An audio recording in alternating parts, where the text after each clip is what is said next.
My worst nightmare is to get the call that I don't have a son anymore. Residents on edge in Towson 1 week after a 17-year-old is shot and killed just steps from the Towson Circle. The efforts being put into place by leaders to curb the levels and why critics argue that they will not work. Plus, another violent weekend in Baltimore, leaving 2 people dead. The latest in these investigations and how you can help police.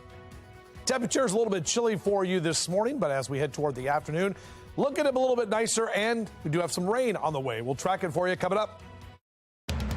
Live from WBFF in Baltimore, this is Fox 45 Early Edition. Good morning, everyone. Thank you for joining us bright and early on this Monday, February 27th. I'm Megan Gillen.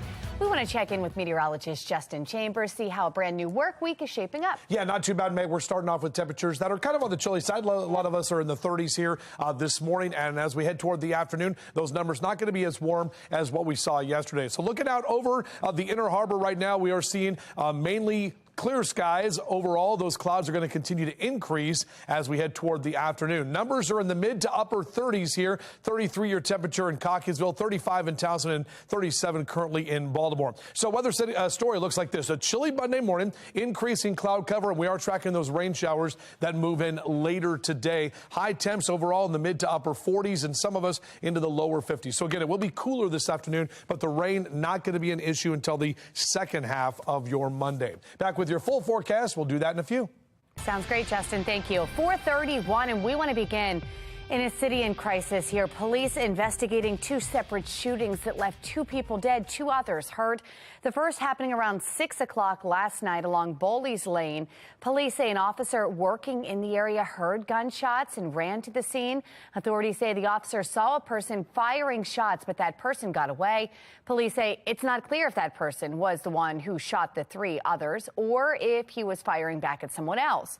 Police Commissioner Michael Harrison urging anyone with information to come forward. Now we have this incident where 1 is dead and 2 are injured simply because people want to solve their conflicts with gunfire. That is why it's so imperative, so important, so critical that members of this community, people who live and were out here, give us a call right away, or you can do it anonymously. You can leave an anonymous tip by calling Metro Crime Stoppers. That number is on your screen, 1-866-7-LOCK-UP.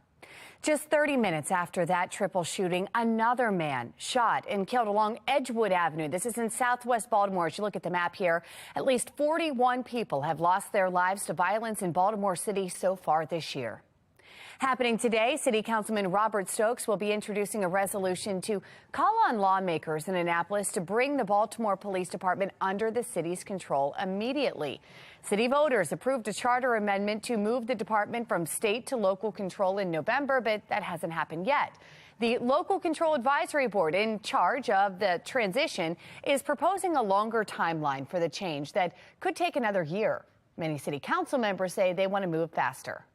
Don't think we should do is further delay the transfer of legislative authority to the Baltimore City Council. Well, the law department says right now no one has legislative authority over BPD. Looking ahead this morning on Wednesday, the mayor's controversial Conduit deal with BGE is back on the Board of Estimates agenda. The mayor approved the Conduit deal at a Board of Estimates meeting earlier this month without 2 members of the board, City Comptroller Bill Henry and City Council President Nick Mosby. They were attempting to stop the vote. Voters seemed to be against the Conduit deal. In November, city residents voted overwhelmingly to block the sale or transfer of the Conduit system. Turning now to counties under pressure, residents still reeling following the shooting death of a 17-year-old in Towson. Last night, the community held a vigil for Trayshawn Harmon. That teenager was shot and killed just steps from the Towson Mall and movie theater last Monday. We have had some unfortunate, tragic incidents that have happened, but we want to prove that that's the anomaly. Now, residents in the area are questioning their safety. My worst nightmare is to get the call that I don't have a son anymore. One night I came to get him, the road's blocked off for a shooting right next to his apartment complex. That's where this town is heading, unfortunately, and it's supposed to be a nice college and a nice town, and, you know, it's like nerve-wracking to feel like, you know, is that day ever going to come where he doesn't make it back to his apartment from school or make it to school? Baltimore County Police Chief Dennis Delp announcing new efforts to curb the crime in the area, including additional cameras and license plate readers. Critics argue that the additional cameras will not ease residents' concerns. First of all, they have to be angled and shooting at the right particular vantage point of the crime that you're looking for. People will sit there and think about the movies or, that CSI effect of, oh, it's on camera. They're going to have that pixelated to the and it's going to be perfect and they're going to be it's going to be crisp and clean. And it's not. Well, Fox 45 News has been following the violence in Towson for weeks. You can find all of our past reporting on our website, foxbaltimore.com. Baltimore County Police need your help finding this missing 13-year-old. Take a good look at your screen here. This is Jasmine Torres, and she was last seen in the Essex area. She's about 5'1" and 109 pounds. If you have any information, you are asked to contact police at the number on your screen there. It's 410-307-2020. Turning now to the crisis in the classroom. Tomorrow, the Baltimore City School Board is set to decide the fate of the Baltimore Collegiate School for Boys. The school is at risk of losing its charter over what the school calls technicalities. City School CEO Dr. Sonia Santelises is recommending that the school stay open, saying it has improved. Despite that, the board could not reach a decision during a meeting last week. Supporters are urging the board to keep the school open. They have a faculty that really care strongly about them. They have many young Black professionals in the school building, which is unfortunately a rarity across the system. Our schools are not turning around overnight. We have dozens of schools in Baltimore City, for example, 23 schools that no one is at proficiency in math. Former Councilman Carl Stokes referring to the report from Project Baltimore that shows of the students tested, not a single one is performing at grade level in math at 23 Baltimore City public schools. But we invite you to join us for a Your Voice, Your Future Crisis in the Classroom town hall focusing on the relationships between crime, poverty, and education. This is going to happen at Huber Memorial Church tonight at 7 p.m. You can also watch it live on foxbaltimore.com. Still ahead on the early edition, tensions rising with Russia as they gain support from China, why officials are warning military support and the impacts it could have. Plus, we are waking up with colder conditions this morning. Our Weather Authority team letting us know if we're going to see snow in our area. It is 4:37. You're watching Fox 45 Early Edition. All local, all morning.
Welcome back, everybody. We're about 20 minutes in front of 5 o'clock right now with our temperatures mainly in the mid to upper 30s, 36 Bel Air, 37 your temp in Baltimore and Annapolis at this hour. So as you're getting ready for your morning drive in the next couple of hours, overall, we stay nice and dry. Temperatures in the 30s this morning, not overly cold. However, we are tracking rain for your evening commute. We'll talk about how long that rain sticks around coming up in just a few. All right, Justin, thank you. Making headlines this morning. A judge is ordering the release of a redacted version of a grand jury investigation into child sex abuse within the Archdiocese of Baltimore. The report names 600 victims dating back to the 1940s and more than 150 priests. Survivors have been pushing to have the report released for months. And Attorney General Anthony Brown says that he'll work quickly to turn the report over to the courts. An anonymous group of people named in the report has been fighting its release. Their legal efforts were funded by the Archdiocese. It's a newer type of heart scan. I'm Liz Bonus. We're going to tell you what makes it different and why it could discover things you never knew were even wrong. That is just ahead. Plus, attempts from leaders to fight juvenile crime. What laws are being backed by Democrats and Republicans? But first, here's what's ahead this morning on the National Desk. This morning on the National Desk, America's News Now, pandemic planning, how GOP lawmakers are working to make sure shutdown decisions stay within our own borders. Our Washington insider joins us live with the proposal. This morning on the National Desk, America's News Now, weekday mornings. You can watch the National Desk on our sister station, the CW Baltimore, weekdays from 6 to 9 a.m. It is 4:42 on this Monday morning. You're watching Fox 45 Early Edition, all local, all morning.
.45 and in your health headlines this morning, a new kind of test takes about 90 seconds and could help you discover if you are at early risk for heart disease.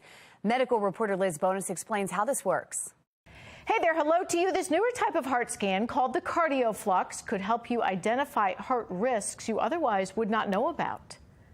As this animation provided by geneticists shows, the scan measures the magnetic fields generated by your heart. It can tell you if your heart is working as it should be. Which is a new technology which detects coronary plaque using non-invasive ways. Cardiologist Dr. Santosh Menon is part of a national trial at Ohio's Christ Hospital.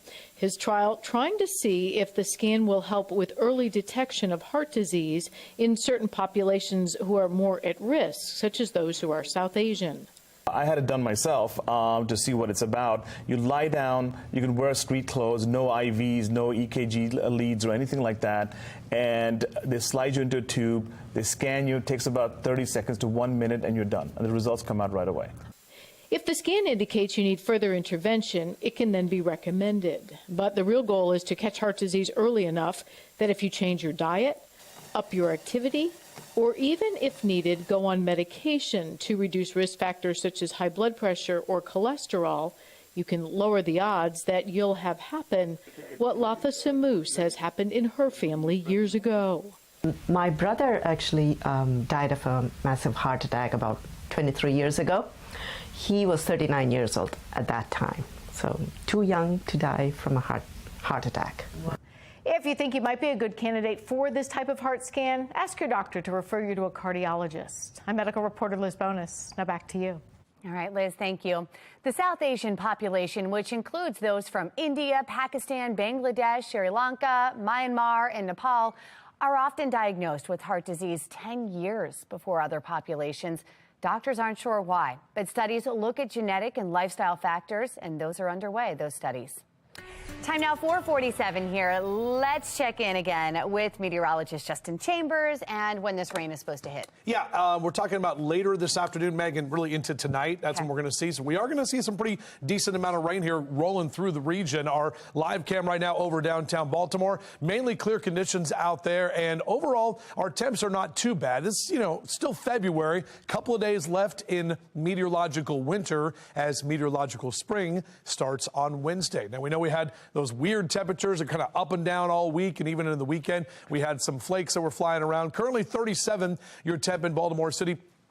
No wind to speak of at this time. And as you rise and shine with us over the next couple of hours, our temperatures mainly in the mid to upper 30s. So definitely a warm beverage. Sun comes up at 6:42 and goes to bed tonight at 5:57. Those daylight hours continue to expand as we get closer to the actual spring equinox, which is in just a few weeks away from right now. So typically 49 is where we are this time of year. Upper 40s and even a few lower 50s here for us for the afternoon. Well, we'll see those clouds increase. We'll start off with sunshine, but then more of those clouds roll in later today. And up and down the East Coast, temperatures staying in the 40s and 50s. Colder to the north, especially in New York and Philly in the lower 40s. We'll be right there in those lower 50s for Baltimore and D.C. and even mid-50s in Richmond for the afternoon. Checking our temperature tracker this week, a little steadier than last week with those wild temperature swings, but we are going to see us rise our temps into the mid to upper 50s through midweek, and even will spike into the 60s on Thursday. Those numbers do fall back off as we head into the weekend, but not dropping dramatically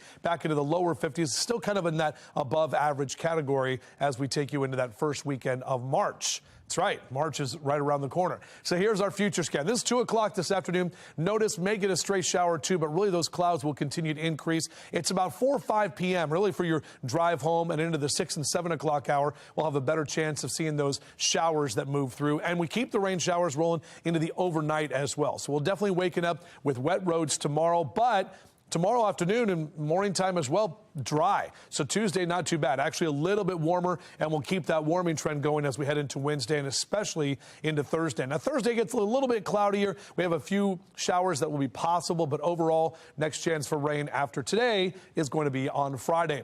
Less than 2 weeks until we spring forward with our time change. We're 21 days from the spring equinox. So 3 weeks from today is when we officially hit spring. And speaking of spring, they're doing spring training down there in Florida. 38 days until the O's open at Camden Yards. Love that. All right, our 7-day forecast not looking too bad. As I mentioned, we have rain today, or tonight, I should say, and then also on Friday. Meg? All right, Justin, thank you. Out on the roads here this morning, we've got your Len Stoller traffic map here, and our live cameras actually pulled up right now. light traffic, to say the least. You can count the cars. Great time to get up and head out. Let's get a check on mass transit. We have Mark Jones with the MTA joining us this morning. How's it going, Mark? Well, good morning, Megan. Good morning, everyone. Going pretty well for the start, especially out there on Light Rail Link. You'll find on-time service from end to end. No delays or issues there. Metro Subway Link looking good from end to end between Owings Mills and Hopkins Station for the commute start. On the MARC train system, we've got Penn Train 505 and Penn Train 403 operating with 5-minute delays, but the other trains and lines of MARC look good for the start. For the MTA Transit team, I'm Mark Jones. All right, Mark, thank you. As the rest of the world has pulled away from Russia economically, China has consistently stepped in to help. I'm Christine Frizzell with growing concerns military assistance could be next. Plus, efforts to give control of BPD to the city. Why some argue the process needs to be fast-tracked. It is 4:51 and you're watching Fox 45 Early Edition. All local, all morning. Martin Luther King stated in his lifetime that the next paradigm beyond the civil rights movement is economic empowerment. We have been so involved with crisis in the classroom about crime and education and poverty and the structural damages to families. Dr. King had a point. Until we lift these tides of boats in the economic space, not much will change. So join us this Monday, February 27th, from 7 to 8 p.m. at Hubel Memorial Facilities, where we will discuss economic opportunity, entrepreneurial advantages, and how people can finally begin to realize that they too can also share in the American dream of economic prosperity. Join me, Armstrong Williams, your moderator, and our very special guest.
It is 4:54. Following the war in Ukraine, the U.S. and the EU have announced a new round of sanctions against Russia as its war with Ukraine has passed the one-year mark. 1 year ago, the West unveiled sanctions that were supposed to eventually cripple Russia's economy, but that didn't happen, largely due to economic support from China. As national correspondent Christine Frizzell reports, there are new warnings.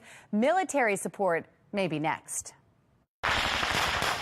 As the war in Ukraine enters its second year, a warning from the West. Military help for Russia may be on the way. We're confident that the Chinese leadership is considering the provision of lethal equipment. We also don't see that a final decision has been made yet, and we don't see evidence of actual shipments of lethal equipment. Experts see far-reaching implications of a President Xi Jinping testing the waters. The fact that they're going to meet next week, Chairman Xi and Putin, to discuss this unholy alliance that they have to put weapons into Ukraine, to me is very disturbing because while it may be Ukraine today, it's going to be Taiwan tomorrow. As far as a meeting or call between President Biden and President Xi, there's nothing scheduled as of now. Instead, a not-so-veiled threat should China act. Beijing will have to make its own decisions about how it proceeds, whether it provides military assistance. But if it goes down that road, it will come at real cost to China. Those potential costs, though, come as China has faced very little blowback for its financial support of Russia this past year, purchasing more and more oil and gas as the European Union has cut itself off in hopes of trying to avoid providing more funding for the war. While much of the world has worked to cut off support to Russia, China has kept Russia's economy afloat, as detailed in a new report from the Center for Strategic and International Studies, finding while the economic measures from the West are slowly bleeding the Russian economy, they are unlikely to deliver a knockout blow. Instead, there is growing evidence the war will be won or lost, not as a result of what happens in the oil fields, but only because of what happens on the battlefield. I'm Christine Frizzell reporting. Thank you, Christine. Making headlines now this morning, a step forward for peace in the Middle East. Israel and Palestinians agreeing to take steps to de-escalate tensions. Israel is promising to freeze the construction of new West Bank settlements for the next 4 months. The Palestinian Authority agreeing to form a joint security committee with Israel. But not everyone is on board with the proposals. Israel's defense minister now calling for more military presence in the West Bank. This after a Palestinian gunman shot and killed 2 Israelis there yesterday. Cleanup efforts are set to restart this week in East Palestine, Ohio. The EPA saying that Norfolk Southern will continue removing contaminated soil and liquid from the derailment site today. The agency previously ordered the rail company to pause the disposal process after officials from Texas and Michigan complained about the minerals being sent to their states. The contaminants are now being transferred to EPA-approved facilities. It means the cleanup can continue at a rapid pace. As I said yesterday, we owe it to East Palestine and residents nearby to move waste out of the community as quickly as possible. And that's exactly what we're working to do. Cleanup crews have collected nearly 2 million gallons of liquid waste and roughly 5,000 cubic yards of solid waste from that crash site. The U.S. Energy Department believes the COVID-19 pandemic likely originated from a lab leak. That is according to the Wall Street Journal, citing a classified intelligence report recently provided to the White House and key members of Congress. The department was previously undecided on how the virus emerged, but they now join the FBI in saying it likely spread via a mishap at a Chinese lab. 4 other U.S. agencies, as well as the National Intelligence Panel, believe the virus was the result of natural transmission. A push to bring the Baltimore Police Department under city control. Coming up, I'm live with that effort and why it's so crucial.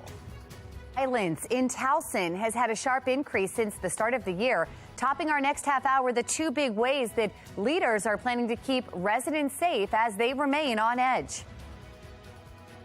And our temperatures are a little chilly this morning. We are tracking some rain showers as well for later in the day. We'll talk about how long that rain sticks around coming up.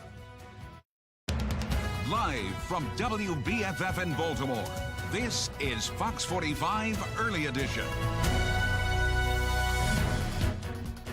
Good morning on this Monday, February 27th. I'm Patrice Sanders. I'm Tom Rogers. We have meteorologist Justin Chambers giving us a look at the forecast and some precipitation tonight. Yeah, we do have to deal with some rain later this afternoon and into the evening, guys. So the first half of the day is going to be dry. We're fine. A little chilly here as you step out early in our Towson camera. And overall for your morning commute, really not much to get in your way. It's the afternoon and evening commute where you will need those windshield wipers. Temperatures across the state, mainly in the 30s for Western Maryland, all the way up and down the Chesapeake here as you wake up with us on this Monday. Now, we will see a chilly Monday with those clouds starting to increase later in the day and then those rain showers as we get into the afternoon and evening time. So, as I mentioned, your morning commute is dry. Mr. Bo says we are good to go with numbers into the 30s. Definitely get those defrosters and bun warmers on if you got them. Back with your full forecast. We'll do that in just a few minutes from right now.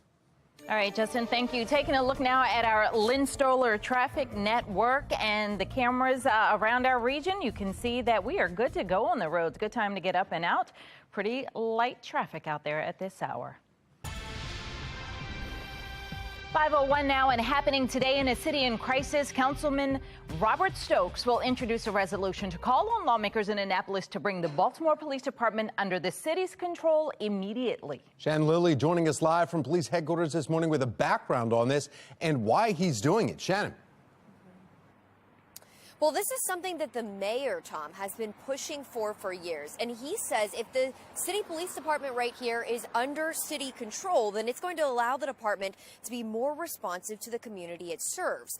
And if you'll remember back in November, city voters, they already approved a charter amendment on the ballot to do just that, to move the department from state to local control. But that just hasn't happened yet.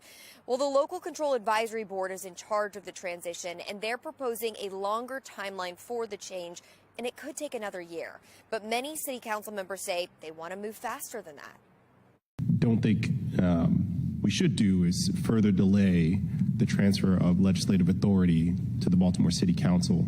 Over 82% of Baltimore voters voted for this. We want the City Council, our local elected legislators, to be legislative authority to make change to BPD. Further delay is not acceptable. Now, the law department says as of now, no one has legislative control over BPD. But of course, Councilman Robert Stokes is trying to change that with his resolution today. So we will be monitoring that. Reporting live from police headquarters, I'm Shannon Lilly, Fox 45 News, Early Edition. They have a faculty that really cares strongly about them. They have many young. Well, turning now to the crisis in the classroom. Tomorrow, the Baltimore City School Board is set to decide the fate of the Baltimore Collegiate School for Boys. The school is at risk of losing its charter over what the school calls technicalities. City School CEO Dr. Sonia Santalisa is recommending the school stay open, saying that it has improved. Despite that, the board could not reach a decision during a meeting last week. Supporters urging the board to keep that school open.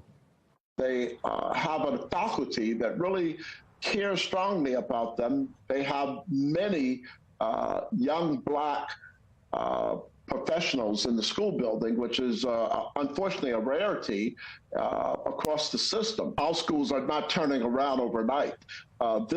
We have dozens of schools in Baltimore City, for example, 23 schools that no one is at proficiency in math. Former Councilman Carl Soch, you heard there, referring to the report from the Project Baltimore that shows of the students tested, not a single one performing at grade level in math at 23 Baltimore City public schools. We invite you to join us for a Your Voice, Your Future Crisis in the Classroom Town Hall. It's focusing on the relationships between crime, poverty, and education. It happens at Huber Memorial Church tonight at 7 p.m. You can also watch it live on foxbaltimore.com. Severe storms ripping through the Midwest. Megan Gillen's at our live center with more. Patrice, I want to show you what we're seeing here. This just overnight from Norman, Oklahoma. Incredible video. This coming in from live storm chasers. Wait till you see the damage that they're waking up to this morning. We're seeing Homes just leveled, trees toppled down here. You can see some folks just hours ago going out and trying to assess some of the damage there. Look at this one right here. Another video coming in. This one from a man named Jordan showing cars that have been blown on top of one another. This one really showing the lightning and the storm that they were experiencing. And one more, animals that were trapped last night. Again, all of these coming into our newsroom from Norman, Oklahoma, that really saw just the brunt of this. No reports overnight of any serious injuries, which is pretty incredible when you look at some of the damage. Tornadoes just a small part of the threat overnight, guys. There were at least 95 high wind reports across the Texas Panhandle, into Oklahoma, and into parts of Kansas, including a 114-mile-an-hour gust. That was near Memphis, Texas, southeast of Amarillo. You can see we've got some other top recorded wind gusts here this morning as well, all over hurricane strength across the southern plains. Check out this new video, meantime, from around the Amarillo area. The sky turning just an eerie red with all the dust kicked into the air there, making it really difficult to see and tough to breathe for the folks out there. Those winds also knocking out power. The latest numbers show about 26,000 people without power in Texas, mostly across rural parts of the Panhandle. Another 52,000 across Oklahoma right now. Taking you live now this morning to Cincinnati, Ohio, where there is another slight risk of severe storms later today. Forecasters saying we could see a few tornadoes this afternoon, especially in parts of Ohio there. And we know that that is the same system as you see it moving along right there that's expected to bring us rain later tonight. Meteorologist Justin Chambers tracking our impacts. He's going to have another update for us in about 10 minutes. That's the latest from our live center. Thank you, Megan. Still ahead on the early edition, the mayor's controversial Conduit deal with BGE back on the Board of Estimates agenda. Why this is raising questions about if the city is actually listening to the voters. We're starting off clear right now, but as Megan mentioned, we are tracking some rain. It's not going to be till later this afternoon and evening. We'll talk about that as well as the temperatures and what we can expect this week. It's all coming up on the early edition. Stay with us.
Welcome back. 5:09 is your time right now on your Monday morning. Hope you had a great weekend. As we look outside right now from our Towson camera, obviously still dark, but sun comes up just before 7 o'clock, and those daylight hours will continue to expand. Our next 12 hours, numbers steadily rising. Upper 30s here as we take you through 9 a.m. We'll be on our way to the upper 40s and even lower 50s for your highs later today. Not really tracking rain until after we get to about, I'd say, 4 or 5 o'clock, and then into your evening time as well. We'll have more on your full forecast in just a few.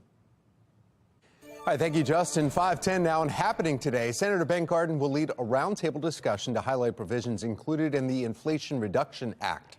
This provides seniors on Medicare with an opportunity to receive free vaccines, including the shingles vaccine.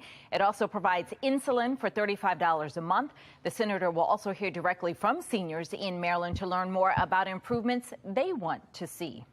Now, in your Session 2023 coverage, Thursday, lawmakers in Annapolis will hear a few different bills regarding juvenile crime from 2 Democrats and 2 from Republicans.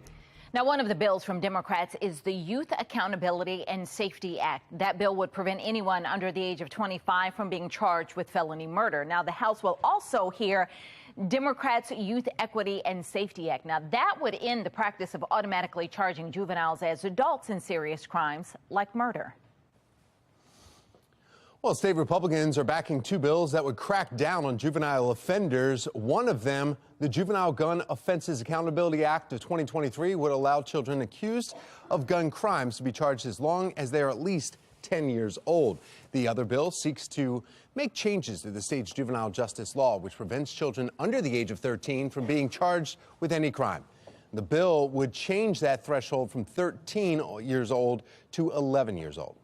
If you want to contact your area lawmakers about crime, education, or any other issues, you can point your phone's camera at the QR code on your screen, and that will take you to our website where we have listed official email and phone numbers for your state senators and delegates. My worst nightmare is to get the call that I don't have a son anymore. Now, residents on edge in Towson 1 week after a 17-year-old is shot and killed just steps from the Towson Circle. The efforts being put in place by leaders to curb those levels. My critics argue that they won't work. A medical services plane crashes in Nevada, killing 5 people. What the investigation is revealing so far about the company involved. 5:12, you're watching Fox 45 Early Edition, all local, all morning.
5:14, and in your consumer news this morning, people will soon be able to self-test at home for both flu and COVID all in one fell swoop. Now, the Food and Drug Administration authorizing the first over-the-counter home test that can detect both influenza A and B, as well as the virus that causes COVID. According to the FDA, using samples from a nasal swab, the Lucera COVID-19 and flu home test provides results in about a half hour. Now, the single-use test does not require a doctor's prescription, but adults will also be able to take samples from children aged 2 and older. The FDA recommends those who test positive, though, then contact their doctor to report the results and receive follow-up care. Now, the restaurant industry, we all know, took a big hit during the pandemic, and the recovery process might be slow. Customers have returned after COVID shutdown, but there are still fewer restaurants now than there were 4 years ago. According to the restaurant consulting company Technomic, in 2019, there were 703,000 restaurants nationwide. That number shrank down to roughly 631,000 last year.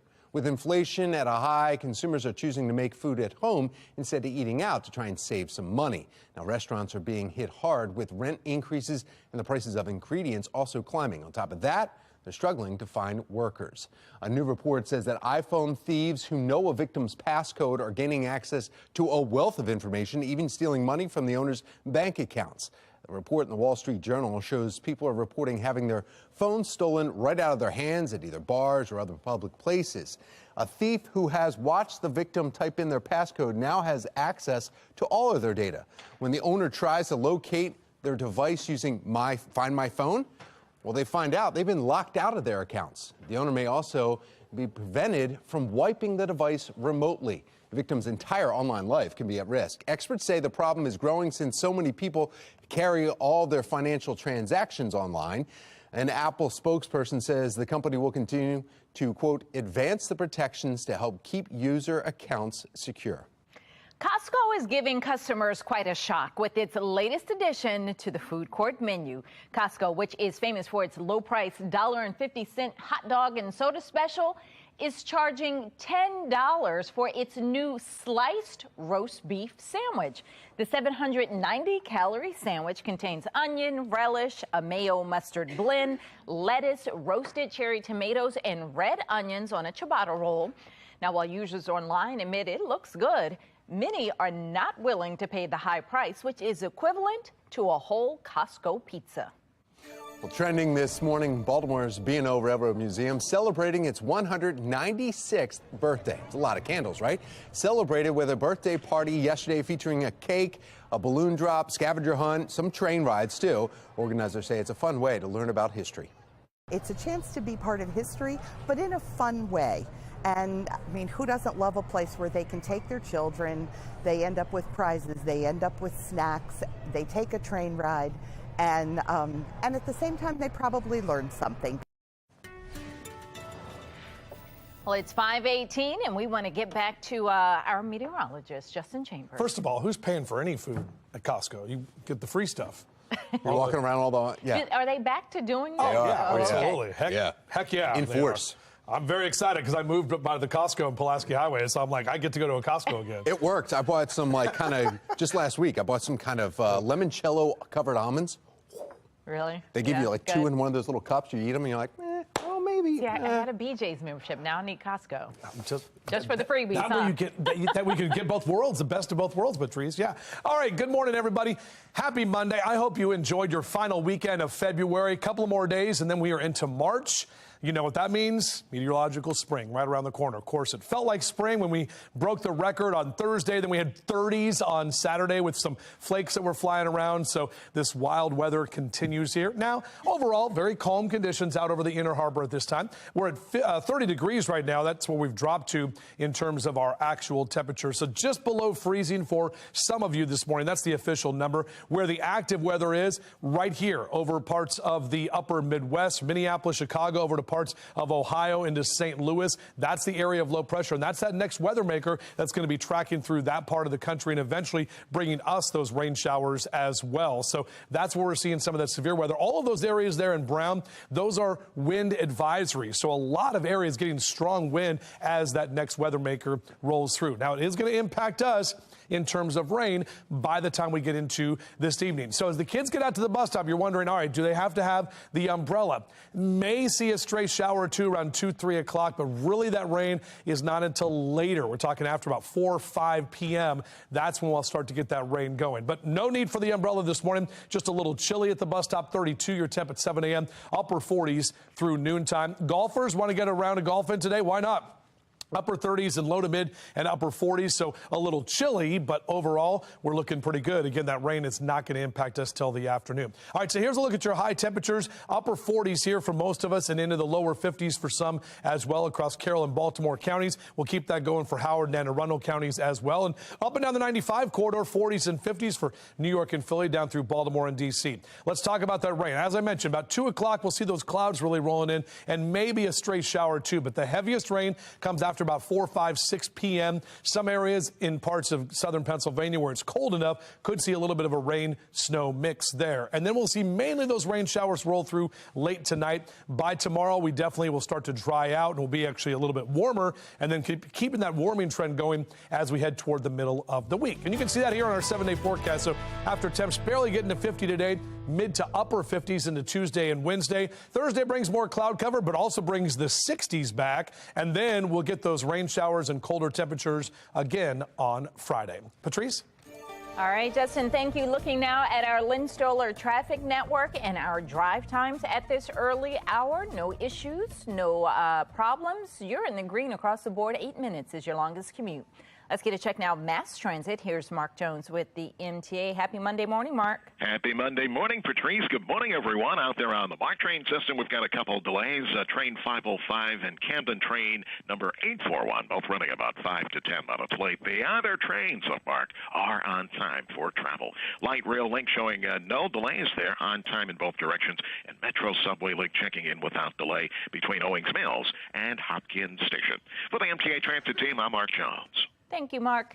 Still ahead this morning, a missing 13-year-old in Baltimore County. How you can help police bring her home. Concern over crime in Towson continues. Coming up, how leaders are trying to curb that crime and why some are skeptical over those efforts. You're watching Fox 45 News, Early Edition.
525 and making your headlines this morning. The National Transportation Safety Board investigating a plane crash that happened in Nevada and it killed 5 people on board Friday.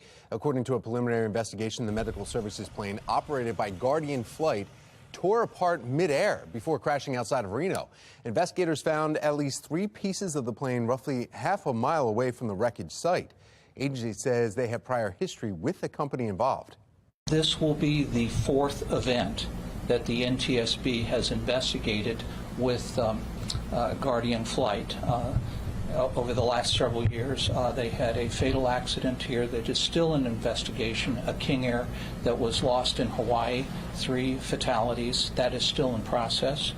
There were no survivors in Friday's crash, including the pilot, a nurse, paramedic, and a patient and the patient's family member. Taking you live now to Capitol Hill this morning. A number of media organizations want Congress to grant them access to security footage taken during the attack on the U.S. Capitol 2 years ago. House Speaker Kevin McCarthy gave Fox News anchor Tucker Carlson exclusive access to the material earlier this month, and now other media groups want that same access. New groups such as CNN, ABC News, Axios, and other organizations signed a letter asking for copies of the security footage. Democrats say making the footage public could endanger the lives of U.S. Capitol Police, members of Congress, and others who work on Capitol Hill. So ahead on the early edition, colder day ahead. Meteorologist Justin Chambers, though, letting us know if we could see some snowy conditions in our area. Plus, Russia suspending a nuclear treaty with Washington, the concerns of an international nuclear arms race. Just ahead from our live center. Time now 5:27. You're watching Fox 45 Early Edition.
Live from WBFF in Baltimore, this is Fox 45 Early Edition. We are following 3 big stories for you this half hour. Residents in Towson are on edge as violence becomes a part of everyday life. The push from leadership to ensure safety. The mayor's controversial Conduit deal with BGE on the agenda for the Board of Estimates, why some say the deal is going against the will of voters. Plus, the Terps are waking up victorious this morning, keeping their home winning streak alive. What key players had to say as they head back on the road. Welcome back on this Monday morning. 5:30 is the time. I'm Patrice Sanders. I'm Tom Rogers, and it looks like some people north of us are already salting their roads. Oh, they can have it. Meteorologist Justin Chambers looking at the forecast. Well, I'm excited. You guys mentioned the Terps, and I mean, March Madness, it's like right around the corner, right? So hopefully we'll be talking about them dancing this year, going to the big dance as we talk about it. HD radar, not really showing much of anything here in the mid-Atlantic region, but on the left side of your screen, that's the next weather maker that is already bringing some strong thunderstorms to Minneapolis, over to Chicago, back through St. Louis. That's going to roll from west to east and eventually bring us the rain by the time we head into later this afternoon and evening time. We'll be breaking down what we can expect with that storm system and how long it sticks around, all coming up in just a few. We have had some unfortunate, tragic incidents that have happened. But we want to prove that that's the anomaly. My worst nightmare is to get the call that I don't have a son anymore. That's where this town is heading, unfortunately, and it's supposed to be a nice college and a nice town, and, it's like nerve-wracking to feel like, is that day ever going to come where he doesn't make it back to his apartment from school or make it to school? Turning now to counties under pressure, residents in Towson still reeling following the shooting death of a 17-year-old just a week ago. Residents are questioning their safety as we see these kinds of incidents become more common. Jan Lilly joining us live this morning with the efforts from the leaders to curb those levels and why some critics say they will not work. Shannon? Big ways, Tom, that leaders in Towson are trying to keep you and everyone in the Towson area safe is by adding additional cameras to the area as well as license plate readers. In fact, part of that plan is already in place, but we spoke with a law enforcement expert who is skeptical on whether or not that's going to be effective. Take a listen. Using technologies like a license plate reader, additional cameras, and that they may be covert or non-covert cameras in the area to assist with deterrence and apprehension purposes. Over the last several months, we've added 50 new cameras to 50 buildings. There's over 95% of the cameras are in the businesses in the Towson area. There are more cameras out there in this country right now, between pole cameras from police departments, security cameras from buildings, ring cameras. There are more out there in this country right now than there ever have been. And our crime numbers are higher than they have been in years. Yeah, that was law enforcement analyst Melissa Pinkleton, and she says more boots on the ground is the answer to curbing crime. Now, that is something, though, that leaders are also working on. They tell us they've increased patrols in Towson and are even exploring hiring additional security to come in and help police. Now, this comes after a vigil honoring 17-year-old Trayshawn Harmon was held last night. Harmon was shot and killed 1 week ago today in Towson last Monday. It also comes after a shooting Super Bowl Sunday and several sexual assaults last month. In fact, take a look at this right here. According to Baltimore County Police data, last month there were 22 assaults, 2 robberies, and 3 rapes, all in the area of Towson Town Center. Leaders do say that people who commit crimes in Towson, they will be arrested and prosecuted. Reporting live, I'm Shannon Lilly, Fox 45 News, Early Edition. Baltimore County Police need your help finding this missing 13-year-old. Take a look at your screen. This is Jasmine Torres. She was last seen in the Essex area. She's about 5'1", 109 pounds. If you have any information about where she may be, you're asked to contact police. The number there on your screen, 410-307-2020. Well, looking ahead this morning, Wednesday, the mayor's controversial Conduit deal with BGE is back on the Board of Estimates agenda. The mayor approving the Conduit deal at a Board of Estimates meeting earlier this month without 2 of the 5 members on the board, City Comptroller Bill Henry and City Council President Nick Mosby. They were attempting to stop the vote, so they left before it happened. Voters seem to be against the Conduit deal. November, city residents voting overwhelmingly to block the sale or transfer of the Conduit system.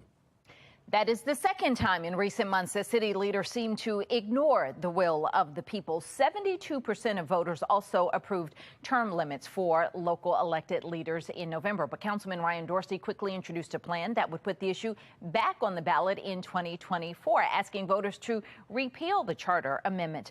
Political analyst John Dede calls those examples a slap in the face to voters. I think it shows a little bit of tone deafness, the fact that, the voters are saying one thing.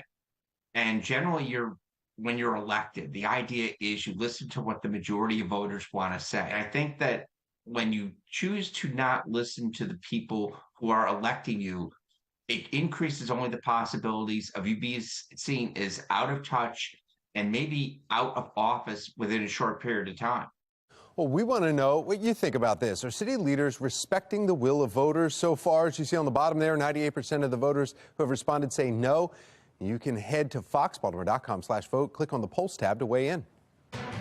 Russian President Vladimir Putin calling out Western nations in a televised broadcast. Megan Gillen is at our live center with the actions he just took regarding nuclear weapons. Megan. Yeah, here's what we know right now, guys. This came during an interview with Russian media. Putin now claiming the West is trying to dismantle Russia. Take a look here. We're now hearing he is suspending Russia's role in the 2010 New START treaty and says before agreeing to any nuclear deal with Washington, Russia would take into account the nuclear weapons capabilities, not only of the U.S., but other NATO countries such as France and Britain. This week, we know China is set to host Belarus's president, a close ally of Putin's, amid increasing international scrutiny of Beijing's stance on the war in Ukraine. The White House warning China that supplying Russia with lethal aid would come at a cost. President Biden has said previously, we're not just making direct threats, we're just laying out both the stakes and the consequences, how things would unfold, and we are doing that clearly and specifically behind closed doors. Well, meantime, President Zelensky announcing a shakeup in Ukraine's military leadership. He is dismissing the commander of joint forces. No reason for his dismissal was given. It's just the latest in a long line of recent leadership changes made by Zelensky's administration. As this war rages on, the cost mounting, some estimates now saying that rebuilding, repairing could range from $138 billion to $1 trillion. That's the latest from our live center. Tom? Thank you, Megan. Efforts to give control of Baltimore's police department to the city. Why some argue the process needs to be fast-tracked. Plus, the Terps continuing their home winning streak. A breakdown of their victory over Northwestern. And a colder day ahead. Meteorologist Justin Chambers letting us know when we'll see spring-like temperatures, though, again. 5:37. You're watching Fox 45's Early Edition, all local, all morning.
Well, we're just 20 minutes away from 6 o'clock on your Monday morning. Hopefully you enjoyed your weekend. Numbers right now are mainly in the 30s for Westminster, Bel Air, over to Cockeysville. We're at 30 in Baltimore City and 37 in Annapolis. So definitely grab a jacket as you are heading out. And if you want to get a run or a jog in, work off some of that holiday or some of that weekend stuff that you may have been eating or consuming, numbers into the lower 30s here in that 6 to 7 o'clock hour. That's what they say in Britain, right? They always say on holiday. We'll keep those lower 30s around for the morning time. Tracking the rain for later this afternoon and into the evening time. We'll talk about the timing exactly and how you can plan out your day as well. Back to you.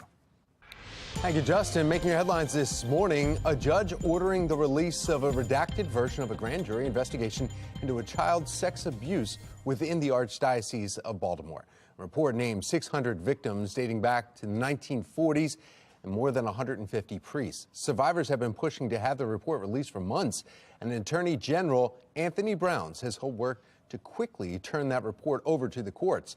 An anonymous group named in the report has been fighting its release.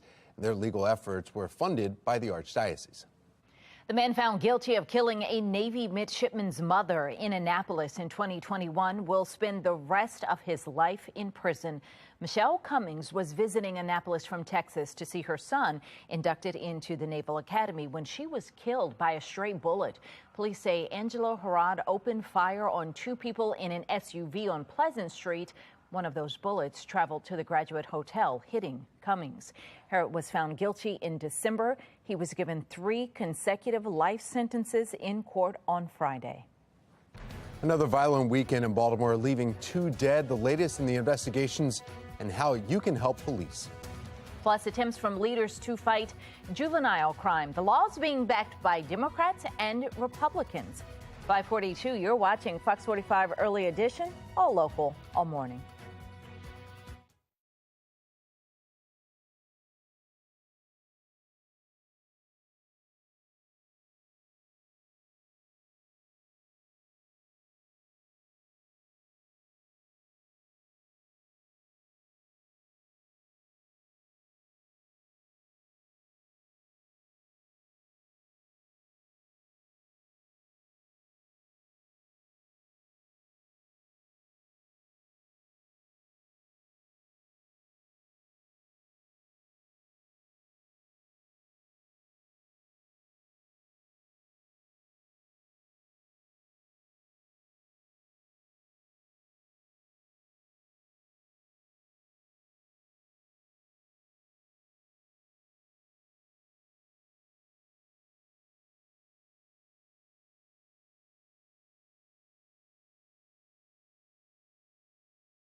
Fox 45 News, winner of 17 2022 Regional Emmy Awards, more than all other Baltimore news stations combined.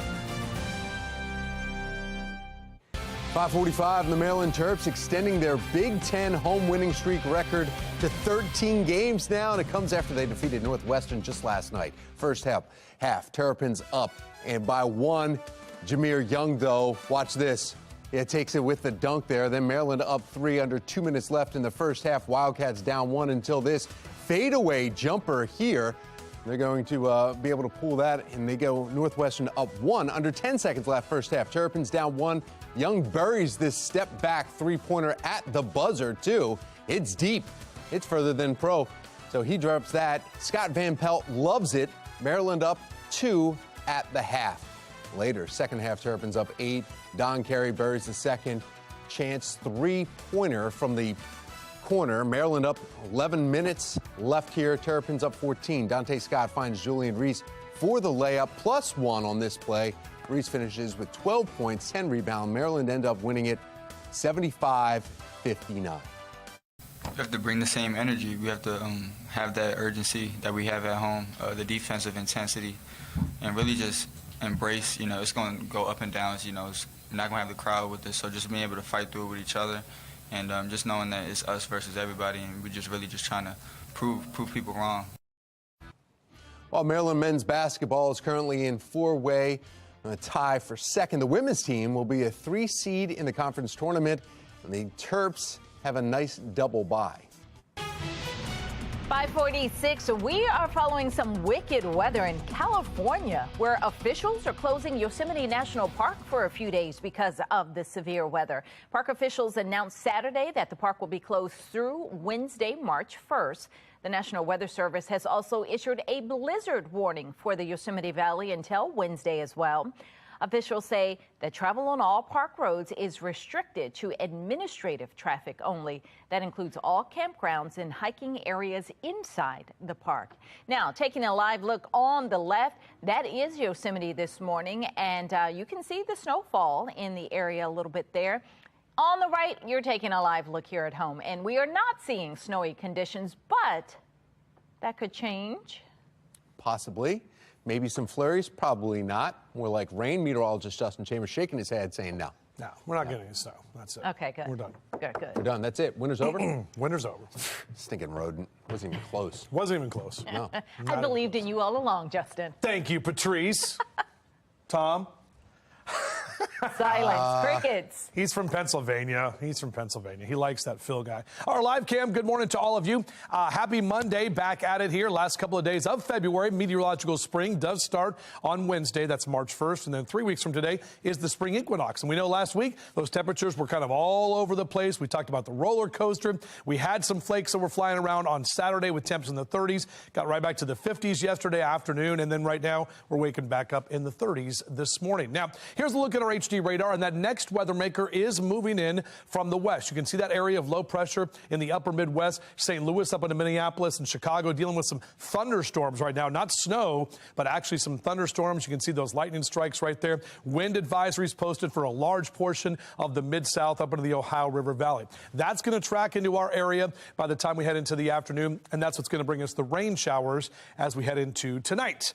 Here's a look at your Rise and Shine cast. Next couple of hours, overall, our temperatures in the 30s, so grab a warm beverage here.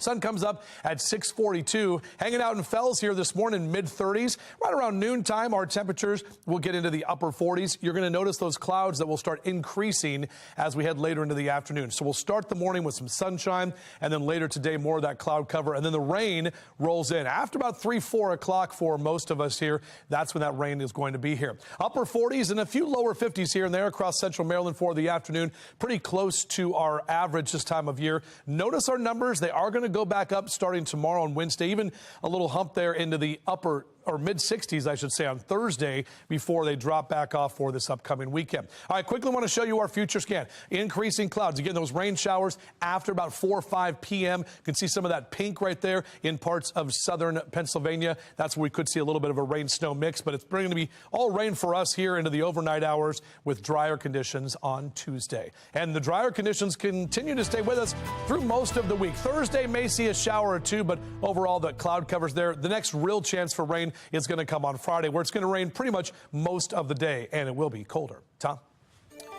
Thank you, Justin. Now let's take a look at your Lynn Solar traffic network and the drive times in the green. 5:50 this morning. No issues to report. Let's get a live look now from your Len Stoller mobile track, driving 95 northbound, just north of White Marsh. And yeah, once it gets up there a little bit further, you'll see that construction zone that slows everyone down in about an hour.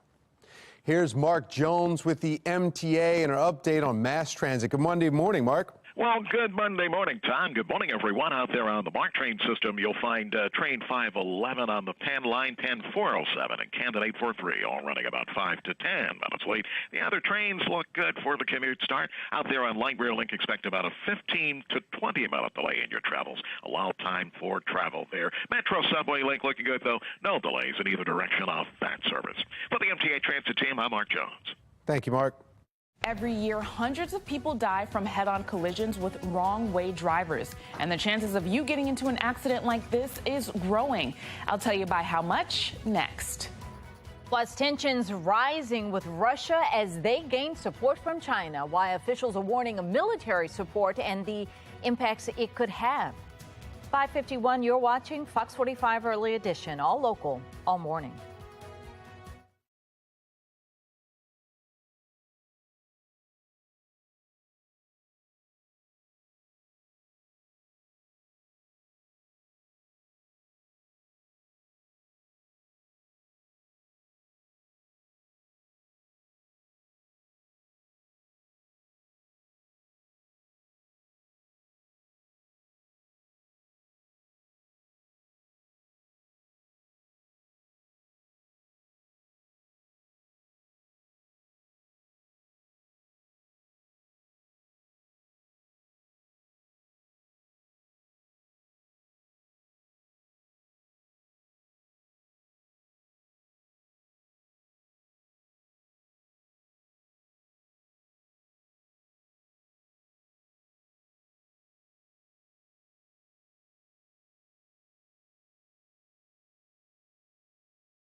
.554, developing now. Toxic waste cleanup is set to restart in East Palestine, Ohio this morning.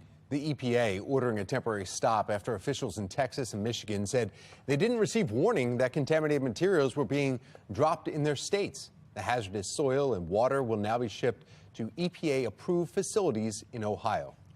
Several Republican-led House committees are now considering hearings on the Biden administration's handling of the derailment disaster, including the Transportation Department's delayed response. On Friday, the House Oversight Committee sent a letter to Transportation Secretary Pete Buttigieg asking for documents related to the incident. That includes an update on how the toxic waste is being handled and when Buttigieg learned about the derailment.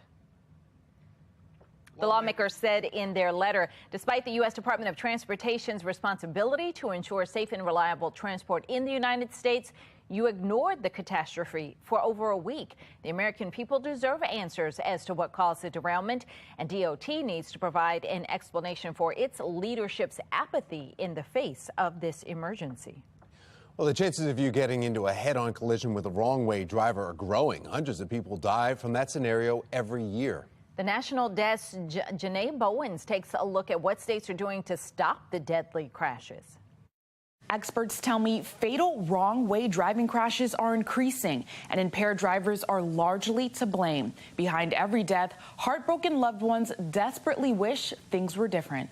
19-year-old Ayla Dudley won't live out her dreams of becoming a hairstylist, and her family now left with just memories. Ayla was so young and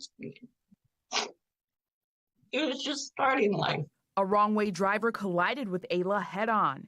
She died on the scene, and the other driver died as well. While these are not the most common of crashes, they tend to be the most severe because they happen at night, they happen at high speed, and you have two vehicles coming and hitting each other head on. AAA spokesperson Andrew Gross says the number of fatal wrong-way crashes is growing. Their latest data shows over 2,000 deaths between 2015 and 2018. That's an average of 500 deaths per year. Now, that's up 34% from the 375 deaths annually from 2010 to 2014. Gross says more can be done to save lives. Not just a simple sign, the red metal sign that says wrong way. Something that's illuminated, something that will have daytime and nighttime light patterns to catch your eye. And we're seeing these types of updates across the country. Massachusetts has launched a $2.6 million pilot program installing wrong-way sensors throughout the state. When a driver is going the wrong way, lights will flash to alert the driver and law enforcement. Similar efforts are happening in Connecticut and Kentucky as well, to hopefully prevent more lives from being taken too soon. It's just a tragedy altogether. These wrong-way detection systems have worked in other parts of the country. Rhode Island and Texas have both seen success with their programs. San Antonio alone saw a 30% reduction in wrong-way driving incidents within just 1 year, thanks to the new technology. Reporting for the National Desk, I'm Janae Bowens. Right now, a new round of sanctions have been imposed on Russia by the European Union. The assets of 3 Russian banks and 7 Iranian entities that the EU suspects of supplying drones to Moscow are frozen. Sanctions started a year ago and were eventually supposed to cripple Russia's economy. But those impacts have been slow, mostly due to economic support from China. This year is going to be a much more difficult year for the Russian economy. And from the technological point of view, from the economic point of view, Russia is going to pay a big price for this war. The sanctions work, but they work slowly. Meanwhile, U.S. officials continue warning China against providing Russia with lethal support to use in Ukraine. On Sunday, National Security Advisor Jake Sullivan said the U.S. has made both direct threats toward China and explained the consequences if they go ahead with their plans. The CIA says China has not made a final decision on the aid, but Chinese leadership is watching the U.S.'s role in the war closely. Well, we're confident that the Chinese leadership is considering the provision of lethal equipment. We also don't see that a final decision has been made yet, and we don't see evidence of actual shipments of lethal equipment. And that's why I think Secretary Blinken and the President have thought it important to make very clear what the consequences of that would be.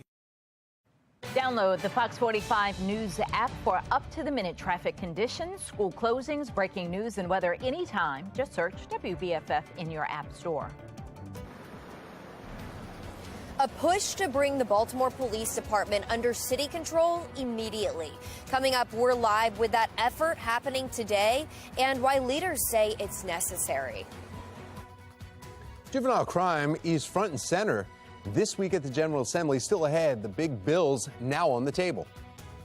Our temperatures are a little chilly right now as we head toward the afternoon. We are tracking some rain showers. We'll talk about how long that rain sticks around and what we can expect with the temperatures this week. Let's go.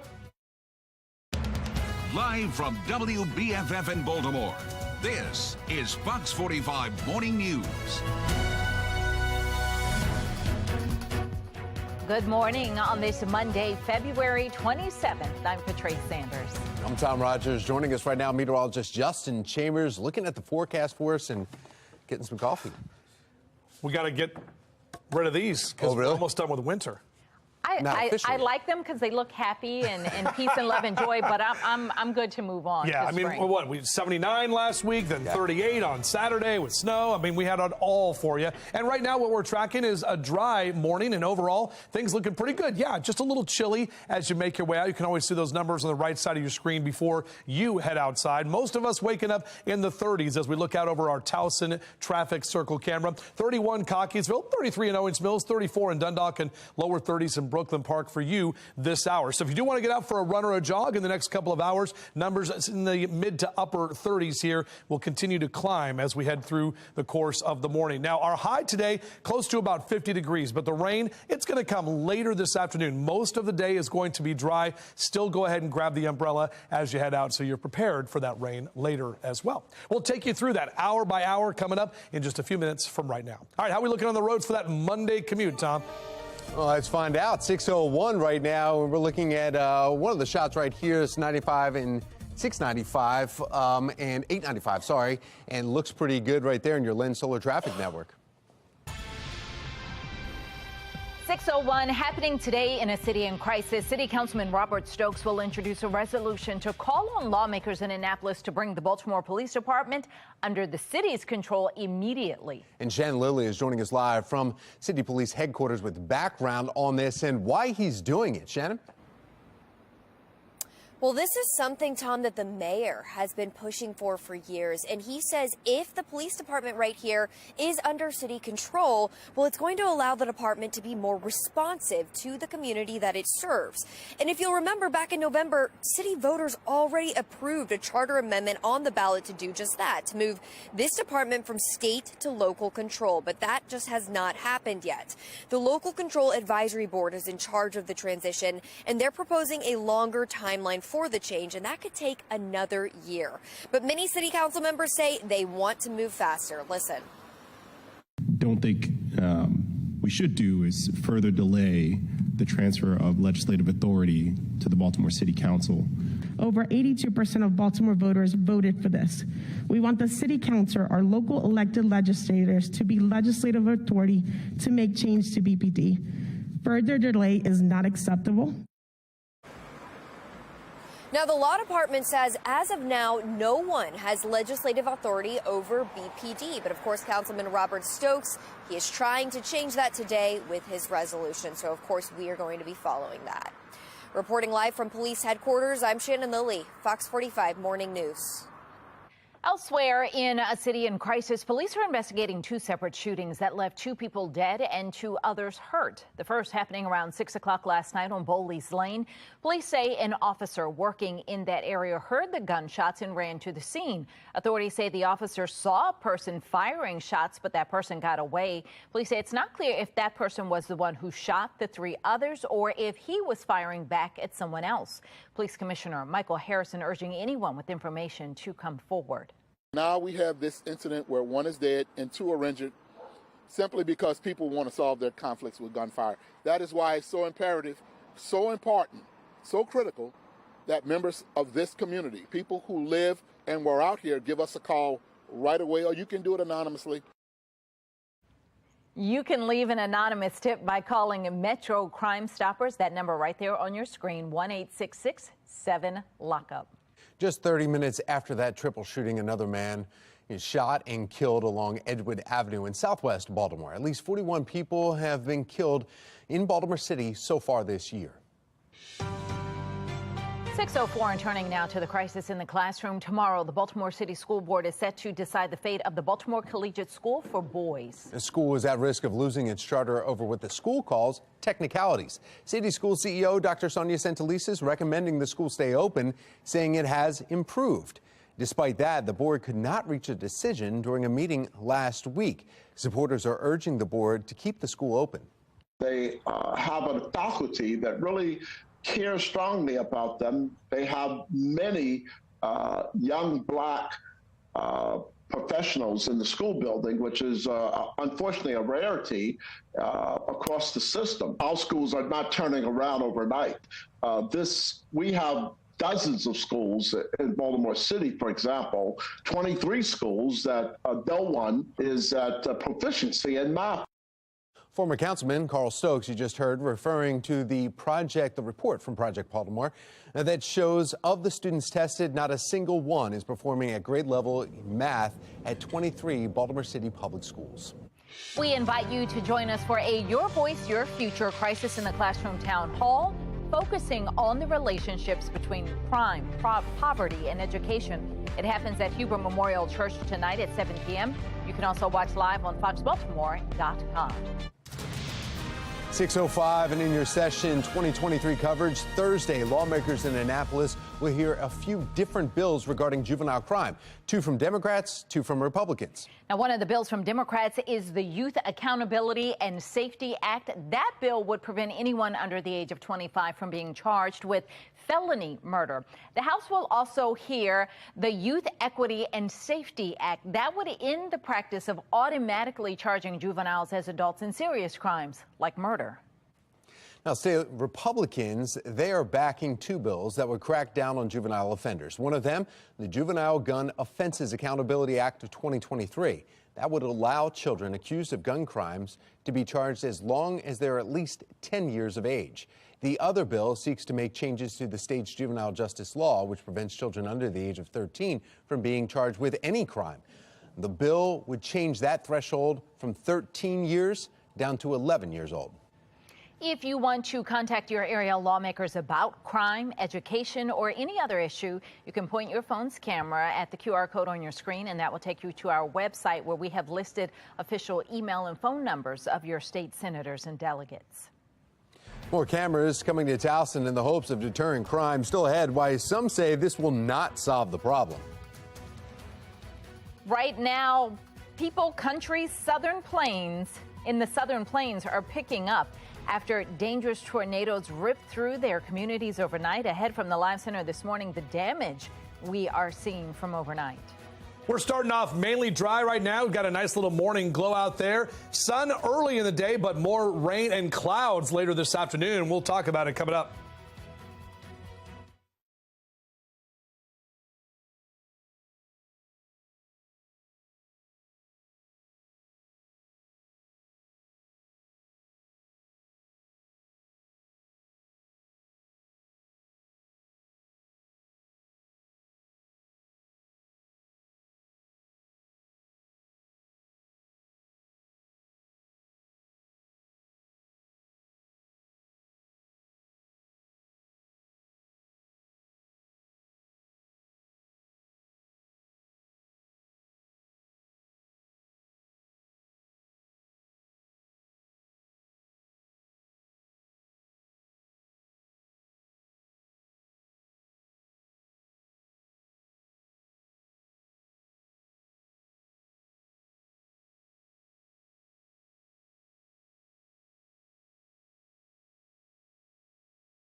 6:10, severe storms ripped through the Midwest overnight, toppling trees and leveling homes. Megan Gillen is at our live center with some of the images just coming into our newsroom this morning. Megan. Yeah, check this out. New video just in from Oklahoma. This is in from Norman here, guys. Wait till you see the destruction they're waking up to out there. Homes, again, that have been leveled, as you mentioned there. We've got debris just all over that area. Another video coming into our newsroom this morning. Look at this. This shows you how powerful the wind, that storm. We've got cars that have toppled onto one another, blown around there. Another image here showing the lightning and the storm conditions out there. And then one more for you here this morning, just some animals that got caught under some debris there. Looks like some goats as they try to rescue them there. Incredibly, guys, despite all of these amazing images coming in, incredible stuff here, no reports of any serious injuries. That's the good news in all of this. Tornadoes just a small part of the threat overnight, though. There were at least 95 high wind reports across the Texas Panhandle, into Oklahoma and into parts of Kansas as well, including a 114-mile-an-hour gust near Memphis, Texas. That's southeast of Amarillo. Some areas in the southern plains feeling these hurricane strength winds there. Check out this video meantime. New video from around the Amarillo area. The sky turning an eerie red with all that dust kicked up into the air, making it really difficult to see. Tough to breathe for everyone in that area as well. Those winds also knocking out power. The latest numbers showing about 26,000 people without power in Texas as of early this morning, most across rural parts of the Panhandle there. Another 52,000 across Oklahoma right now. Let's go ahead and take you live to Cincinnati, Ohio now this morning. The new target. That is where there is another slight risk of severe storms later today. Forecasters say that they could see a few tornadoes this afternoon, especially across parts of Ohio here. And guys, that is the same system here as we look right here. That is moving into our area, expected to bring us rain later tonight. You can see that system moving in there. Meteorologist Justin Chambers tracking our impacts. He's going to have another update for us in about 5 minutes. That's the latest from our live center. Patrice? Thank you, Megan. The SpaceX launch is put on hold. The reason why they called it off and when the next launch could happen. And new charges for Alec Murdaugh following his time on the witness stand. Next, what we're finding out about those charges and the questions that remain. 6:12, you're watching Fox 45 Morning News, all local, all morning.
6:15, new details this morning. Alec Murdaugh is now facing new misdemeanor charges. Jail records revealing the misdemeanor warrant was issued by a Colleton County sheriff Friday, following Murdaugh's testimony in his own trial.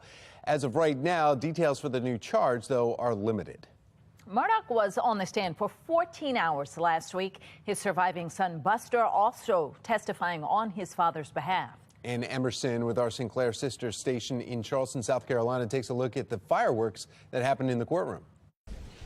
I remind everyone in the courtroom that there is to be no reaction to the testimony. No jeers, cheers.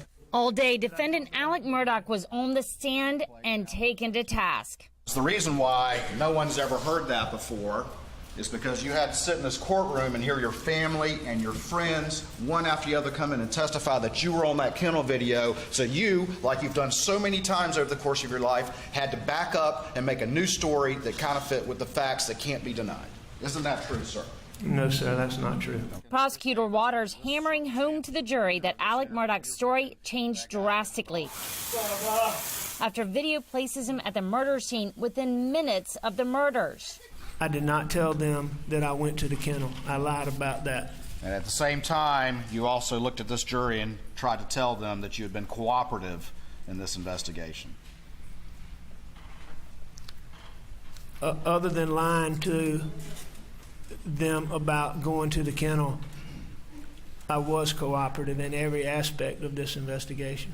Very cooperative, except for maybe the most important fact of all, that you were at the murder scene with the victims just minutes before they died. Right? I did not tell them that I went to the kennel. The state says that the defendant manipulated witnesses to fit his own narrative, including his parents' housekeeper, Shelley Smith. Remember, she testified he told her how long he was at Alameda after the murders. What my recollection is that I told Shelley that law enforcement would be talking to her. We may have discussed how long I was there. At that point in time, if I thought I was there 45 minutes, I may have said I was here 45 minutes, but, you know, I can't tell you.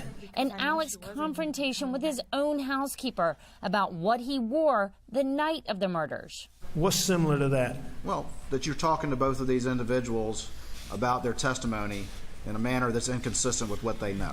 No, I don't think your assertion is accurate. Well, Murdaugh has pleaded not guilty to 2 counts of murder and 2 weapons charges in the June 2021 killings. 6:18 in SpaceX and NASA calling off a launch at the International Space Station earlier this morning with less than 3 minutes before liftoff.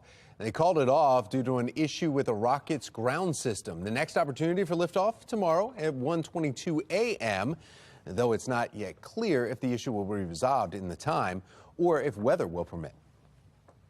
Well, it's 6:18 now, and let's see what our weather is. We've got meteorologist Justin Chambers here. Strawberries. We like those, right? Yes. Yeah, strawberries are good. Kahlua. Kahlua is good. Strawberry Kahlua? Well, yeah, that's what I mean. Never had that. It's Strawberry Day and Kahlua Day, and I'm like, I don't know if those two mix. No. Oh, okay. But it's not a new thing that you tried in Florida in your travels. I did not try that Kahlua. in Florida. Yeah, I'm only a little bit hoarse because I was screaming on some of the rides. Okay. That was good. it. Yeah, it's a good Where'd time. you go? I missed this. Disney World. Ooh, yeah, good a little Disney World times. action. Oh, yeah. Looking for it. We're headed down there in a month. All so right, excited. nice. I got some good tips for you. Don't want to talk about them on TV right now because I have to do weather, but a lot of standing around. And the virtual queue, not a fan. Not a fan. Not a fan. Okay.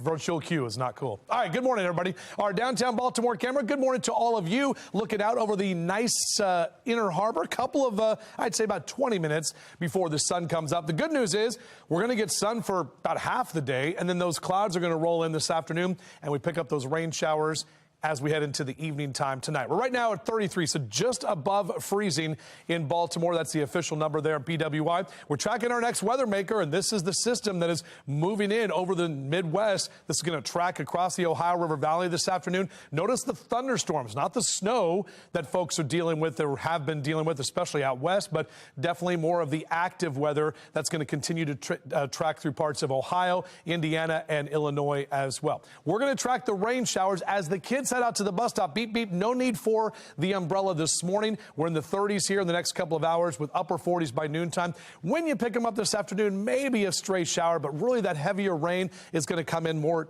this evening and into the overnight hours. Hank the bird. Good morning, Hank. Yeah, there you go. Hank's a little hoarse, too. But upper 30s here in the 9 o'clock hour on your Bird is the Wordcast. We're in the upper 40s by noontime. And we're going to top out in those mid to upper 40s and some lower 50s again. The average is 49 this time of year, so pretty close to that number across Carroll and Baltimore counties. So cooler than yesterday. Up and down the 95 corridor, more of those 40s for New York and Philly, and lower 50s for us in Baltimore and D.C. Colder to the north in parts of southern Pennsylvania, where they could see a little bit of a wintry mix when that system rolls through. Now, in terms of our temps, they're going to keep going back up. Mid to upper 50s tomorrow and Wednesday, even some 60s on the way by Thursday. First couple of days of March are going to be a little bit warmer before we get into a colder weekend, but those numbers are still above average. And the next chance for rain after this afternoon and evening is going to be on Friday. That will definitely be a rainy day, but we're dry and colder for the weekend. All right, let's check in with Mark Jones with the MTA. Good morning, Mark. Train system, you'll find Penn Train 511 and Camden 845, both running about 5 to 10 minutes late. The other trains, Mark, look good for travel. Light Rail Link has a 20-minute delay at present, certainly allowed time for travel there. And Metro Subway Link running about 5 to 10 minutes late between Owings Mills and Hopkins Station for travel. For the MTA Transit team, I'm Mark Jones. Thank you, Mark. A live look now over the White House. Russia suspends a nuclear treaty with Washington. Still ahead this morning, the concern of international nuclear arms race. Fish can be a great source of protein, but depending on where you get it, it could contain high levels of mercury. Still ahead, the safe brands to add to your grocery list. 6:22 is the time. You're watching Fox 45 Morning News, all local, all morning.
6:25. Fish is an important part of our diets. Nutritionists often recommend 2 to 3 servings a week.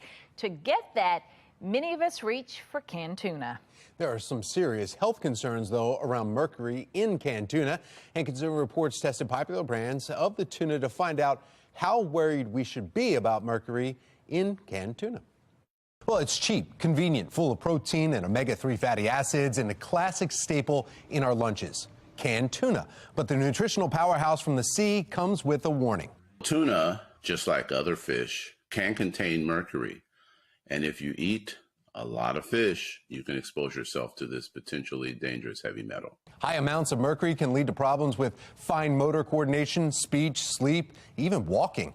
Because so many eat tuna and because of its potential risks, Consumer Reports tested 5 popular brands of canned tuna for mercury. And the results, popular albacore tuna had the highest mercury levels, while light varieties had relatively low mercury on average. The results varied, though, from can to can. There were some cans we tested that had high amounts of mercury. And because you cannot tell which can that you purchase has high amounts of mercury, you may be possibly exposing yourself to dangerous levels of this heavy metal. The National Fisheries Institute said the mercury levels were well below the limit that the FDA allows in canned tuna, and these products are safe to consume. Now, if you're concerned about limiting the amount of mercury, Consumer Reports says up to 12 ounces a week of Bumblebee Chunk Light, Chicken of the Sea Chunk Light, Safe Catch Wild Elite, and Starkiss Chunk Light tunas are the safer choices among all these products tested. Now, there are other types of seafood that are nutritious and have naturally lower levels of mercury, including oysters, salmon, and sardines. We say here in Maryland, crabs are a great thing, but that was not part of the Consumer Reports test. It is on the agenda. It's not on the agenda. Still ahead this morning, the big questions as to what is going on with the BGE Conduit contract.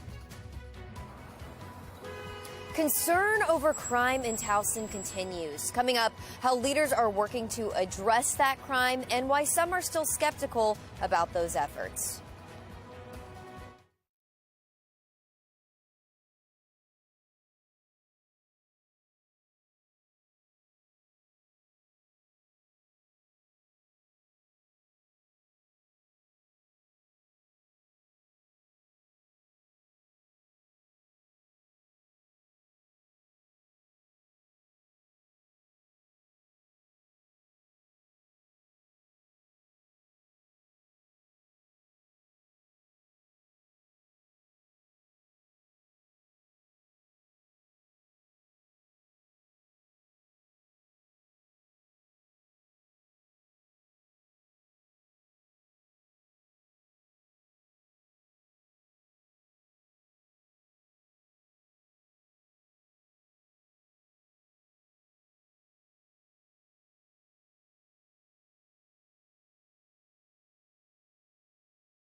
Live from WBFF in Baltimore, this is Fox 45 Morning News.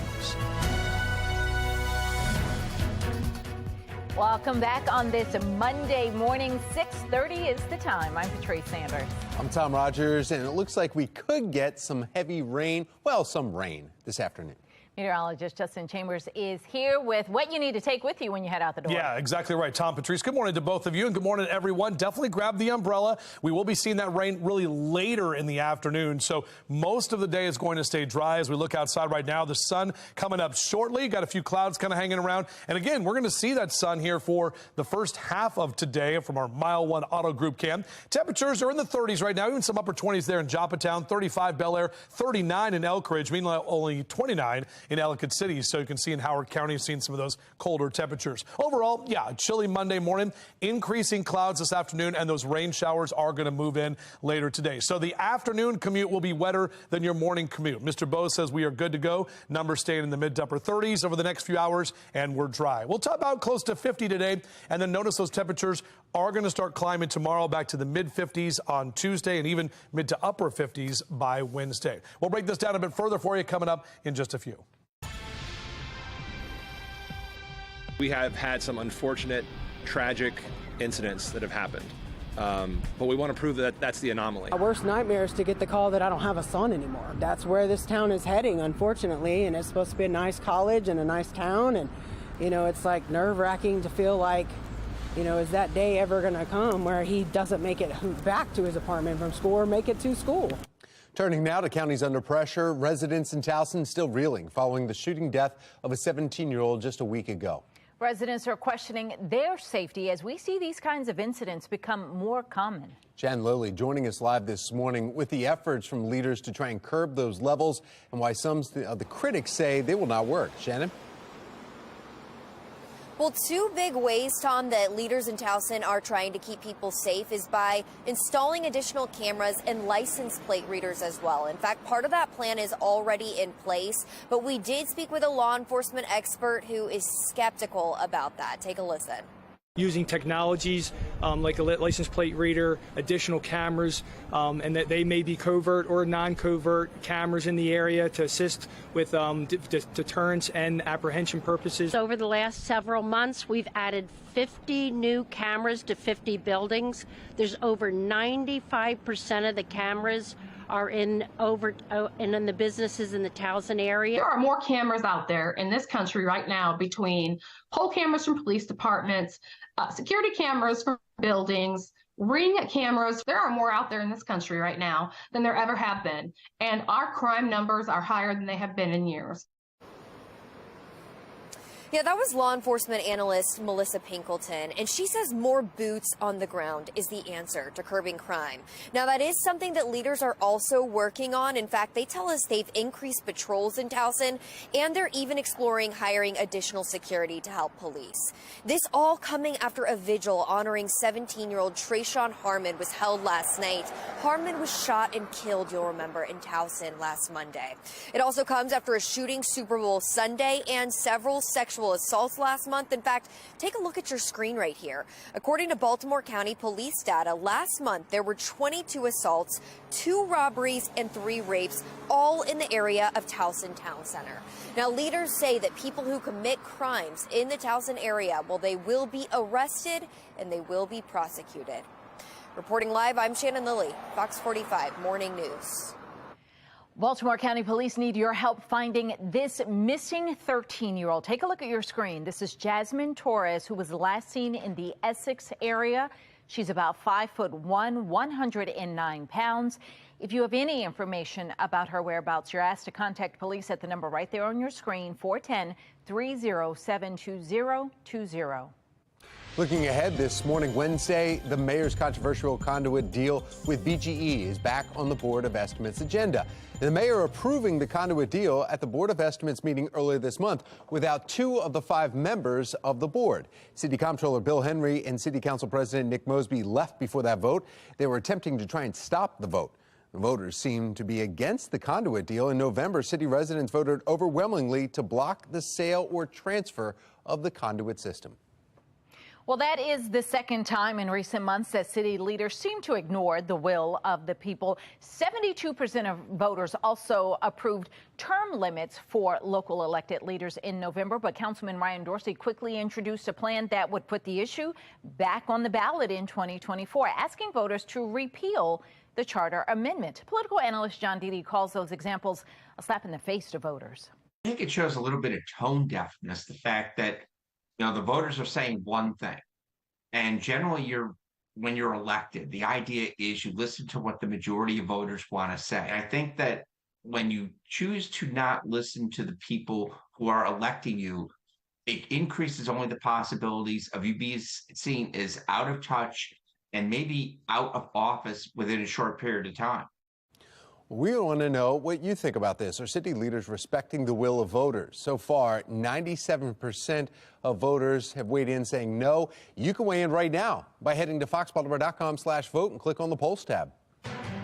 6:36, Russian President Vladimir Putin calling out Western nations in a televised broadcast. Megan Gillen is at our live center with the actions he just took regarding nuclear weapons. Megan. Here's what we know right now. This was in an interview with Russian media. Putin now claiming that the West is trying to dismantle Russia, and he is suspending Russia's role in the 2010 New START treaty here. And he went on to say before agreeing to any new nuclear deal with Washington, Russia would take into account the nuclear weapons capabilities, not only of the U.S., but other NATO countries such as France and Britain. This week, we know China is set to host Belarus's president, a close ally of Putin's, amid increasing international scrutiny of Beijing's stance on the war in Ukraine.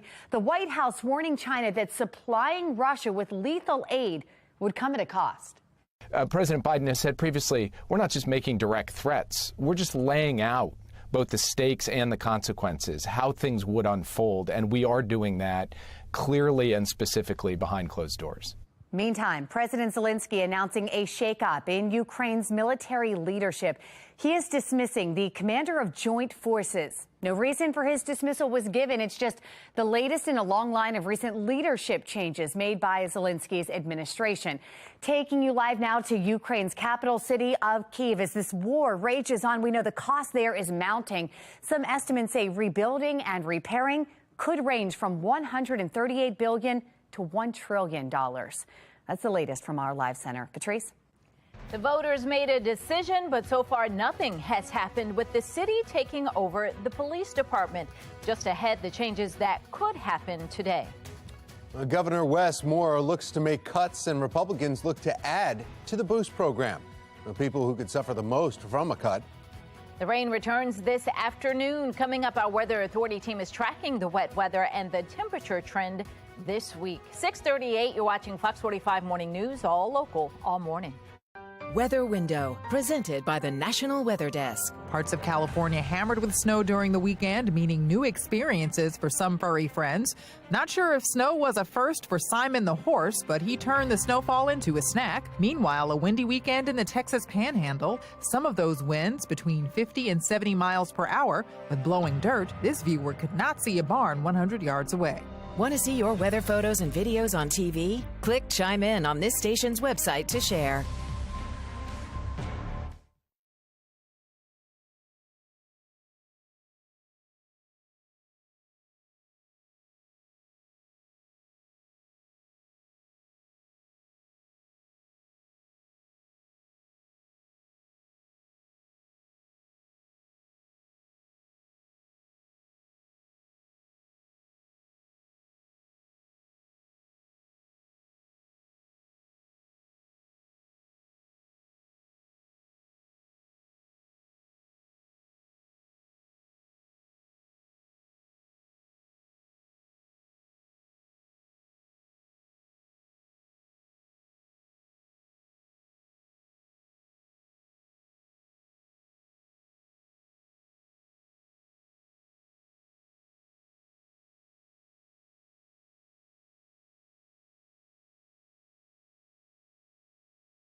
19 minutes in front of 7 o'clock. Your Weather Authority forecast.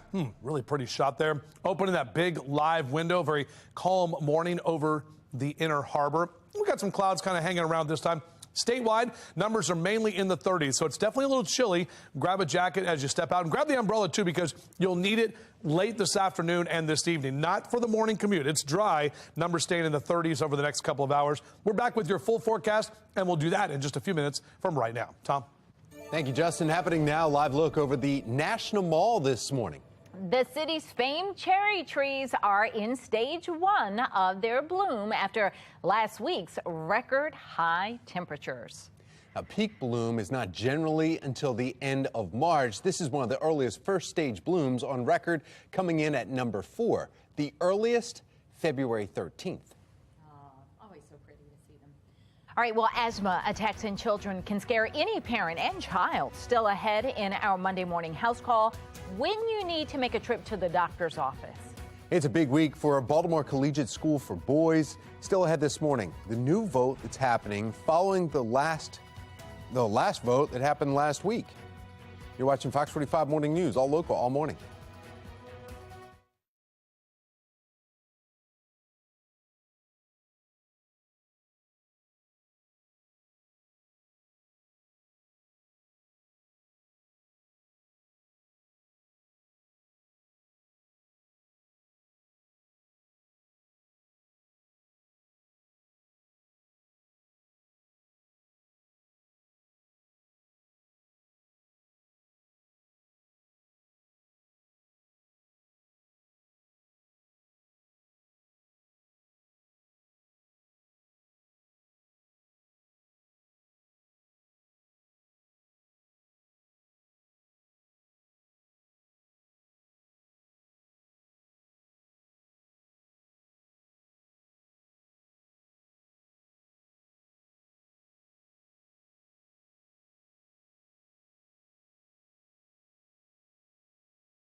.45 happening today. City Councilman Robert Stokes will introduce a resolution to call on lawmakers in Annapolis to bring the Baltimore Police Department under the city's control immediately. Shannon Lilly is joining us live from Baltimore City Police headquarters with why this hasn't happened yet. Shannon. Yeah, and that's a good question, Tom, because you'll remember on your ballot back in November, this was a question that was on your ballot, and the majority of people voted in favor of this, to have the city have control of Baltimore Police Department. But that has not happened yet, even though we are here in the new year. And that's because the Local Control Advisory Board, they're the ones in charge of this transition, and they're proposing a longer timeline for this change. Of course, Councilman Robert Stokes, he's pushing back on that. So in just 15 minutes, we're going to hear directly from him, plus hear why the mayor says this change is necessary. Now back to you. Happening today, Senator Ben Cardin will lead a roundtable discussion to highlight provisions included in the Inflation Reduction Act. Now, this provides seniors on Medicare with an opportunity to receive free vaccines, including shingles and the actual shingles vaccine. It also provides insulin for $35 a month. The senator will also hear directly from the seniors in Maryland to learn more about the improvements that they want to see. All right, at 6:46, we need to get back over to meteorologist Justin Chambers. Good morning. Good morning. Hi, happy to be here. You guys have a good weekend? Yes, great weekend. 79 on Thursday, broke a record. Snow on Saturday for some. For some, yeah. Not measurable, so it doesn't count. Yeah. Right. It was cold, though. Definitely cold. And you know what? I just stepped outside a moment ago myself. Woo! Yeah, definitely grab a jacket. It's going to hit you because we're seeing the chilly conditions out there at this time. A little bit of that cloud cover, sun coming up here as we speak from our Towson cam at this time, Mile 1 Auto Group cam. Numbers are mainly in the lower 30s. You can always check those numbers right there on the right side of your screen. We have you covered here, even during commercial breaks. So you know exactly what the temp is before you step outside.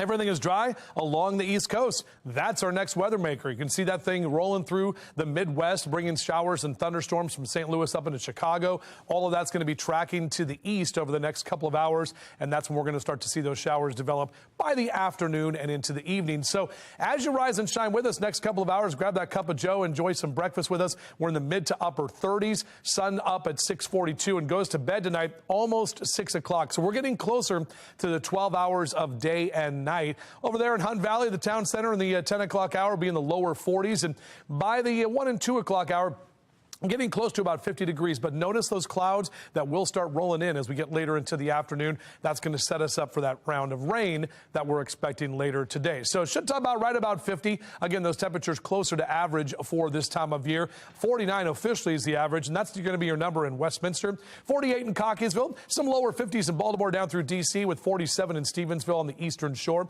Notice what happens with our temperatures this week. They are going to be warmer tomorrow and even Wednesday, mid to upper 50s. And even Thursday, you can see those temps spiking in the mid-60s before we drop back off into this first weekend of March. Even then, still slightly above average. All right, here comes our next weather maker. This is Future Scan. We stopped the clock at 2 p.m. Notice some of those showers just north of Baltimore up into parts of southern Pennsylvania, the Maryland and Pennsylvania line. As we get to about 5, 6, 7 o'clock this evening, more of those showers start moving in. Notice the pink right there where areas north of the Mason-Dixon could see a little bit of that wintry mix. But really the rain is going to be here for us through the later part of this evening. So while we go to bed tonight, probably going to be raining. We'll wake up tomorrow. The rain's going to be done. We'll have some wet roads to deal with. But Tuesday afternoon looks pretty good. Improving conditions into Tuesday afternoon, Wednesday, and even Thursday with more of those warmer temperatures coming ahead of our next weather maker, which sets us up for a few more showers later this week. Shout out to Jeff W. That is Penny, who apparently is sleeping during my forecast, so that's fine. Most people in this building do for 2.5 minutes while I'm on. So thank you very much, Jeff, for sending me that pet pic. JC Chambers at foxbaltimore.com. That's my email. Would love to put your pets on TV. Here's that 7-day forecast as we talk about here. Those numbers not too bad to wrap up the month of February. March on Wednesday is when it starts with upper 50s and, as I mentioned, even 60s by Thursday. Patrice? Justin, we hang on to every word you say. You're so sweet. Looking now at our Lynn Stoller traffic network, the BW Parkway is closed southbound in Laurel because of a crash. One lane getting by northbound. That's between 198 and 197. So traffic, as you would imagine, is extremely slow, if not all the way stopped in that area. Baltimore City and Under Armour are teaming up for Project Rampart. The program is working to upgrade fields, facilities, and outfit student athletes and coaches with new apparel. Project Rampart It also brings 3 students from each high school together to create a better athletic experience and learn leadership skills. Now, according to city schools, student athletes graduate high school at 25% higher than those who are not involved with sports. 2 student athletes shared how learning to be better on the field is also helping them in the classroom. I've been exposed to new people and also new ideas, but I have been especially grateful for the encouragement that we received through the program. We learn how to deal with ups and downs, and I think we are better prepared for success and adversity, and I'm so grateful for my opportunity. Participating in sports has been key to my success. It has taught me the importance of discipline, focus, and resilience as I continue my journey through education and life. Under Armour CEO Kevin Plank says he eventually wants to expand Project Rampart into middle and elementary schools all across Baltimore City. Find your next car at the Maryland Auto Show. Still ahead, your chance to go for free. Oh, and don't let February pass you by. Just ahead in Baltimore, the brew options found right here in Maryland. When you talk about brew, Yes. you're not talking about coffee No. at Feb Brewery, huh? Not there, but definitely here. My Definitely goodness, here. yeah. Good time for a coffee break.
The Boost program allows low-income and moderate-income parents some funds to put their children to a school that works for them. This is all about the kids. It's all about low-income kids, low-income communities, and it's having a massive impact, and we don't want that impact to stop. Governor Wes Moore cutting $2 million from the $10 million Boost program. Boost was formed to allow low-income families in Baltimore City the chance to give some school choice. Joining us now about what this cut means moving forward, political commentator Armstrong Williams. Good morning, Armstrong. Good morning, Tom. 1/5 the budget, no reasoning of poor performance or tax dollar waste was given, just the cut there. Is this because Governor Moore wants another program to make sure that the public schools stay strong, or is this teachers union influence? Tom, obviously it's politics, because the fact that Senator Ferguson has signaled without any doubt that they're going to support this Boost program, and other Democrats are saying the same. In fact, some are saying that it should be increased. It's about how the community is impacted, parents, the kids, and education. And $2 million, when you think about how you use other taxpayers' money on sports and other organizations, and you don't have as much to show for it. A person's education is first and foremost, and the governor, given his incredible educational background, being a Rhodes Scholar, part of the military elite, he understands better than most people that kids should have option. Whatever gives them that option, give them the best education to keep them out of the prison pipeline, to keep them out of petty crime, to give them self-worth and self-esteem. Right. You should not only advocate that option, you should increase supporting that option. And so obviously the legislature has the final decision on this. And it looks as though that there will not be any money taken from the Boost program. And again, the governor is also on a learning curve. He's new to this position, and hopefully in the weeks and months ahead, he will come around to understand why this Boost program is so critical to a child's education. A lot of people saying, well, this hurts the most vulnerable. They are the poorest and the youngest. It's hurting them the most, though. So you're thinking, okay, well, Governor Moore obviously has an alternate plan. We're not hearing that yet. But we're also hearing, okay, well, then other people are saying, well, you go back to the $30 billion that are going into now public school systems across the state that we're pumping into this because of the Kerwin plan. And then others say this does not impact those students, though. There's no Boost-like program in with Kerwin. Yeah, of course that's true. And look, public education is failing the kids in Baltimore miserably. When you think about those 23 schools and not one kid is proficient in math and English, that is devastating and very troubling. What parent would want their child in that kind of system? What you should do is force these public schools to do better, threaten their funding, threaten their leadership, that if they don't get their act together where the schools are working for the kids and not for the administrators and their lead, something has to change. You should encourage them and motivate them by saying, I'm going to support charter schools, private schools, Christian schools, whatever it works, and give that child the best chance at a quality education. But then that takes away, though, from the system that's already in place, and then goes back to, the public school education saying, if you start giving it a choice, we're not going to know how we can get our federal and state dollars. Well, then correct the issue of failing schools, if that's the case. Put the right administrators, the right superintendent, and empower the teachers to teach these kids. Then what you do, you change the school. You don't change the funding. You continue to support what works. Public schools have failed, and make them work. I'm Sean Williams. Leave it right there. Thank you. Thank you, Tom. Well, that brings us to our question of the day. Do you support Governor Moore's proposal to cut Boost funding? So far, 93% of those who voted say no. Go to foxbaltimore.com/vote to weigh in. We invite you to join us for a Your Voice, Your Future Crisis in the Classroom town hall, focusing on the relationships between crime, poverty, and education. It happens at Huber Memorial Church tonight at 7 p.m. You can also watch it live on foxbaltimore.com. A push to bring the Baltimore Police Department under city control immediately. Coming up, we're live with the effort happening today, plus why city leaders say it's necessary. Now we have this incident where one is dead and two are injured simply because people want to solve their conflicts with gunfire. A violent weekend in the city. How city leaders plan to address the ongoing violence both here and in Annapolis. Hurricane strength winds in the southern plains, tornadoes in the central U.S. We have new images of the damage that many across the country are waking up to right now. And how's that going to play out for our weather forecast? We'll talk about the rain that's on the way for us later this afternoon. You're watching Fox 45 Morning News. Let's go. Live from WBFF in Baltimore, this is Fox 45 Morning News. Good morning on this Monday, February 27th. I'm Patrice Sanders. Tom Rogers, last Monday of February, and it looks like it's going to feel a little bit more like February should. And January went by so slowly, February seemed to fly by. Right? I mean, we have the Super Bowl and boom, here we are. It's March Madness already, right? And madness with the weather, not necessarily. Everything is actually pretty calm right now. Look at that beautiful shot there of the sun that is now coming up. Love showing you these sunrise pictures. And we actually will see the sun for at least part of the day today. Later this afternoon, those clouds roll in, and then we'll have to deal with some rain showers as well. Most of us are waking up chilly, very February-like, with lower 30s for Cockeysville and Baltimore straight down into Annapolis at 36. 30-year temp in Columbia. Good morning to you in Howard County. So here's a look at your weather story. Chilly Monday morning, increasing clouds this afternoon, and then we're tracking those rain showers that are going to roll in for the second half of your day. So overall, the commute this morning, no issues. Morning drive, Mr. Bowe says 30s and dry conditions. Your evening commute, that's when you'll need the windshield wipers, so just be aware that that rain is coming. Back with your full forecast. We'll talk about that in just a few minutes. Tom? All right, thank you, Justin. Now to your Lens Solar Traffic Network here. Crash impacting traffic along BW Parkway. Cars just inching along this morning. You see on the bottom right screen there's the accident is actually in the median right now. So northbound lanes are just opening up another lane. It looks like as we speak, southbound lanes, they were completely shut down and now they're open. So expect some delays both directions BW Parkway this morning. 7:01 now. We're following three big stories this week in a city in crisis. Today, City Councilman Robert Stokes will introduce a resolution to call on lawmakers in Annapolis to bring the Baltimore Police Department under the city's control immediately. And then tomorrow, the Baltimore Collegiate School for Boys could finally learn its fate after weeks of uncertainty. And then on Wednesday, the Board of Estimates will hear more about the mayor's controversial Conduit deal with BGE. This comes as the city comptroller maintains the mayor's vote to approve it early has no legal standing. We're taking a closer look at what to expect when it comes to all three issues. We begin with the resolution Councilman Stokes will introduce today. Shannon Lilly joining us live from police headquarters with background on it and why he's doing it. Shannon. Well, this is something, Patrice, that the mayor has been pushing for years. And he says if the police department here is under city control, well, that's going to allow the department to be more responsive to the community that it serves. And if you'll remember, back in November, city voters already approved a charter amendment on the ballot to do just that, to move this department from state to local control. But here we are in the new year, and that hasn't happened yet.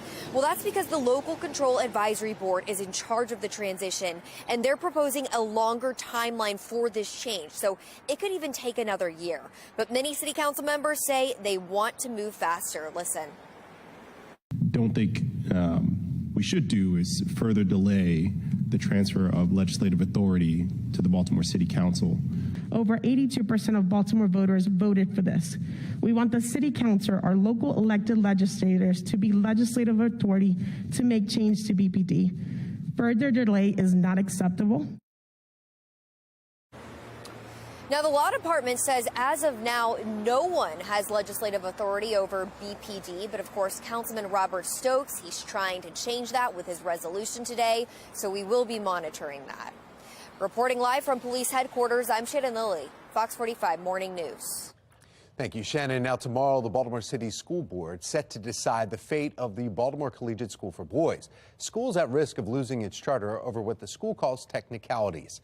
Now, City School CEO Dr. Sonia Santelises is recommending the school stay open, saying it has improved. But last week, the board could not reach a decision during their meeting. Supporters are urging the board to keep that school open. They have a faculty that really cares strongly about them. They have many young Black professionals in the school building, which is unfortunately a rarity across the system. Our schools are not turning around overnight.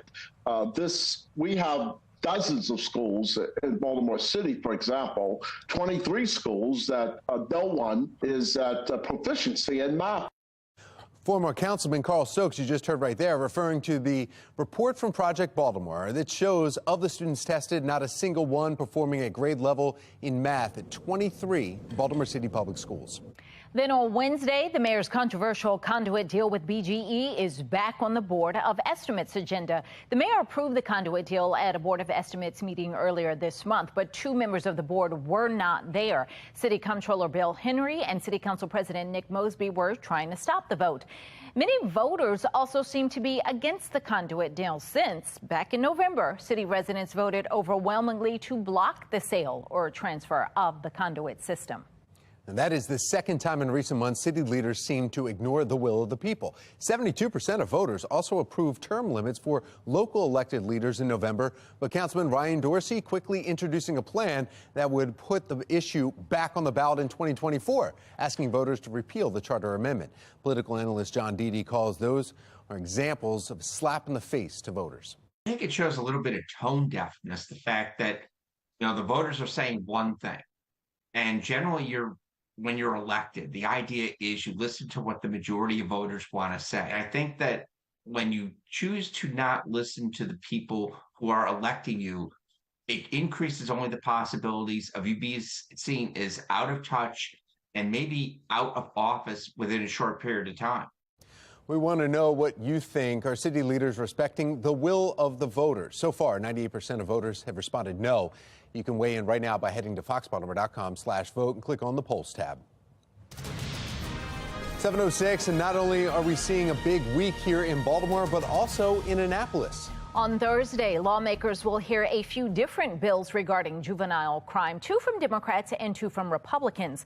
Now, one of those bills from Democrats is the Youth Accountability and Safety Act. That bill would prevent anyone under the age of 25 from being charged with felony murder. The House will also hear Democrats' Youth Equity and Safety Act. It would end the practice of automatically charging juveniles as adults in serious crimes, even with murder. Republicans are backing 2 bills that would crack down on juvenile offenders. One of them, the Juvenile Gun Offenses Accountability Act of 2023. It would allow children accused of gun crimes to be charged as long as they're at least 10 years old. The other bill seeks to make changes to the state's juvenile justice law, which prevents children under the age of 13 from being charged with any crime. The bill would change that threshold from 13 years down to 11 years old. If you want to contact your area lawmakers about crime, education, or any other issues, you can point your phone's camera at the QR code on your screen, and that will take you to our website, where we have listed official email and phone numbers for your state senators and delegates. 7:08 now. Severe storms ripped through the Midwest overnight, toppling trees and leveling homes. Megan Gillen is at our live center this morning with some of the images just coming into our newsroom this morning. Megan? Just incredible, guys. A lot coming in from Norman, Oklahoma, including this one from Live Storm Chasers. Wait till you see this video right here, really showing the damage that many people experienced last night. Look at the homes just ripped apart. You can see debris all over the front yard there. We've got new images coming in as well. This one, take a look at this.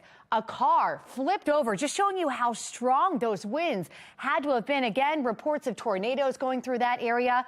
Also storms. You can see that indicated from this video right here from Tyler. And one more for you, Gage, sending in this one on Twitter. It appeared that there were some goats that were trapped by some debris. The good news, those goats are fine. And actually, despite all of the immense damage we're seeing this morning, no serious injuries being reported overnight. Tornadoes just a small part of the threat that we've been hearing about. There were at least 95 high wind reports across the Texas Panhandle into Oklahoma, parts of Kansas. What does that mean? Well, that means 114-mile-an-hour gusts near Memphis, Texas, southeast of Amarillo. Many areas in the southern plains feeling these hurricane strength winds. Check out this new video. This is coming in from Amarillo, Texas as well. The sky, just an eerie red out there last night. All that dust kicked up into the air, making it difficult to see, difficult to breathe. A lot of people reporting that. And those winds, a big concern here this morning because they knocked out power. The latest numbers here this morning showing about 26,000 people without power in Texas, mostly across the rural parts of the Panhandle. It's another 52,000 across Oklahoma right now. Again, they were the ones who just got hit last night. We want to take you live now to Cincinnati, Ohio. This is where the new concern is. And now there's slight risk of severe storms later today. Forecasters saying that they could actually see some tornadoes across the Ohio area here this afternoon. And that, guys, is the same system. You see it moving across right here. We're expecting to feel some of those impacts here later today. Meteorologist Justin Chambers has been timing all of that out for us and the impacts that we could feel. How's it going, Justin? Yeah, not too bad, Megan. That's exactly right. That is our next weather maker that started essentially in the West Coast over the weekend and brought snow to parts of Southern California where they usually don't see snow, in parts of even L.A. where they had blizzard warnings north of Los Angeles. That's the same weather maker that is prompting some wind advisories. All of those areas in that beige, this is what Meg was talking about, those hurricane force winds, all wind advisories. Almost the entire state, it is the entire state of Tennessee and Kentucky as well. It gets as close as West Virginia for that wind picking up. But you can see that next weather maker bringing some thunderstorms right now just to the east of St. Louis, up into the Chicago area. Once you go north of Chicago, that changes over to more of that wintry precip. Everything looks great right now when you look at our live cam from downtown Baltimore with the sun that is now now up. And if you are going to be out for a run or a jog in the next few hours, I just go grab at least an extra layer with numbers in the mid to upper 30s this morning. But coming up in a few minutes, we will track the timing, when the rain is going to impact us here, what the temperatures do this week, and if we have more rain by the end of the week. All of that coming up in just a few. All right, let's take a look now at our Lynn Stoller traffic network. Not a good morning commute if you have to be on the BW Parkway. There is a crash that's impacting traffic there. You're at a standstill on the BW Parkway in that area right there. This is at Brock Bridge, and you're going to want to avoid that area if you can. 295 south, cars on the other side starting to get by, but there's a big backup on both sides. Avoid BW Parkway if you can. I don't think that's going to make people feel safe. That doesn't make me feel safe looking up and just seeing a camera. Violence in Towson has had a sharp increase since the start of the year. Topping our next half hour, 2 big ways leaders are planning to keep residents safe as they remain on edge. Asthma impacts 1 in every 12 children. After the break, the warning signs parents need to know about to keep their children safe. 7:12, you're watching Fox 45 Morning News, all local, all morning.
This Fox 45 News segment is sponsored by GBMC. 7:15, asthma affects about 6 million children. That's 1 in every 12 children. Now, for kids who love to run and play, it can be a hindrance. For parents, it's a constant source of concern. For today's Monday Morning House Call, Dr. Teresa Nguyen, Chair of Pediatrics at GBMC and a pediatrician with GBMC Health Partners, is joining us with what parents need to know. Good morning, Dr. Nguyen. Good morning. How are you? I'm doing well. All right. So that's a lot of children that we're talking about. What causes asthma in kids, and how do you know that's what you're seeing in your child? Asthma is multifactorial. There's a genetic predisposition, and then there's some environmental play into it as well. If you have a family history of asthma, if you have atopic skin disease, meaning like eczema, lots of dry skin, and seasonal allergies, you're probably a big setup for getting asthma. And then it's a matter of when it shows up in childhood. So how do pediatricians check for that in kids? If the parents say, you know, my child seems to be seeing something, what is it likely that the parent is seeing, and then how do you confirm that? So for children, it's really diagnosis by symptoms.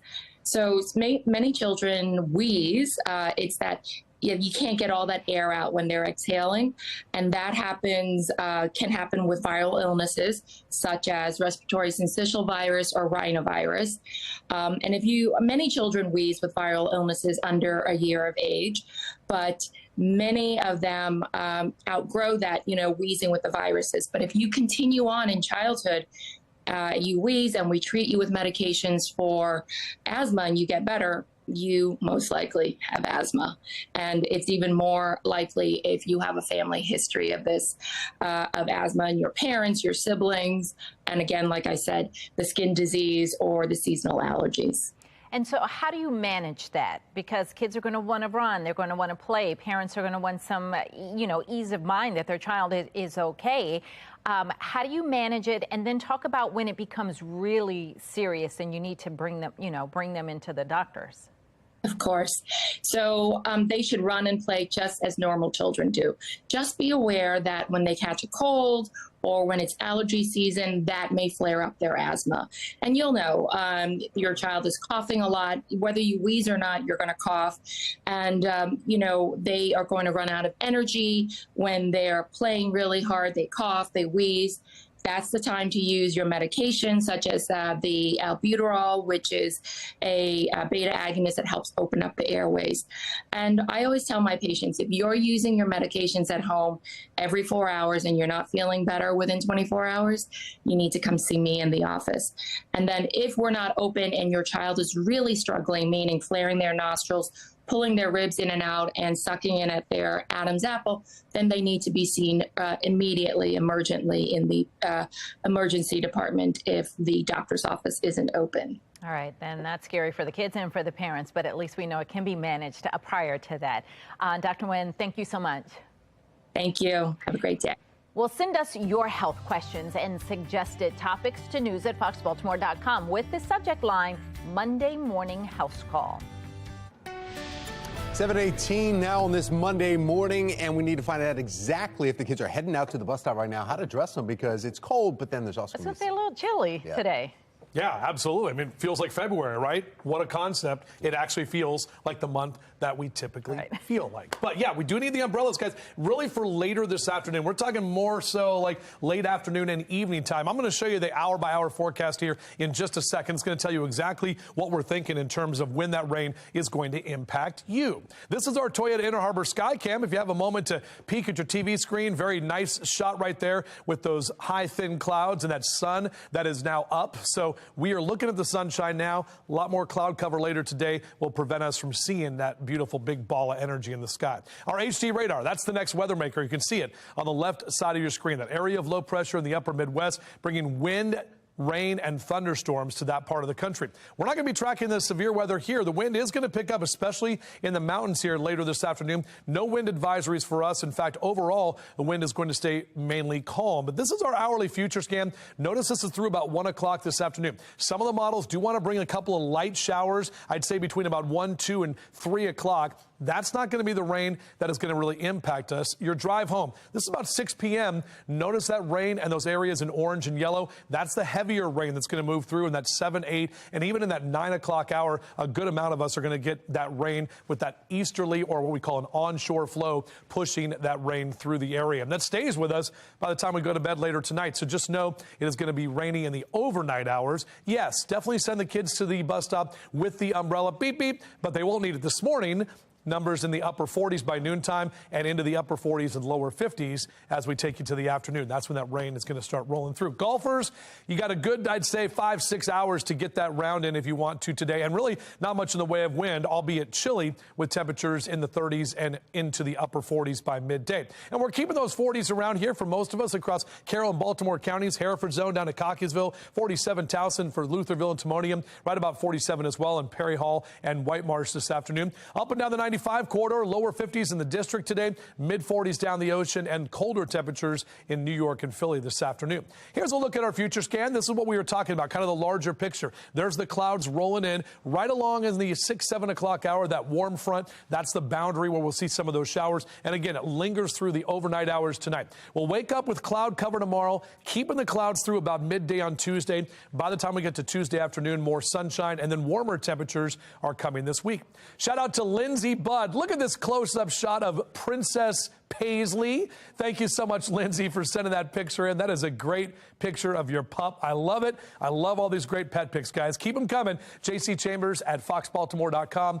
Instagram, chime in, Facebook. Y'all know how to get me. So, all right, there's that 7-day forecast. We're keeping those 50s around. As I mentioned, warmer for both Tuesday and Wednesday. And even by Thursday, we're talking temps in the mid-60s. Tom? Thank you, Justin. Taking a look at your Lynn Solar Traffic Network. Accident that was shutting down BW Parkway in both directions in Laurel. Now clear. You see a little bit slower southbound because they had miles and miles of backups there. So just about 3 minutes ago, we saw all the emergency crews leaving that scene. So good news there. It's just a little bit of residual there with the traffic buildup southbound. Cherry blossom season is just about here. Still to come this morning when you can go and see the perfect peak. After a few months of cooling off, inflation is heating up once again, and with it, resurrected fears of a recession. I'm Christine Frizzell with the latest.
.25 and now to this morning's assignment, America. We may be only 2 months away from a new month, but 2 days away from a new month, but we are still feeling the impacts from January's economic data.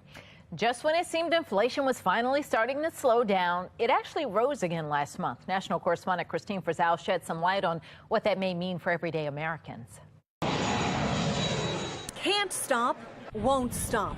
From traveling to eating out to buying new cars, Americans keep spending more money, despite that money not going as far as it did before. That was the big takeaway from the latest inflation data on personal consumption expenditures, or PCE, for the month of January, up 5.4% from a year ago. This is bad news, it's bad news. And it's bad news across the board. It's bad for the economy, it's bad for livelihoods, it's bad for bonds, it's bad for stocks. It is just bad news. Indeed, stocks tumbled following the news, with fears it could spell recession after all. While spending can be a good thing for the economy, it means inflation, which had seemed to be cooling off, pushed up again, with more pushback expected from the Federal Reserve, which seeks to get that number to 2%, using its primary tool of raising interest rates. The chances of a soft landing, which looked to be getting better a couple months ago, I think are now receding. Higher interest rates means it's more expensive to get a loan, to buy a house or a car. But it also costs the federal government far more to borrow money. The Congressional Budget Office predicting federal interest costs will total $10.4 trillion over the next decade, up from $8 trillion. Still, the White House remains optimistic, pointing to an improved supply chain and a strong labor market. In January, the U.S. unemployment rate hit a low not seen in over half a century. Treasury Secretary Janet Yellen does acknowledge that inflation remains a problem, but says disinflation doesn't necessarily happen in a straight line, and says it simply means more work needs to be done. I'm Christine Frizzell reporting. Well, starting off chilly with temperatures in the 30s this morning. That's right. Meteorologist Justin Chambers is taking a look at how this week's double weather maker is impacting our temperatures. Concern over crime in Towson continues. Coming up, the big ways that leaders are trying to put an end to this violence and why some don't think their plan will work. You're watching Fox 45 Morning News, all local, all morning.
Live from WBFF in Baltimore, this is Fox 45 Morning News. Welcome back on this Monday morning. 7:30 is the time. I'm Patrice Sanders. I'm Tom Rogers, and yes, this morning nice and dry. It's later on this evening, and that's going to be a little bit of a change for us. Let's see exactly what's happening and when. Meteorologist Justin Chambers is here, still doing his 7:30 stretch. We got our 7:30 stretch. What'd you say, Patrice? The huggers, right? Yeah, hug yourself. Give yourself some love. There you go. Get the blood flowing. We love that. It's a Monday. We're back at it here for another work week and school week as well. March Madness right around the corner. We know what that means. That things happen, and a lot of basketball is played too. Our downtown Baltimore cam, looking outside right now, we are seeing that sun that is up there, a little few high thin cloud cover, and you can actually see those temperatures that are still chilly. 34 your number in Dundalk right now, 33 in Brooklyn Park, lower 30s for Baltimore and Glen Burnie. So out for a run or a jog, just grab at least one layer with mid to upper 30s over the next couple of hours. Get your run in and get your blood flowing. Right about 50 for our high today, so that number's pretty close to February average, but the rain, it's going to be late this afternoon into the evening. And then we dry out by tomorrow afternoon and Wednesday, both Tuesday and Wednesday, looking pretty good with mid to upper 50s. We do have some 60s in the forecast, but we also have an even rainier day than what we're going to see today. We'll talk about when that is going to impact you in that 7-day forecast in just a few minutes. All right, now let's take a look at your Lens Solar Traffic Network and the collision that was shutting down the BW Parkway. Our map shows it in red and yellow there, but actually it's wide open. You see that on the bottom right. There's some delays, though, because of the traffic that was built up north and southbound. So you see that on the top left there. This was in Laurel, and it was an accident that crossed over the median there, so it blocked both directions. Right now, we also have 95 southbound right at Maryland 100. There's an incident northbound there, and it's causing some delays northbound. And then there's a delay southbound, so maybe some gaper delay is also in that area. We have had some unfortunate, tragic incidents that have happened, but we want to prove that that's the anomaly. Our worst nightmare is to get the call that I don't have a son anymore. That's where this town is heading, unfortunately, and it's supposed to be a nice college and a nice town, and, you know, it's like nerve-wracking to feel like, you know, is that day ever going to come where he doesn't make it back to his apartment from school or make it to school? Well, turning now to counties under pressure. Residents in Towson still reeling following the shooting death of a 17-year-old just 1 week ago. Residents are questioning their own safety as we see these kinds of incidents become more common. And Shannon Lilly is joining us live this morning with the efforts from leaders to try and curb these violent levels and why some critics say they will not work. Shannon. Well, two big ways, Tom, that leaders in Towson say they are trying to keep people safe is by adding additional cameras and also license plate readers as well. And part of that plan is already in place now, but we did speak with a law enforcement expert who's skeptical about whether or not this is going to work or help anyone. Take a listen. Using technologies like a license plate reader, additional cameras, and that they may be covert or non-covert cameras in the area to assist with deterrence and apprehension purposes. Over the last several months, we've added 50 new cameras to 50 buildings. There's over 95% of the cameras are in the businesses in the Towson area. There are more cameras out there in this country right now between pole cameras from police departments, security cameras from buildings, Ring cameras. There are more out there in this country right now than there ever have been. And our crime numbers are higher than they have been in years. Yeah, that was law enforcement analyst Melissa Pinkleton, and she says more boots on the ground is the answer to curbing this crime. Now, that is something that leaders are also working on. In fact, they tell us they've increased patrols in Towson, and they're even exploring hiring additional security to come in and help police. Now, this comes after a vigil honoring 17-year-old Trayshawn Harmon was held last night. Harmon was shot and killed in Towson last Monday. It also comes after a shooting Super Bowl Sunday and several assaults last month. In fact, take a look at this right here on your screen. According to Baltimore County Police data, last month there were 22 assaults, 2 robberies, and 3 rapes, all in the area of the Towson Town Center.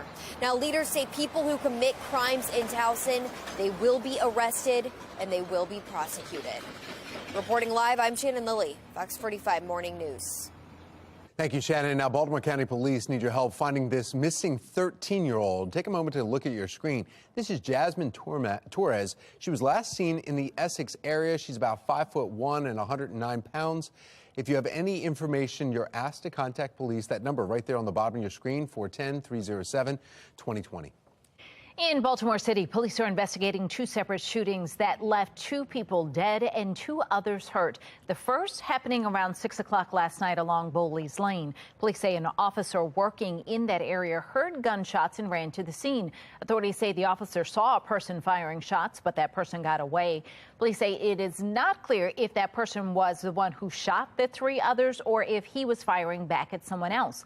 Police Commissioner Michael Harrison urging anyone with information to come forward. Now we have this incident where 1 is dead and 2 are injured simply because people want to solve their conflicts with gunfire. That is why it's so imperative, so important, so critical that members of this community, people who live and were out here, give us a call right away, or you can do it anonymously. You can leave an anonymous tip by calling Metro Crime Stoppers. That number on your screen, it's 1-866-7-LOCK-UP. Still ahead this morning, the mayor's controversial Conduit deal with BGE back on the Board of Estimates agenda. Why this is raising questions about if the city leaders are actually listening to their voters. And Russia just suspending its role in the 2010 New START treaty. What Putin now says he wants to know about nuclear capabilities worldwide. That's straight ahead from our live center. And the next weather maker is on its way to the Baltimore region. Stay with us all morning long and into the evening as our Weather Authority team of meteorologists tracks that system. 7:37, you're watching Fox 45 Morning News, all local, all morning.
All right, welcome back, everybody. We're about 20 minutes in front of 8 o'clock. Happy Monday. Hope you enjoyed your weekend. The final one of February. March right around the corner. As we march in, you can see our Towson camera right now. Some of those clouds making that sun kind of obscured just a little bit.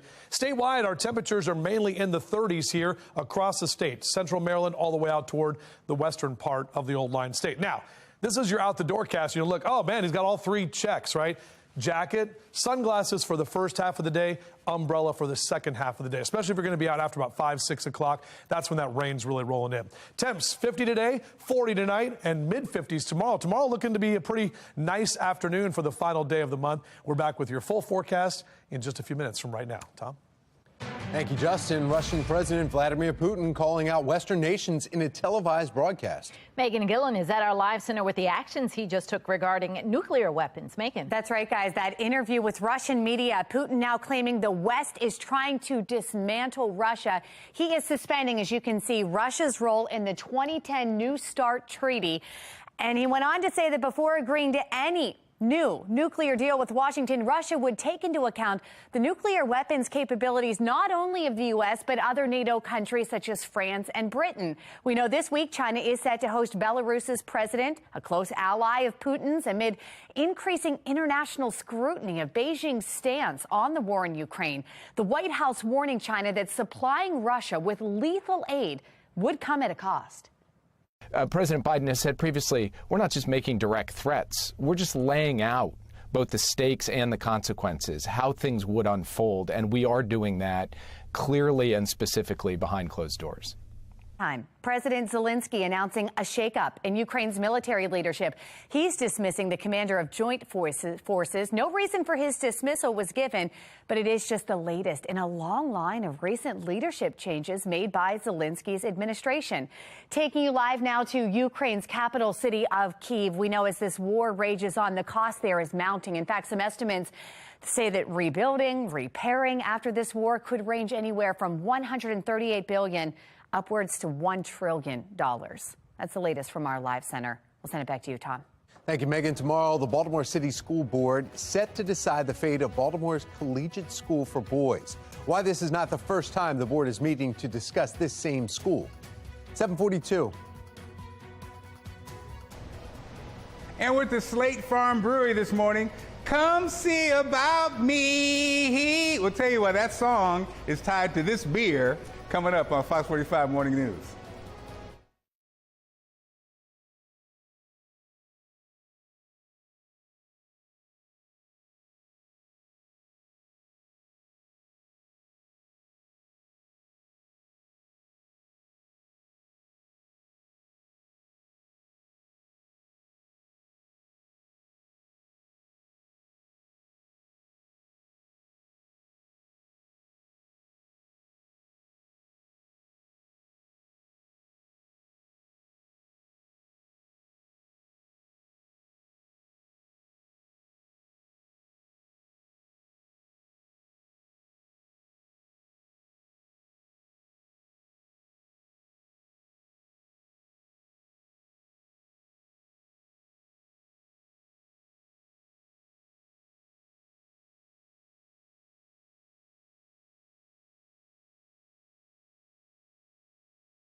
$7:45. It's so Baltimore. Before the month is over, celebrate that Brewery and your favorite Maryland breweries. In fact, plan a brewery getaway throughout the state of Maryland. Be More Lifestyle host Mark Clark is live at Slate Farm Brewery, and he's got a whole lot more.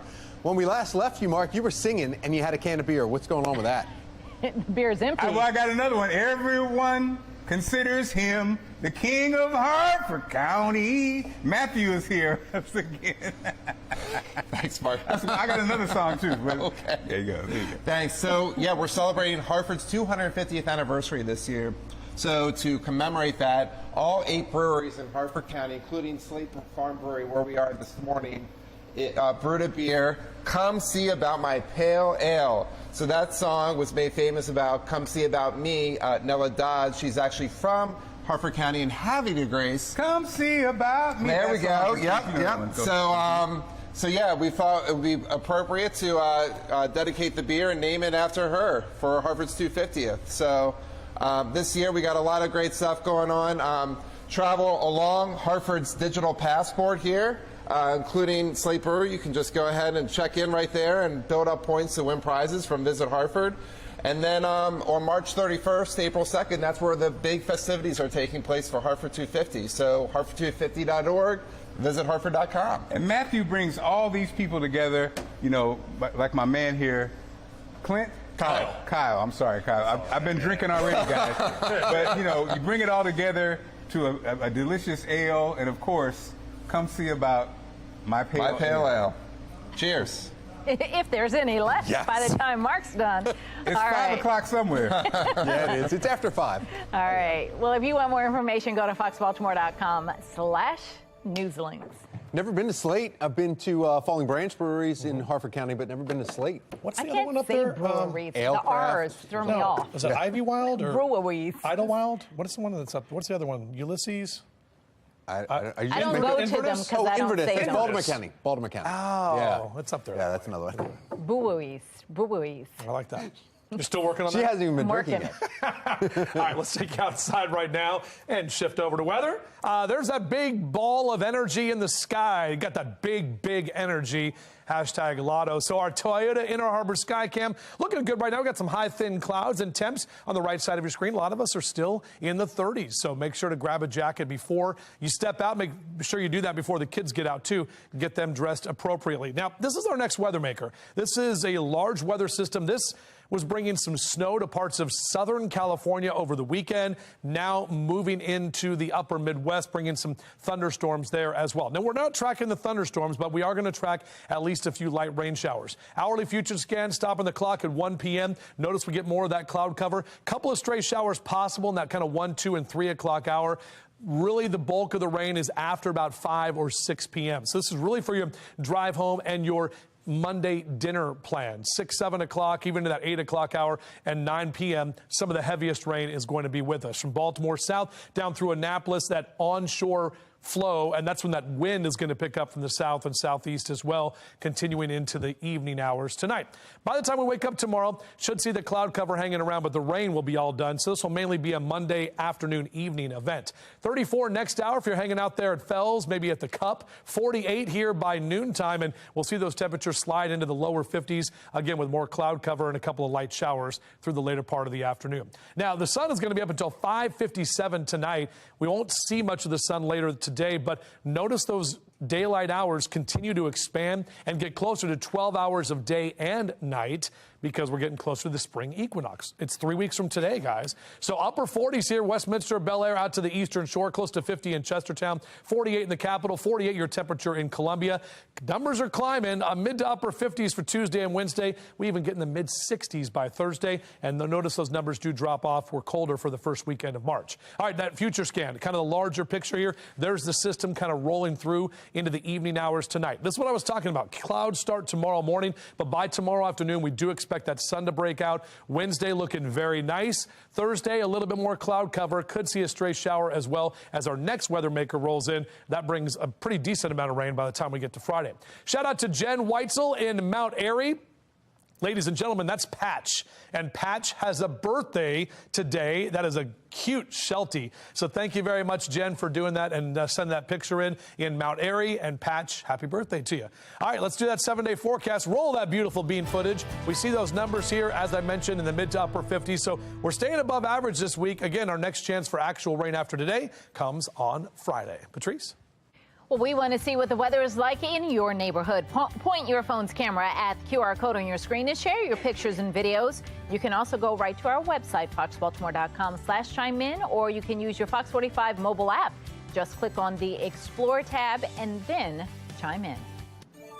7:50, now we want to take you to Len Stoller Traffic Network, and we have some incidents. On the bottom left there, that's in Elk Ridge right there, we have an incident happening in 95 right at 100, and there's some traffic delays you see on the bottom left. Then on the right, this is actually good news, because if you're going eastbound on 50 across the Bay Bridge, there's an incident that happened.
This Fox 45 news segment is sponsored by the Maryland Auto Show. Oh, and it's perfect that it's sponsored because now is your cue to call in to win tickets to the Maryland Auto Show happening March 10th through the 12th at the Baltimore Convention Center. In fact, you can call the number you see right there on your screen, 410-481-4545, and then caller number 1 wins 4 tickets to one of those one day at the show. That number again, 410-481-4545. If you don't win this week, don't worry, you can get tickets or learn more at marylandautoshow.com. Good luck.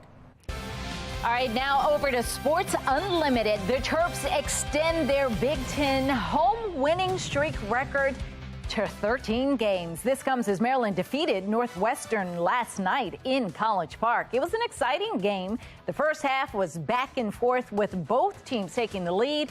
It ended with Maryland up 2 at the half with a buzzer shot. In the second half, the Terps began to widen the score, ending with Maryland on top, 75-59. We have to bring the same energy. We have to have that urgency that we have at home, the defensive intensity, and really just embrace, it's going to go up and down. We're not going to have the crowd with us, so just being able to fight through it with each other and just knowing that it's us versus everybody, and we're just really just trying to prove people wrong. While Maryland men's basketball is currently in a 4-way tie for second, the women's team will be in the 3 seed in the conference tourney. They have a nice double bye. We are starting off chilly with temperatures in the 30s before rain moves in later tonight. See if your nightly commute, though, will be impacted as our Weather Authority team tracks our next weather maker. A push to bring the Baltimore Police Department under city control immediately. Coming up, why that still hasn't happened yet, even though you voted for it. You're watching Fox 45 Morning News, all local, all morning.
Even though you voted in favor of it. Plus, in our next half. That said they love watching our show. They saw us and they're like, hey, it's the weather guys. So. Was it Mickey and Minnie? It was not Mickey and Minnie. Oh, they don't watch. They're too busy with a lot of other stuff going on. So good morning to all of you. Our downtown Baltimore camera showing that sun that is up there. We got some high, thin clouds kind of hanging around and temperatures this hour that are still hanging on to the 30s. Cockeysville and Towson straight down the JFX to Baltimore City at 36. 32 Owens Mills, 34 your number in Brooklyn Park at this hour. So next couple of hours, numbers will steadily rise into the low and mid and upper 40s. We'll keep more of that cloud cover around. So increasing clouds as we go through the later part of the day, and we are tracking the rain by later this afternoon. Overall, our high temps today pretty close to average, upper 40s and even a few lower 50s here and there, so cooler than yesterday. We're back with your full forecast, which includes warmer numbers and even more rain later this week. Patrice? All right, Justin, thank you. Looking out our Lynn Stoller traffic network, and as we look at our drive times, they've increased throughout the morning. We've seen some incidents out on the road, so give yourself plenty of time. You're in the yellow across the board. 95 to 83 is your longest. That's 18 minutes. We are following 3 big stories this week in a city in crisis. Wednesday, the Board of Estimates will hear more about the mayor's controversial Conduit deal with BGE, and this comes as the city comptroller maintains the mayor's vote to approve it early has no legal standing. Then tomorrow, the Baltimore Collegiate School for Boys could finally learn its fate after weeks of uncertainty. And today, City Councilman Robert Stokes will introduce a resolution to call on lawmakers in Annapolis to bring the Baltimore Police Department under the city's control immediately. And that's where we want to begin right now. Shannon Lilly joining us live from police headquarters with background on this and why he's doing it. Shannon. Yeah, this is something, Megan, that the mayor has been pushing for years. And he says if the Baltimore Police Department is under the city's control, it's going to allow the department to be more responsive to the community it serves. And if you'll remember, back in November, city voters already approved a charter amendment on the ballot to do just that, to move the department from state to local control. But here we are in the new year, and that hasn't happened yet. Well, that's because the Local Control Advisory Board is in charge of the transition, and they're proposing a longer timeline for this change. And we're talking that this could take up to another year. But many city council members say they want this to move faster. Listen. Don't think we should do is further delay the transfer of legislative authority to the Baltimore City Council. Over 82% of Baltimore voters voted for this. We want the City Council, our local elected legislators, to be legislative authority to make change to BPD. Further delay is not acceptable. Now, the law department says as of now, no one has legislative authority over BPD. But of course, Councilman Robert Stokes, he's trying to change that with this resolution today. So we will be monitoring this closely. Reporting live from police headquarters, I'm Shannon Lilly, Fox 45 Morning News. Elsewhere, in a city in crisis, police are investigating two separate shootings that left 2 people dead and 2 others hurt. The first happening around 6 last night along Bowley's Lane. Police say an officer working in the area heard gunshots and then ran to the scene. Authorities say that officer saw a person firing shots, but that person got away. Police say it is not clear if that person was the one who shot the 3 others or if he was firing back at someone else. Police Commissioner Michael Harrison urging anyone with information to come forward. Now we have this incident where 1 is dead and 2 are injured simply because people want to solve their conflicts with gunfire. That is why it's so imperative, so important, so critical that members of this community, people who live and were out here, give us a call right away, or you can do it anonymously. You can leave an anonymous tip by calling Metro Crime Stoppers. That number is there on your screen, 1-866-7-LOCK-UP. Just 30 minutes after that triple shooting, another man was shot and killed along Edgewood Avenue in southwest Baltimore. At least 41 people have lost their lives to violence in Baltimore City so far this year. Turning now to the crisis in the classroom. Tomorrow, the Baltimore City School Board is set to decide the fate of the Baltimore Collegiate School for Boys. The school is at risk of losing its charter over what the school calls technicalities. City School CEO Dr. Sonia Santelises is recommending the school stay open, saying it has improved. Despite that, the board could not reach a decision during a meeting last week. Supporters are urging the board to keep the school open. They have a faculty that really cares strongly about them. They have many young Black professionals in the school building, which is unfortunately a rarity across the system. Our schools are not turning around overnight. We have dozens of schools in Baltimore City, for example, 23 schools that no one is at proficiency in math. Well, former Councilman Carl Stokes referring to the report from Project Baltimore that shows of the students tested, not a single one is performing at grade level in math at 23 Baltimore City public schools. Then on Wednesday, the mayor's controversial Conduit deal with BGE is back on the Board of Estimates agenda. The mayor approved the Conduit deal at a Board of Estimates meeting earlier this month, but 2 members of the board were not there. City Comptroller Bill Henry and City Council President Nick Mosby were trying to stop the vote. Many voters also seem to be against the Conduit deal, since back in November, city residents voted overwhelmingly to block the sale or transfer of that Conduit system. Well, that is the second time in recent months that city leaders seem to ignore the will of the people. 72% of voters also approved term limits for local elected leaders in November. But Councilman Ryan Dorsey quickly introduced a plan that would put the issue back on the ballot in 2024, asking voters to repeal the charter amendment.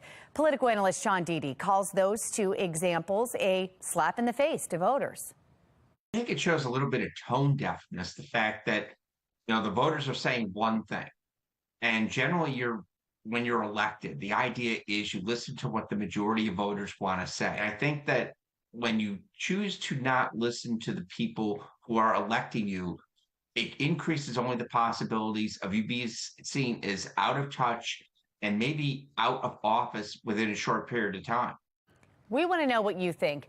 Do you support Governor Moore's proposal to cut funding for Boost? 93% so far of voters that have weighed in say no. You can head to foxbaltimore.com/vote. Click on the Pulse tab to weigh in. And we invite you to join us for our Your Voice, Your Future Crisis in the Classroom Town Hall. This is focusing on the relationships between crime, poverty, and education. It happens at Huber Memorial Church tonight at 7 p.m. You can also watch live on foxbaltimore.com. Violence in Towson reaching new heights since the beginning of the new year. What city leaders are doing to curb the crime levels across the community. Roller coaster temperatures are happening here at home, but threatening weather is going on across the Midwest. After the break, we're going to show you the areas that got hit the hardest and who was affected. And statewide, our temperatures are in the 30s here, so it feels like a February morning. But later this week might be changing our tune as we slide into March. We'll talk about all that coming up on Fox 45 Morning News. We are all local all morning.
Welcome back. 8:10 is your time right now. Your weather authority forecast. We are tracking some rain showers. Everything looks fine right now. You can see those clouds out there, that kind of ring around the sun, indicating that we will have that moisture moving in by later today. So out for a run or a jog in the next couple of hours. You can see those numbers in the 30s and 40s. Maybe just grab a light layer, but you'll definitely need the umbrella for late afternoon and if you are out this evening. We'll only get to about 50 for our high today. We do have warmer numbers on the way later this week, and we'll talk about that coming up. 8:11 now. Severe storms ripped through the Midwest overnight, toppling trees, leveling homes. We've just got in some new video from Oklahoma, and you can see just some of the damage that was left there. We also have people who have let's see, you see more. This is a tornado that passed through that area. You can see some of the damage left behind. Lots going on. Tornadoes just a small part of the threat overnight. There were at least 95 high wind reports across the Texas Panhandle into Oklahoma, parts of Kansas, including a 114-mile-an-hour gust near Memphis, Texas, southeast of Amarillo. Many areas in the Southern Plains feeling the hurricane-strength winds. Now check out some video from the Amarillo area. The sky turning an eerie red with all the dust that kicked into the air, making it tough to see and tough to breathe for the folks in that area. Now those winds also knocking out power. The latest numbers show about 26,000 people without power in Texas, mostly across rural parts of the Panhandle. Another 52,000 across Oklahoma right now. Now we're going to take you live to Cincinnati, Ohio, where another slight risk of severe storms later today are coming. Forecasters say we could see a few tornadoes there in the afternoon, especially across parts of Ohio. That's the latest from the Live Center. Coming up on Fox 45 Morning News, juvenile crime is a critical issue that has caught the attention of the General Assembly. In our next half hour, the big bills that could result in change. And next, Governor Wes Moore pushes for change within the Boost program. The cost this could come at for current residents in charter schools. Time now, 8:13, and you're watching Fox 45 Morning News, all local, all morning. Fox 45 News, winner of 17 2022 Regional Emmy Awards, more than all other Baltimore news stations combined.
It is 8:16. Governor Wes Moore moving forward with his new plan to create a service year option intended for students between high school and college. To make this happen, the governor is issuing an executive order establishing the new Department of Service and Civic Innovation. This morning, we have David Williams with the Taxpayers Protection Alliance joining us live to weigh in on the pros and the cons of this. David, good morning. Let's start with the cost. How much are we possibly looking at?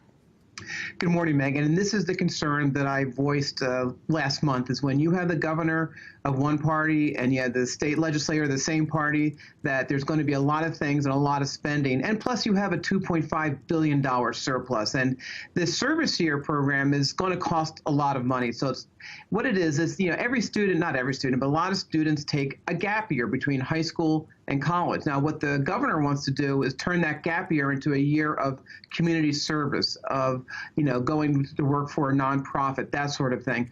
Well, these students are getting a stipend of about $3,000, and that's where the taxpayers come in. It's $3,000 per student. It's going to start out at 200 students. Math is pretty easy. That's $600,000. They want to expand that to 2,000 students, which means about $6 million. But Megan, here's the problem, is that establishing this new agency is going to be even more expensive than the program itself. And that's a concern that I have, is that there's going to be long-term costs for this new agency. David, are there any ways to keep the costs under control? Yeah, there are. And if you're going to do this program, and I think he's going to move forward with this, is don't create this new agency, because we're talking about tens of millions of dollars for this new agency, and there's going to probably be new programs that are going to come up and say, well, let's just put it here. And so I think that's the way to do this, is if you're going to move forward, and listen, it's not the worst program, the service year. It will be expensive for taxpayers, but don't create a whole new bureaucracy just to house this one program, because bureaucracies expand. They don't get smaller, and that's my concern for Maryland taxpayers. David, if they were to take that advice and maybe not have that agency be overheading this, what are the other pros? Do you see a benefit that could actually stimulate the economy and help these students grow? I don't know if it's going to stimulate the economy. That's the problem, is what happens after this gap year, after they do this public service. They may leave the state. They may not do anything that really helps the state in any way. So this is just going to be money that's spent with no real return, no promised return on that money. So I don't know if there are a lot of pros. And listen, a year of public service isn't the worst thing. It's better than having a kid go to Europe and, backpacking and drinking his way through Europe. So, I mean, it's not the worst thing working at it. David, there's lessons to be learned there as well. Thank you for weighing in here this morning. We appreciate your time. Thank you. We've got some showers moving into our region later this afternoon. That's right. Let's get over to meteorologist Justin Chambers. He's got the full Weather Authority forecast. Yeah, ladies, we had the record heat last week. We had the snow in some spots on Saturday, and then yesterday wasn't that bad. A little cooler today. It's just kind of that up and down yo-yo that we got to get through, essentially, because we are talking about we're getting closer to spring, change into the seasons. Typically February, March, April, that's when things start to change up. You get all different kinds of weather that is going to be possible. And we definitely have had an above average winter and well below average in terms of our snowfall, just 0.2 of an inch officially. So it's been a while, more than a year, since we've had more than an inch of snow on the ground. Still looking like we're going to stay snow free. And today we will be talking about the rain that's coming in from our next weather maker. That's this guy right here that is moving through the upper Midwest, bringing some thunderstorms from St. Louis up toward Chicago, some more winter weather toward Minneapolis and the Great Lakes region, and the wind as well. All of those areas in beige in the Mid-South under the wind advisories. We do have wind advisories in West Virginia. Overall, nothing for us here. Notice the arrows right there. The light wind that we'll see, more of an easterly wind through the morning, but that's going to bring in more of that cloud cover by about 1 o'clock this afternoon. May see a stray shower or two between about 1 and 3 p.m. Then we get another break, and the heavier rain starts about 5 or 6 o'clock. So really, your drive home, or if you're out and about here on your Monday evening, look at all this rain right here. This is 7 o'clock, the latest model run, bringing a pretty decent amount of rain for Westminster and Columbia and Laurel down through Baltimore City and County. That's going to continue in that 8 and 9 o'clock hour as well. May even see a little mixed precipitation along the PA and Maryland line. Even the rain lasts through the overnight hours, so just be aware of that. 36 here this hour, and numbers in the noon hour, right in the upper 40s. Some of us will sneak into the lower 50s for later today, which is about close to average for this time of year. So we are seeing more of that rain, however, that's going to be moving in. At upper 40s here for a lot of us, even lower 50s across central Maryland. Here's the temperature tracker. Tomorrow and Wednesday and even Thursday, we'll have a nice little warming trend to kick off the month of March. First weekend of March is going to be colder, back to the lower 50s, and we have another day of rain that we'll be dealing with on Friday. Our future scan here, kind of the wider picture, shows us those showers coming through late tonight into early tomorrow. Some clouds left over, but by tomorrow afternoon, we do expect some more clearing conditions. And overall, Tuesday and Wednesday, not bad. Thursday is going to be the warmest day. Rain returns, as I mentioned, on Friday before we dry out for the weekend. Meg? All right, Justin, thank you. It wasn't like this here in our neck of the woods, but Kathleen Tetris sent us this video, her picture right there. This is, actually, this looks like a wintry mix right there as she's enjoying Ocean City out there. So maybe the winter weather isn't quite done after all. Kathleen, thanks for sending this one in to us. Scan the QR code on your screen there. That's going to take you to foxbaltimore.com/chime in, where you can upload your pictures, your videos, and this is all powered by Stackla. DC's iconic cherry blossom season is coming soon. In our next half hour, when you should go and when they're expected to peak. And we're in Harford County at Slate Farm Brewery this morning. We're making the beer. We'll go into it and tell you about it coming up next on Fox 45 Morning News, all local, all morning long.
$8:25, it's So Baltimore. Celebrate Maryland craft beer during February. We have 2 days left to enjoy this. You can plan a trip to your favorite breweries and learn more about how their beer is made. The very lucky one, Be More Lifestyle host Mark Clark is live at Slate Farm Brewery with more. How's it going, Mark? Hey guys, so Kyle, this is Kyle's baby, his family. This is your play space, right? Yes, Slate Farm Brewery. And so where are we? This is the fermentation station? Yeah. This is Fermenter Row. We brew all the beer right here in the brew house. And then Chris here is this your master brewer? Yeah, this is our head brewer, Chris. What's up, head brew? What's up, man? What's up? Good so, morning. Chris, what makes it yours special? Oh, it's the love, man. It's the love we put into the beer. Farm fresh beer all the time. I mean, we got 8 different tanks over here, 3 more over there. We got 30 taps. Just all the love and care we put into the beer. And it's a family business, so that even adds on to it. We were talking about just how great it is to work with your family on something that you can really stand behind as a product. Also, I love the fact that you guys came together as Harford County and made this special brew that people can take advantage, right? Yeah, absolutely. It's a really nice pale ale, a lot of hop character to it, a bit of a stone fruit flavor comes through. Just a great time. And so again, guys, Harford County always has some exciting things. And when the Come See About My Pale Ale is celebrating the songwriter who wrote Come See About Me, who's actually from Harford County. And again, if you forgot about that, we'll tell you more about it. As we wrap up, we'll tell you how you can get your own beer here in Harford County. Guys, back to you. Learning a lot this morning, Mark. Thank you. And we're going to put more information on our website, foxbaltimore.com/newslink, so you can check it out. Mother Nature is not done with the up and down temperatures. Meteorologist Justin Chambers is going to let us know when you can expect the next warm up. Concern over crime in Towson continues. Coming up, the big ways that leaders are trying to put an end to the violence and why some don't think their plan will work.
Live from WBFF in Baltimore, this is Fox 45 Morning News. Welcome back to Fox 45 Morning News. It is Monday, February 27th. I'm Megan Gilland. I'm Tom Rogers, and Monday morning, and it's like, okay, we're getting back into the swing of things right now. 8:30 in the morning, you're either headed to work or you don't have to at all today, so you were jealous a little bit about that. A little bit. Meteorologist Justin Chambers letting us know how it's going to feel no matter where you are. How's that 4-day work week proposal going? We're working on it. Has that moved through the Senate and the House yet? Is that not a thing? It's been talked about for many years, discussed, but I don't think I hit the floor. Put that into motion. All right, let's take a look outside. Good morning to all of you. Happy Monday. Yeah, our Toyota Inner Harbor sky cam, kind of that thin layer of clouds out there, keeping our temperatures chilly, but the sun is up. So this is probably about what we'll see with that sun today. It'll kind of be a mix of clouds and sun for the first half of the day. Numbers right now in the mid to upper 30s for Cockeysville and Woodlawn down through Brooklyn Park. 39 in Dundalk, 38 your temp in Essex and Middle River. Over the next 12 hours, those numbers steadily climbing, mid to upper 40s through the middle of the day, and eventually on our way to temperatures in the lower 50s. Now, tomorrow will be warmer and rain-free by the afternoon, and Wednesday looks pretty good, too. Definitely right as we get into meteorological spring, which starts Wednesday. Back with more on that in just a few. Tom. Thank you, Justin. Let's take a look now at your Lens Solar Traffic Network here. In some of the boxes around the region, no issues to report as of right now. We have a couple incidents that were on the BW Parkway southbound at Laurel. It's cleaned up, but there's still some major volume there. Outer and inner loops around Baltimore also, it's just because of the volume. We have had some unfortunate, tragic incidents that have happened. But we want to prove that that's the anomaly. Our worst nightmare is to get the call that I don't have a son anymore. That's where this town is heading, unfortunately, and it's supposed to be a nice college and a nice town, and, you know, it's like nerve-wracking to feel like, you know, is that day ever going to come where he doesn't make it back to his apartment from school or make it to school? Turning now to counties under pressure. Residents in Towson, they're still reeling following the shooting death of a 17-year-old just a week ago. Residents are questioning their safety as we see these kinds of incidents become more common. Shannon Lilly joining us live this morning with the efforts from the leaders to try and curb the crime levels and why some critics say they just won't work. Shannon. Well, two big ways that leaders in Towson, Tom, are trying to curb this problem is by installing additional cameras as well as license plate readers. In fact, we know part of this plan is already in place, but we did speak with a law enforcement expert who's skeptical about all this. Take a listen. Using technologies like a license plate reader, additional cameras, and that they may be covert or non-covert cameras in the area to assist with deterrence and apprehension purposes. Over the last several months, we've added 50 new cameras to 50 buildings. There's over 95% of the cameras are in the businesses in the Towson area. There are more cameras out there in this country right now between pole cameras from police departments, security cameras from buildings, ring cameras. There are more out there in this country right now than there ever have been. And our crime numbers are higher than they have been in years. Yeah, that was law enforcement analyst Melissa Pinkleton, and she says more boots on the ground. That is the answer to curbing this crime. But that is something that leaders are also working on. In fact, they tell us that they've increased patrols in Towson, and they're even exploring hiring additional security to help police. This comes after a vigil honoring 17-year-old Trayshawn Harmon was held last night. Harmon was shot and killed in Towson last Monday, and it also comes after a shooting on Super Bowl Sunday and several sexual assaults last month. In fact, take a look right here at your screen. According to Baltimore County Police data, last month there were 22 assaults, 2 robberies, and 3 rapes, all in the area of the Towson Town Center. Now, leaders say anyone who commits a crime in Towson will be arrested and will be prosecuted. Reporting live, I'm Shannon Lilly, Fox 45 Morning News. All right, Shannon, thank you. Baltimore County Police need your help finding this missing 13-year-old. Take a good look at your screen. This is Jasmine Torres, last seen in the Essex area. She's about 5'1", 109 pounds. If you have any information, you are asked to contact police at the number on your screen there. It's 410-307-2020. 8:34 now, and in your session 2023 coverage Thursday, lawmakers will be in Annapolis. They will hear a few different bills regarding juvenile crime, 2 from Democrats, 2 from Republicans. One of those bills from Democrats is the Youth Accountability and Safety Act, and that bill would prevent anyone under the age of 25 from being charged with felony murder. The House will also hear Democrats' Youth Equity and Safety Act, and it would end the practice of automatically charging juveniles as adults in serious crimes like murder.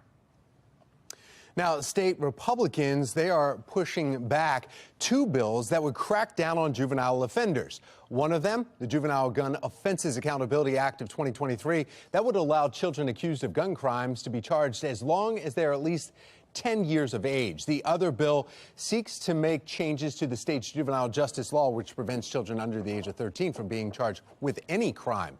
That bill would change the threshold from 13-year-olds down to 11. Now, if you would like to contact your lawmaker, your area lawmaker about the crime education or any other issues, point your camera right there to the QR code you see on the screen. It will take you to our website where we've listed official email and phone numbers of your state senators and delegates. 8:35 and Russian President Vladimir Putin calling out Western nations in a televised broadcast. In fact, in an interview with Russian media, Putin now claiming the West is trying to dismantle Russia. In fact, he is suspending Russia's role in the 2010 New START treaty and says that before agreeing to any nuclear deal with Washington, Russia would take into account the nuclear weapons capabilities not only of the U.S., but of other NATO countries such as France and Britain. Now, this week, China is set to host Belarus president, a close ally of Putin's, and increasing international scrutiny of Beijing's stance on the war in Ukraine. The White House warning China that supplying Russia with lethal aid would come at a cost. President Biden has said previously, we're not just making direct threats, we're just laying out both the stakes and the consequences, how things would unfold, and we are doing that clearly and specifically behind closed doors. Now, in the meantime, President Volodymyr Zelensky of Ukraine announcing a shakeup in Ukraine's military leadership. He's dismissing the commander of joint forces. No reason for that dismissal was given. It's just the latest in a long line of recent leadership changes made by Zelensky's administration. Now, as this war rages on, the cost is mounting. Some estimates say rebuilding and repairing could range anywhere from $140 billion roughly to $2 trillion. That's the latest from our live center. In the meantime, developing now, U.S. officials continue warning China against providing Russia with lethal support to use in Ukraine. On Sunday, National Security Advisor Jake Sullivan saying the U.S. had made both direct threats towards China, explained the consequences if they went ahead with their plans. The CIA saying China has not made a final decision on the aid, but Chinese leadership is watching the U.S.'s role in the war closely. Well, we're confident that the Chinese leadership is considering the provision of lethal equipment. We also don't see that a final decision has been made yet, and we don't see evidence of actual shipments of lethal equipment. And that's why I think Secretary Blinken and the President have thought it important to make very clear what the consequences of that would be. Voters decided to move control from state to local for the Baltimore Police Department, but no change has happened yet. Why this transition could take even longer. And cold rain is on the way, but when will it arrive? Meteorologist Justin Chambers tracking the exact hour we can expect our next weather maker to hit your neighborhood. 8:38, you're watching Fox 45 Morning News, all local, all morning.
We are 19 minutes away from 9 o'clock, and we are 1 minute closer to the weekend. I think that's exciting. Looking out right now from our downtown Baltimore camera, it doesn't look that exciting. The sun is kind of peeking through some of that high, thin cloud layer that is up there. And temperature-wise, around the region, most of us are in the 30s right now. Salisbury, Baltimore, all the way out to Cumberland, even up into Philly at 39. Now, temps today will be a little bit cooler than yesterday, but overall, next couple of hours, those numbers steadily rise into the mid to upper 40s, increasing clouds. More of that cloud cover will be around later in the afternoon and evening. That's when the rain is going to roll in as well. We'll take you hour by hour. I'll give you the very latest updated model statistics that we have in, and I'll share it with you in just a bit. All right, thank you, Justin. 8:41 and happening now. Taking a live look here. Can we pull that a little bit closer? There you go. This is over the National Mall this morning. The city's famed cherry trees are in stage 1 of their bloom after last week's record high temperatures. So hopefully the cold doesn't come in and knock it out. Now, this is what they will look like in peak bloom. This is obviously not live right now, and generally not until the end of March when you get this gorgeous shot. This is one of the earliest first stage blooms on record at number 4 now. The earliest ever was February 13th. Crazy. Eventually, they'll look like that. They're beautiful, but I kind of want to sneeze. Uninsured and underinsured motorists in Maryland impact every driver. Next, an attorney joins us to explain the importance of insuring your family with the best coverage. Plus, the Terps are the talk of the town as their home winning streak continues. After the break, we've got a breakdown of their victory over Big Ten foe Northwestern. 8:42, and you're watching Fox 45 Morning News, all local, all morning.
$8.45, and more than 14% of Maryland motorists are uninsured at all. And if you think that doesn't impact you, you need to think again, because higher insurance rates, an absolute mess if you're hit by one of those uninsured. Joining us now this morning, Ron Parker, managing partner of Parker, Pallet, Slazak, and Russell Attorneys at Law. Thank you so much for coming in. Yeah, thank you for inviting me. I appreciate it. You've had the practice, you were just telling me that, for 50 years now? Yes, sir, just about. In the family here. And thank you so much for bringing us a little bit of attention. You hear 14% of uninsured, but there's really a lot more underinsured. And you deal with clients every day that come to you and say, I was hit, they weren't insured, or they don't have enough coverage. Now I'm hurt, or I don't have my vehicle back, or they fixed it at half rate. Why do we see so much of that? We estimate there's over 50 million persons now in the United States to drive without insurance. I had 2 yesterday, ironically. 2 clients come in. Neither person had insurance that caused it. The price of insurance is going up. I think the police are too busy now to enforce that. More and more people drive without insurance. And it's so inexpensive. If people realized Maryland only requires $30,000 a person, $15,000 of property damage. That's peanuts. For $1 a day more, you could have $500,000 of the coverage. And it helps you. So you said $1 a day more. $30 more a day than the state minimum. Right. Yes, and that covers you 3 ways. If you cause an accident, you'd rather have your company pay $500,000 than $30,000. If the other people have no insurance, you rather they pay $500,000 to you than $30,000. Why, if I'm getting insured and it's my fault, why do I want that extra coverage? Because some people will say, okay, we've heard in the past, well, if we get the more coverage, that means there's a bigger lawsuit against you. Is that true? But if it is, you want the insurance company to pay a lot of money and pay a lawyer to defend you. Maryland only requires $30,000.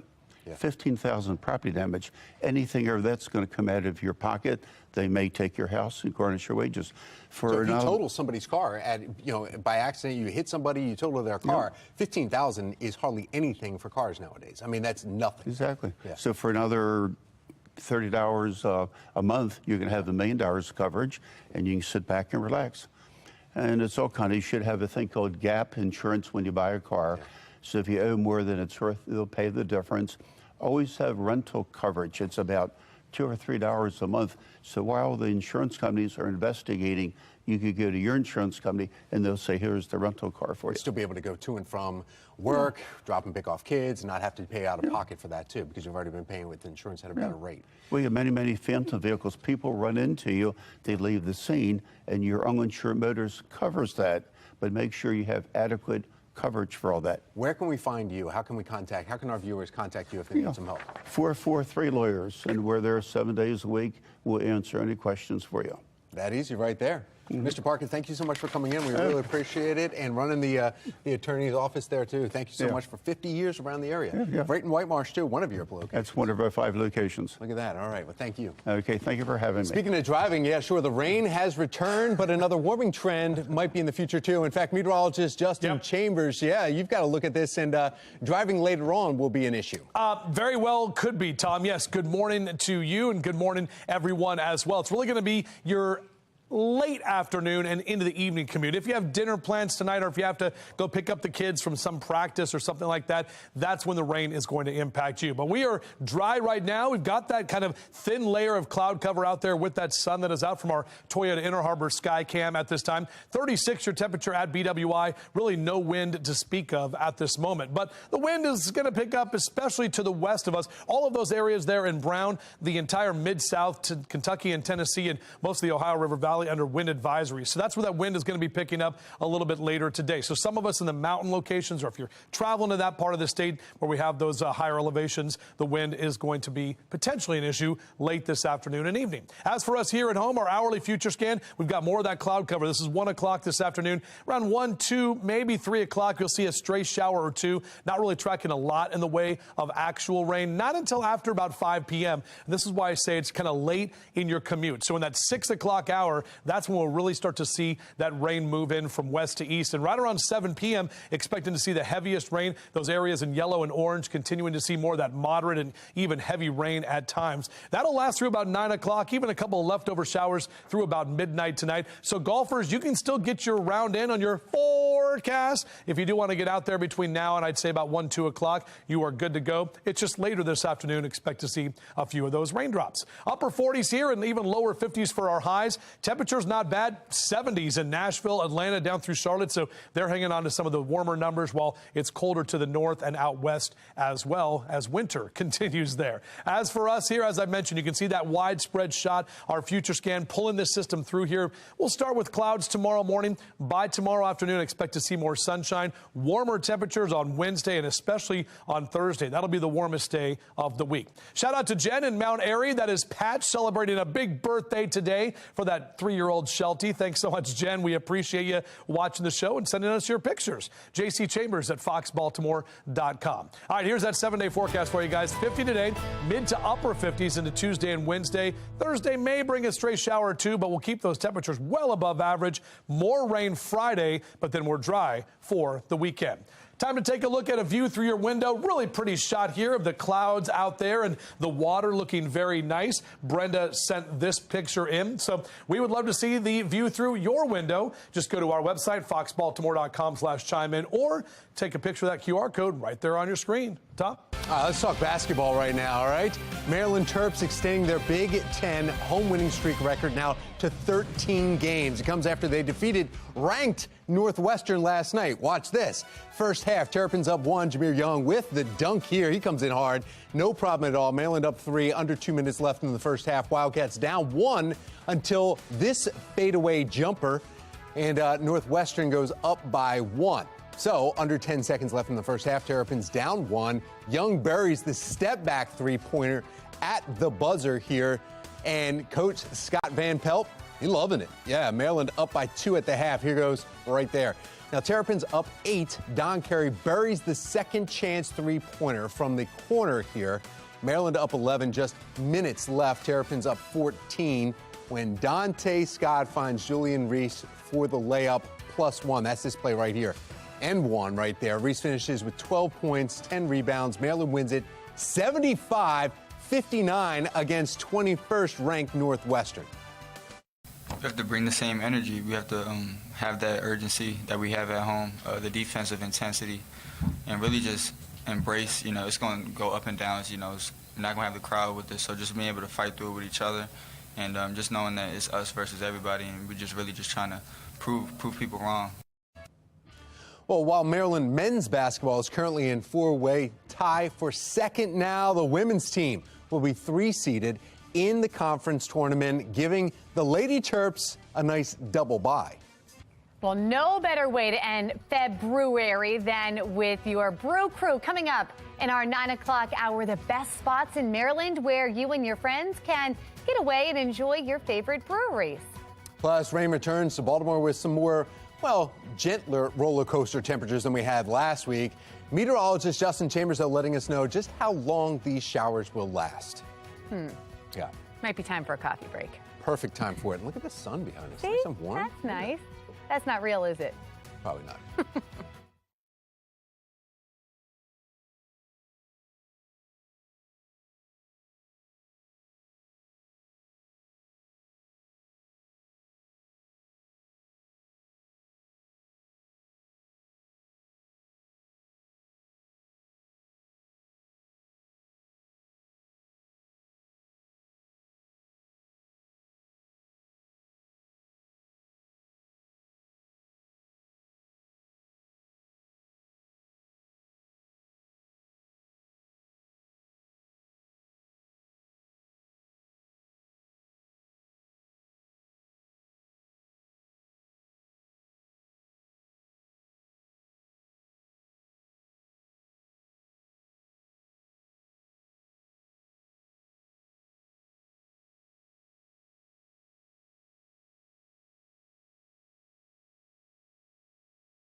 It is 8:56 and topping your morning business report. Apple is apparently working on a no-prick glucose monitor.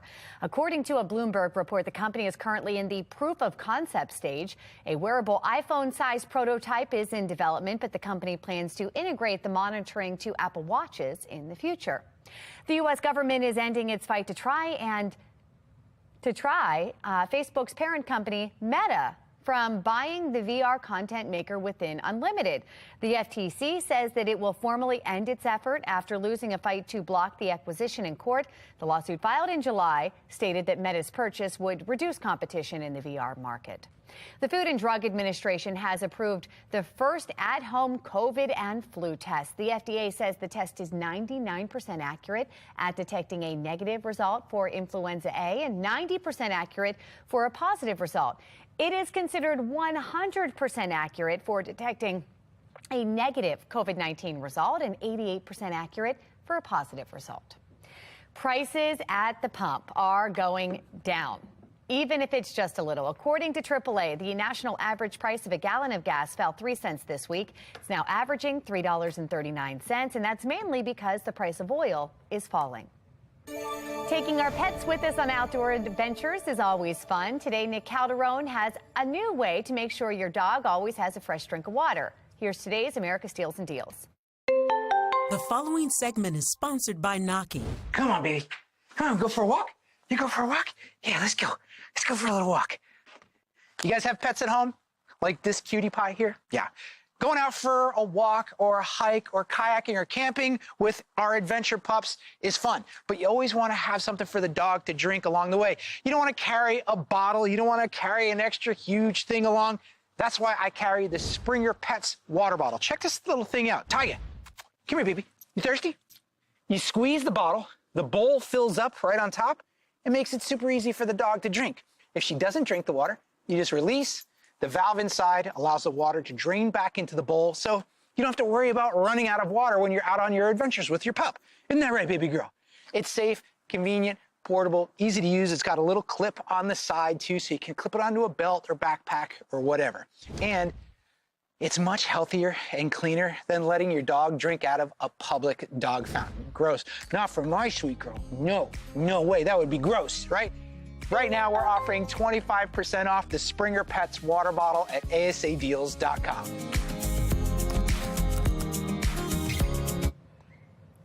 It is 9 o'clock, and we are following three big stories. New crime-fighting technology is coming to Towson, but will it do the job? Why some worry it won't be enough. A push to bring the Baltimore Police Department under city control immediately. Coming up, why this still has not happened, even though you voted in favor of it back in November.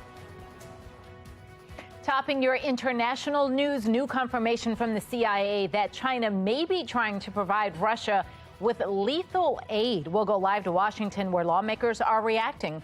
Good Day Baltimore starts right now. Live from WBFF in Baltimore, this is Fox 45 Good Day Baltimore.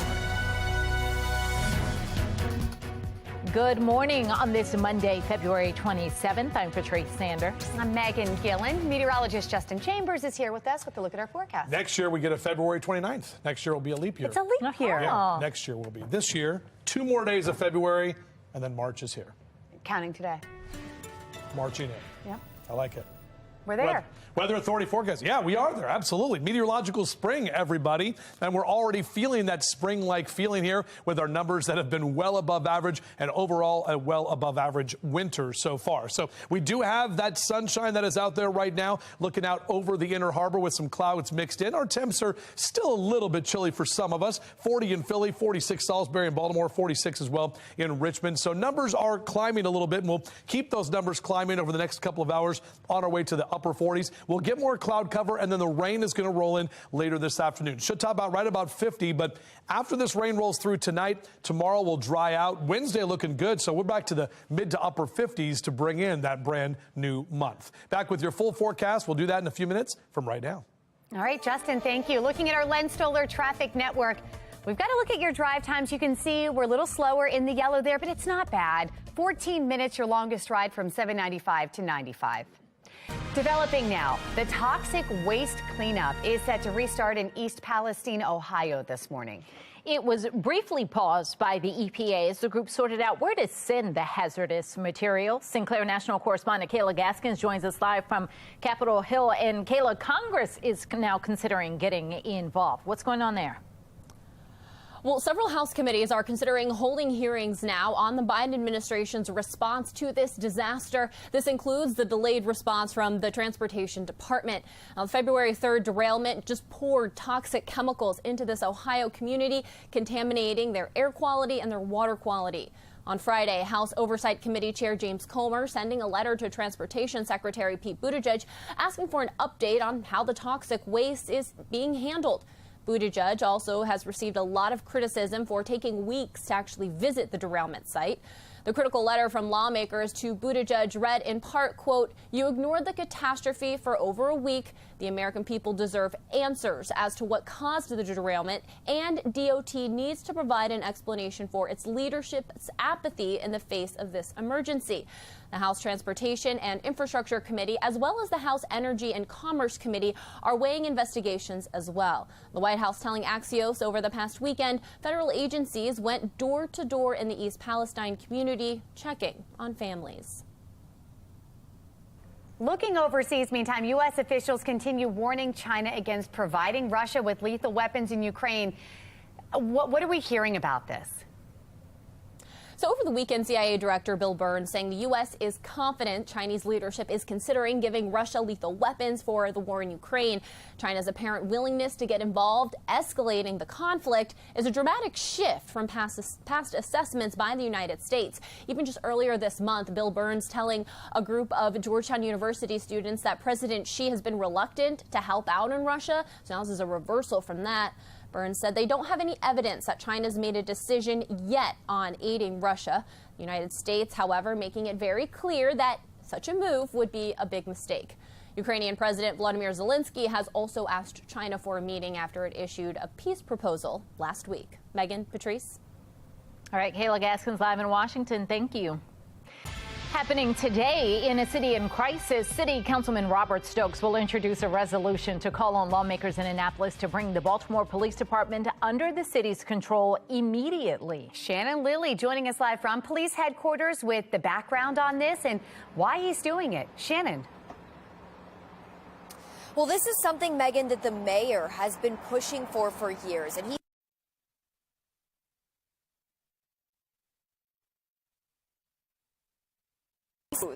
We'll get back to Shannon in just a minute. Elsewhere in a city in crisis, police are investigating two separate shootings that left 2 people dead and 2 others hurt.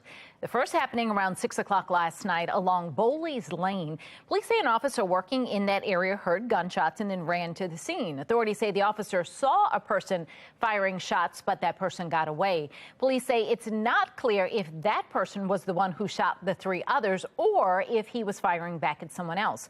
Police Commissioner Michael Harrison urging anyone with information to come forward.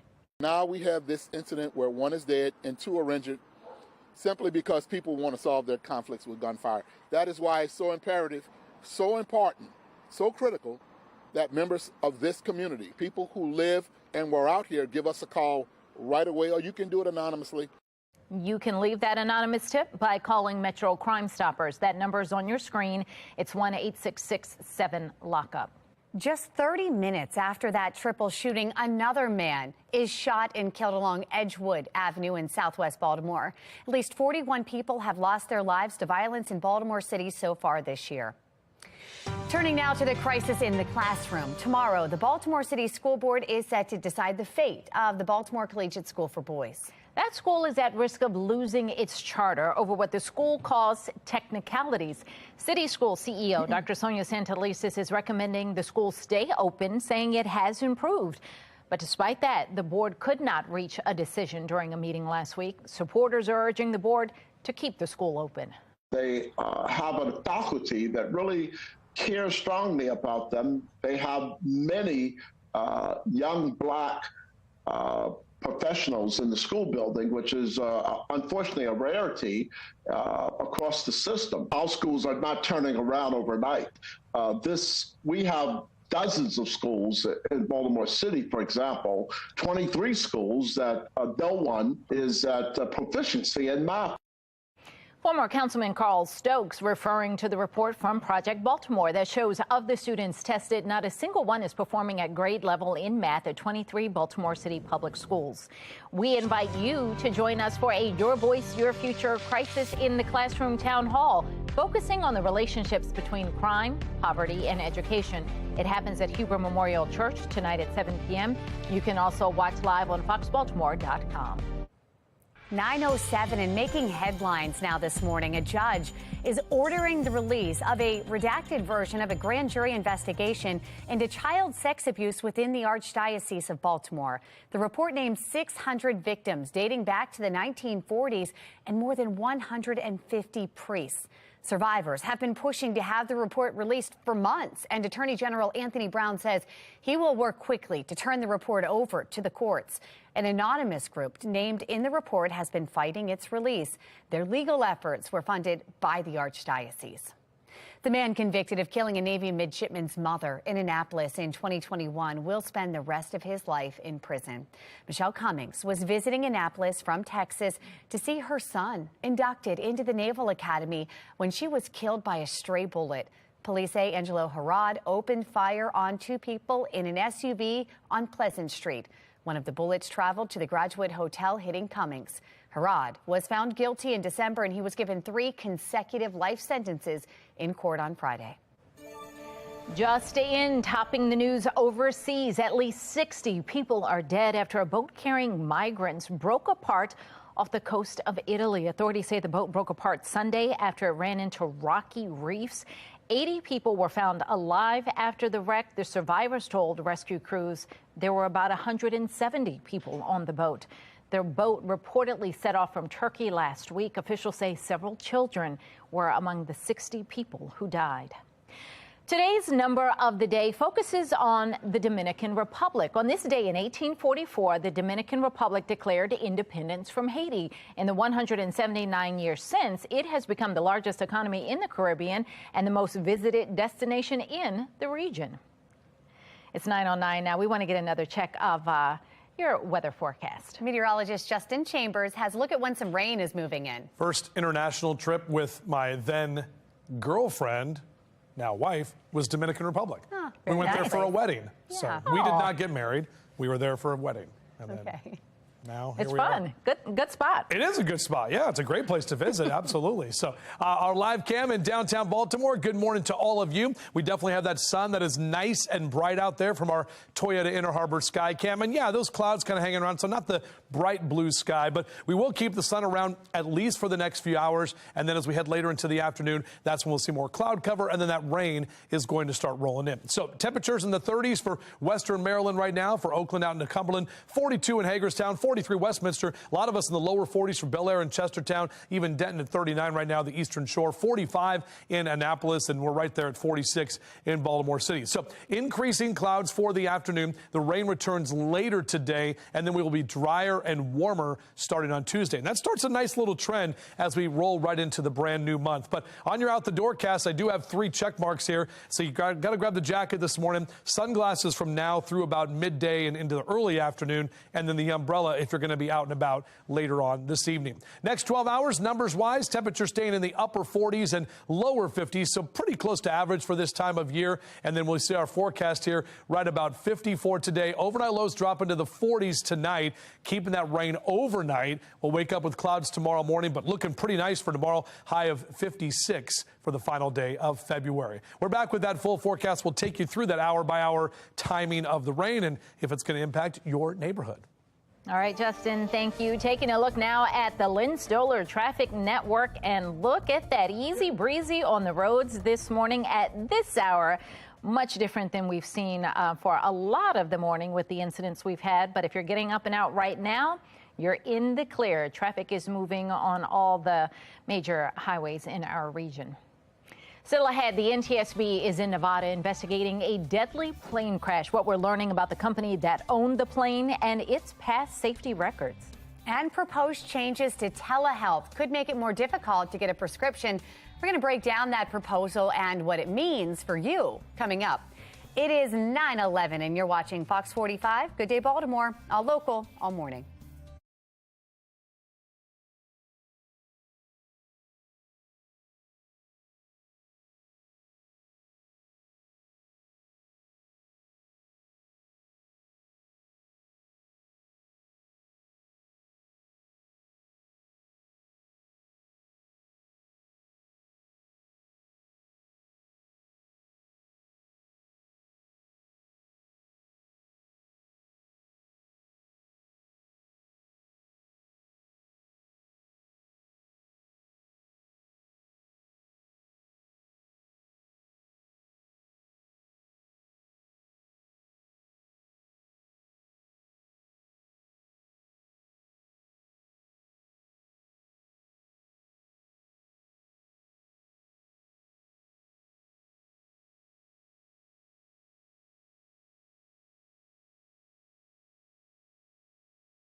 (9:14) and happening today, Senator Ben Cardin will lead a roundtable discussion to highlight provisions included in the Inflation Reduction Act. This provides seniors on Medicare with an opportunity to receive free vaccines, including the shingles vaccine. It also provides insulin for $35 a month. The senator will also hear directly from seniors in Maryland to learn more about improvements that they want to see. And the government wants to put new limits on some telehealth prescriptions. The DEA is proposing new rules to require patients to have an in-person medical evaluation before being prescribed most prescription medications. Patients would still be able to get less addictive medications like antibiotics or birth control prescribed to them by their doctors via telehealth. Prescriptions for other drugs to help with pain or sleep, for example, could also be prescribed via telehealth, but a patient would need an in-person evaluation before getting a refill. One DEA official said the agency wants to expand telemedicine, but with guardrails that prevent the online overprescribing of controlled medications that can cause harm. Making headlines now, we are continuing to keep a close eye on the health of former President Jimmy Carter, who entered hospice care last week. His family members say that he is in good spirits. He's eating and talking. He's still got some time in him. I just feel like it. Well, during this Sunday's service, where Carter regularly taught Sunday school, his niece Kim told parishioners her uncle is at peace. One day, he's going to meet Christ. And he knows it. And our hearts are heavy.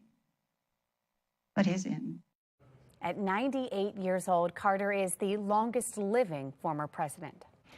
The National Transportation Safety Board is investigating a plane crash in Nevada that killed 5 people Friday.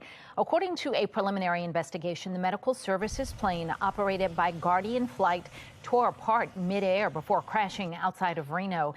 Investigators found at least 3 pieces of the plane roughly half a mile away from the wreckage site. The agency says they have prior history with the company involved. This will be the fourth event that the NTSB has investigated with Guardian Flight. Over the last several years, they had a fatal accident here that is still an investigation, a King Air that was lost in Hawaii, 3 fatalities. That is still in process. There were no survivors in Friday's crash, including the pilot, a nurse, a paramedic, a patient, and the patient's family member. You can be the first to know about breaking news by signing up for News on the Go. Go to foxbaltimore.com and click on Mobile Alert Sign Up under the station tab. You can also download the Fox 45 app for your smartphone. Search WBFF in your app store. 9:17 and trending this morning, Baltimore's B&O Railroad Museum is celebrating its 196th birthday. Looking great. It celebrated with a birthday party yesterday featuring cake. There was a balloon drop, a scavenger hunt, of course, some train rides. Organizers say it is just a fun way to learn about history. It's a chance to be part of history, but in a fun way. And I mean, who doesn't love a place where they can take their children, they end up with prizes, they end up with snacks, they take a train ride, and at the same time, they probably learn something. Had us at snacks, too. That was exciting. And a train ride. Yeah, all right. 9:18, and we've got a change coming our way. We do. Meteorologist Justin Chambers is here talking about it. Back from Disney, so Disney World. It was warm down there, like even for Florida, like it was almost 90 degrees. Yeah, and I was like, all right, okay, Florida, calm down a little bit. But then I came back here. I'm ready for right. Well, that's we have no complaints about your trip. We would have traded that. That was awesome. It was good. It was a good time for sure. Yeah, there was a lot of people. Met some people from Baltimore that watch us every morning. That was really cool. We happened to meet them in Mexico, which is, around the world in Epcot. May or may not have been a tequila shot or there thrown in there. Just saying, they do have the Now tastings. we really want your trip. Yep. I will definitely tell you about our little game that we had when we get to commercial. That was the fun game. Our Towson camera. Good morning, everybody. We are seeing that sun that is out there right now in the Towson traffic circle. It's going to be short-lived because we are going to get increasing clouds later today. So enjoy the sun while you can, because we are tracking those the conditions where it'll be more rainy. It's all because of this guy right here. This is our next weather maker moving into the upper Midwest. You can see along that cold front with that warmer air out ahead of it. That's where we have some showers and even some thunderstorms developing. Could see some severe weather in parts of Ohio, Indiana, and Indianapolis, or in Ohio and Indiana and Illinois.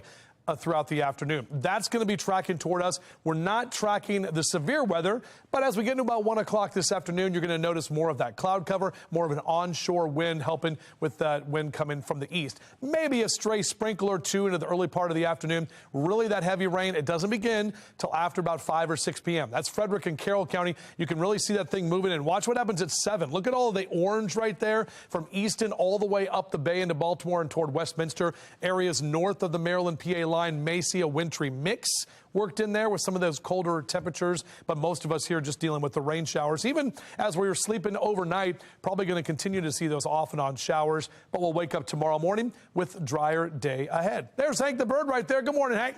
Yeah. By the way, those folks were down there for spring training with the Orioles and the Oriole Bird in Sarasota. We didn't get to do that, but it's all good. Upper 40s and lower 50s here across central Maryland for your highs today. Most of us along the mid-Atlantic in that kind of 40s and 50s theme. And you can see the theme of the week here with temperatures climbing mid to upper 50s. Not Florida numbers, but 66 on Thursday. Not bad at all. Our numbers do drop off into the lower 50s for this first weekend of March. Here we go. 7-day forecast after today's rain, which is, again, more tonight. Friday is going to be another rainy day, and then we'll be drier for the weekend, but a little bit cooler. Meg? Not too bad. Thank you, Justin. We've got your Len Solar Traffic Network, and we've got a live look. This is the Beltway right near Loch Raven Boulevard. And, it's not too bad. We've got some volume out there, but it's been improving by the minute here. So good time to get up and head out as compared to a little earlier. Here's a live look now from the Len Solar mobile track. This is in the area of Pikesville on the inner loop, and that's looking pretty good there. Still ahead, the mayor's controversial Conduit deal with BGE is back up for debate this week. The city leaders objecting to the mayor's deal and what voters are saying about it.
It is so Baltimore. Maryland is home to some of the best breweries.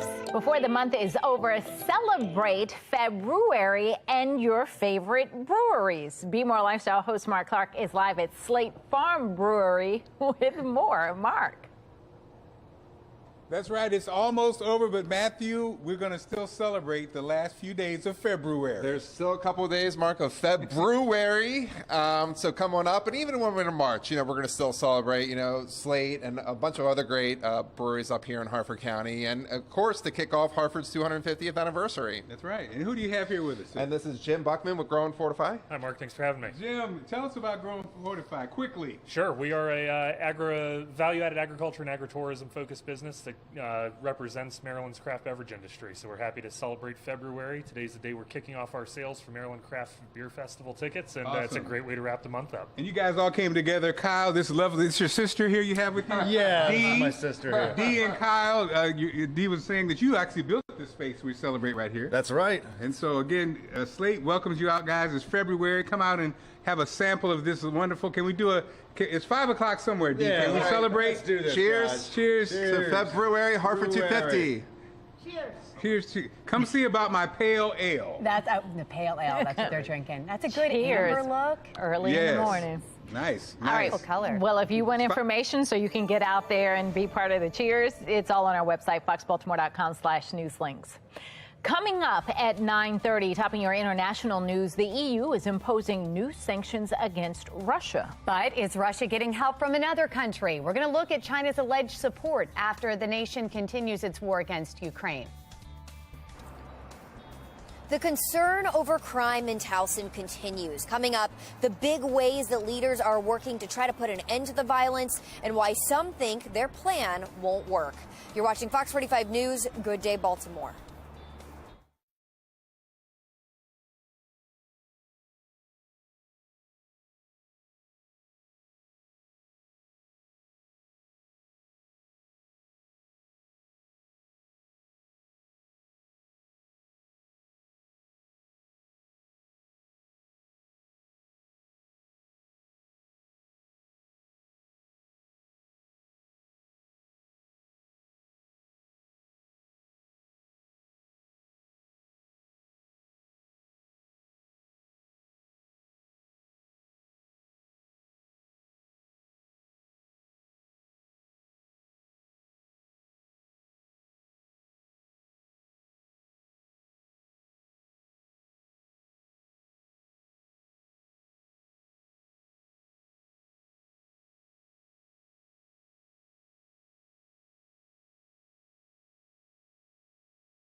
Live from WBFF in Baltimore, this is Fox 45 Good Day Baltimore.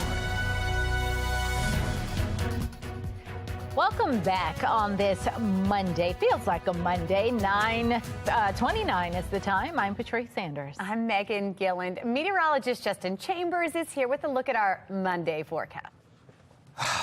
Yeah. It is. It's definitely Monday. But I get excited because they zoomed in for whatever reason. But yeah, that's Oriole Park at Camden Yards. And guys, I mean, we're less than 6 weeks from opening day right there. And even earlier for when the O's are actually playing real games. They start on the road in like less than a month from right now. So in Sarasota now doing their spring training. I'm loving getting those push alerts for the, lineup card on my Orioles app. So lower 40s here for Cockeysville and Towson right now. 46 in Baltimore City, over to Woodlawn as well. 43 Dundalk out through Essex and Middle River. Right about 50 for our high today. Late afternoon into the evening. That's when the rain is going to be rolling in. So we do have a period of time from now until about 3, 4 o'clock where we will be dry, but it's going to be that possibly moderate and even heavy rain as we get into the evening time. We'll be back in just a few minutes, and we'll break down exactly the timing of that rain and how it could impact you coming up. All right, let's get a look now at our Lynn Stoller traffic network, and we're looking at the loop near Loch Raven, and everybody's up to speed. No issues to report. We have had some unfortunate, tragic incidents that have happened, but we want to prove that that's the anomaly. Our worst nightmare is to get the call that I don't have a son anymore. That's where this town is heading, unfortunately, and it's supposed to be a nice college and a nice town, and, it's like nerve-wracking to feel like, is that day ever going to come where he doesn't make it back to his apartment from school or make it to school? County's under pressure. Residents in Towson reeling following the shooting death of a 17-year-old 1 week ago. Residents are questioning their safety as we see these kinds of incidents become more common. Shannon Lilly joining us live this morning with the efforts from leaders to curb the levels and why some critics say they're not going to work. Shannon. Yeah, two big ways, Megan, that leaders are working to keep people in Towson safe is by adding in additional cameras and also license plate readers as well. In fact, part of this plan is already in the works, but we did speak with a law enforcement expert who is skeptical about whether or not this is going to work. Take a listen. Using technologies like a license plate reader, additional cameras, and that they may be covert or non-covert cameras in the area to assist with deterrence and apprehension purposes. Over the last several months, we've added 50 new cameras to 50 buildings. There's over 95% of the cameras are in the businesses in the Towson area. There are more cameras out there in this country right now between pole cameras from police departments, security cameras from buildings, Ring cameras. There are more out there in this country right now than there ever have been. And our crime numbers are higher than they have been in years. Yeah, that was law enforcement analyst Melissa Pinkleton, and she says more boots on the ground. That is the key to curbing crime. Now, that is something that leaders in Towson are also working on. In fact, they tell us they've increased patrols in the area and are even exploring the idea of hiring additional security to come in and help police. Now, this comes after a vigil honoring 17-year-old Trayshawn Harmon was held last night. Harmon was shot and killed in Towson last Monday. It also comes after a shooting on Super Bowl Sunday and several sexual assaults last month. In fact, take a look at this right here. According to Baltimore County Police data, last month there were 22 assaults, 2 robberies, and 3 rapes, all in the area of the Towson Town Center. Now, leaders in Towson say if you commit a crime there, you will be arrested and you will be prosecuted. Reporting live, I'm Shannon Lilly, Fox 45 News. Good day, Baltimore. Baltimore County Police need your help finding this missing 13-year-old. Take a look at the screen. This is Jasmine Torres, who was last seen in the Essex area. She's about 5'1", weighing 109 pounds. If you have any information, you're asked to contact police at the number right there on your screen, 410-307-2020. Looking ahead this morning, on Wednesday, the mayor's controversial Conduit deal with BGE is back on the Board of Estimates agenda. The mayor approved the Conduit deal at a Board of Estimates meeting earlier this month without 2 members of the board, City Comptroller Bill Henry and City Council President Nick Mosby. They were attempting to stop the vote. Voters seem to be against the Conduit deal. In November, city residents voted overwhelmingly to block the sale or transfer of the Conduit system. Now, this is the second time in recent months city leaders seemed to ignore the will of the people. 72% of voters also approved term limits for local elected leaders in November. But Councilman Ryan Dorsey quickly introduced a plan that would put the issue back on the ballot in 2024, asking voters to repeal the charter amendment. Political analyst John Dede calls those examples a slap in the face to voters. I think it shows a little bit of tone deafness, the fact that, the voters are saying one thing. And generally, when you're elected, the idea is you listen to what the majority of voters want to say. And I think that when you choose to not listen to the people who are electing you, it increases only the possibilities of you being seen as out of touch and maybe out of office within a short period of time. Well, we want to know what you think. Are city leaders respecting the will of the voters? So far, 98% of those who voted say no. You can head to foxbaltimore.com/vote and click on the Pulse tab to weigh in. Happening right now, a live look this morning in the courtroom where the Alec Murdaugh murder trial is continuing. And we've got some new developments in the case. He is now facing new misdemeanor charges as they get that shot set up for us here. We know jail records reveal the misdemeanor warrant was issued Friday following Murdaugh's testimony in his own trial. As of right now, details for the new charge are limited. Murdaugh was on the witness stand for 14 hours last week. His surviving son, Buster, also testifying on his father's behalf. Murdaugh has pleaded not guilty to 2 counts of murder and 2 weapons charges in the June 2021 killings. 9:35 as the sun rises this morning, we are getting a better look at the damage from overnight storms, massive dust storms leaving little to no visibility in the Midwest. And in California, a rare blizzard warning. We've got Tom Rogers in our live center with a look at the current conditions moving closer. Tom. That's right, Megan Patrice. We just showed that radar here that was showing the storm that our meteorologist Justin Chambers pulled up. That was right there. That was Chicago. It's just the end of the storm. Here's a live look right now this morning from Chicago, where it does not look that severe at all, just passing them. But there have been more than 115 storm reports, including 9 reports of tornadoes. 2 of them in Kansas. Look at some of this damage. 7 in Oklahoma. Police in Norman, Oklahoma say at least 12 people there have been hurt. Thankfully, no deaths have been reported there. Meanwhile, rough weather producing massive dust storms in New Mexico and Texas, winds reaching 75 miles per hour. A video coming out of Lubbock shows just how thick the air is and just how poor the visibility. Look at that. Take a look at this. Parts of Southern California remain under a blizzard warning, and a rare slow-moving winter storm slams the West Coast. Something not seen there since 1989, with heavy snow, record rainfall, and dangerous flooding. Some 45,000 customers in California are now without power. The storms in Texas, Oklahoma, and Arkansas are also causing outages there. Even before the new storm, some 134,000 customers in Michigan were in the dark due to storms from last week. They're still trying to recover. That's the latest from our live center. Megan Patrice, back to you. Coming up, the weather here at home has been all over the place. We were in shorts on Thursday, then it snowed on Saturday. How that massive swing in temperatures is impacting D.C.'s famous cherry blossoms. And Mother Nature is not done with the yo-yo temperatures just yet. Meteorologist Justin Chambers is tracking the up and down temps and the next chance of rain. Time now, 9:37 on Fox 45. Good day, Baltimore.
9:40, making headlines. A rocket launch to the International Space Station is canceled.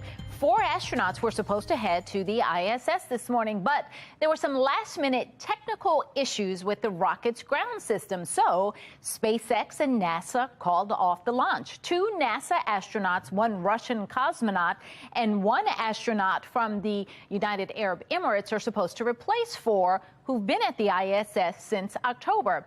The next chance for liftoff would be early tomorrow morning. In your Session 2023 coverage on Thursday, lawmakers in Annapolis will hear a few different bills regarding juvenile crime. 2 from Democrats, 2 from Republicans. Now, one of the bills from Democrats is the Youth Accountability and Safety Act. That bill would prevent anyone under the age of 25 from being charged with felony murder. The House will also hear Democrats' Youth Equity and Safety Act. It would end the practice of automatically charging juveniles as adults in serious crimes like murder. State Republicans are backing 2 bills that would crack down on juvenile offenders. One of them, the Juvenile Gun Offenses Accountability Act of 2023, would allow children accused of gun crimes to be charged as long as they are at least 10 years old. The other bill seeks to make changes to the state's juvenile justice law, which prevents children under the age of 13 from being charged with any crime. The bill would change that threshold from 13 years old to 11 years old. If you want to contact your area lawmakers about crime, education, or any other issues, you can point your phone's camera at the QR code on your screen. That's going to take you to our website, where we have listed official email and phone numbers of your state senators and delegates. Still ahead, a new partnership between the city and Under Armour, how the two are working together to help local athletes. And grab your workout gear. We're going to show you how to get your body ready for spring sports. 9:42. You're watching Fox 45. Good day, Baltimore.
9:44, a strong core equals a balanced body. So train your core for better stability in order to prepare for spring sports. Group exercise director Sarah Keller joins us with some strengthening moves so we'll all be ready. Yes. Whether you're playing sports or not, you just want to, engaging your core is what you need for everyday life. Absolutely. Just to get through your everyday activities, Exactly. You've got to have a strong core. It's great for balance. It's great for stability. If you lose your footing somewhere, it helps you recover.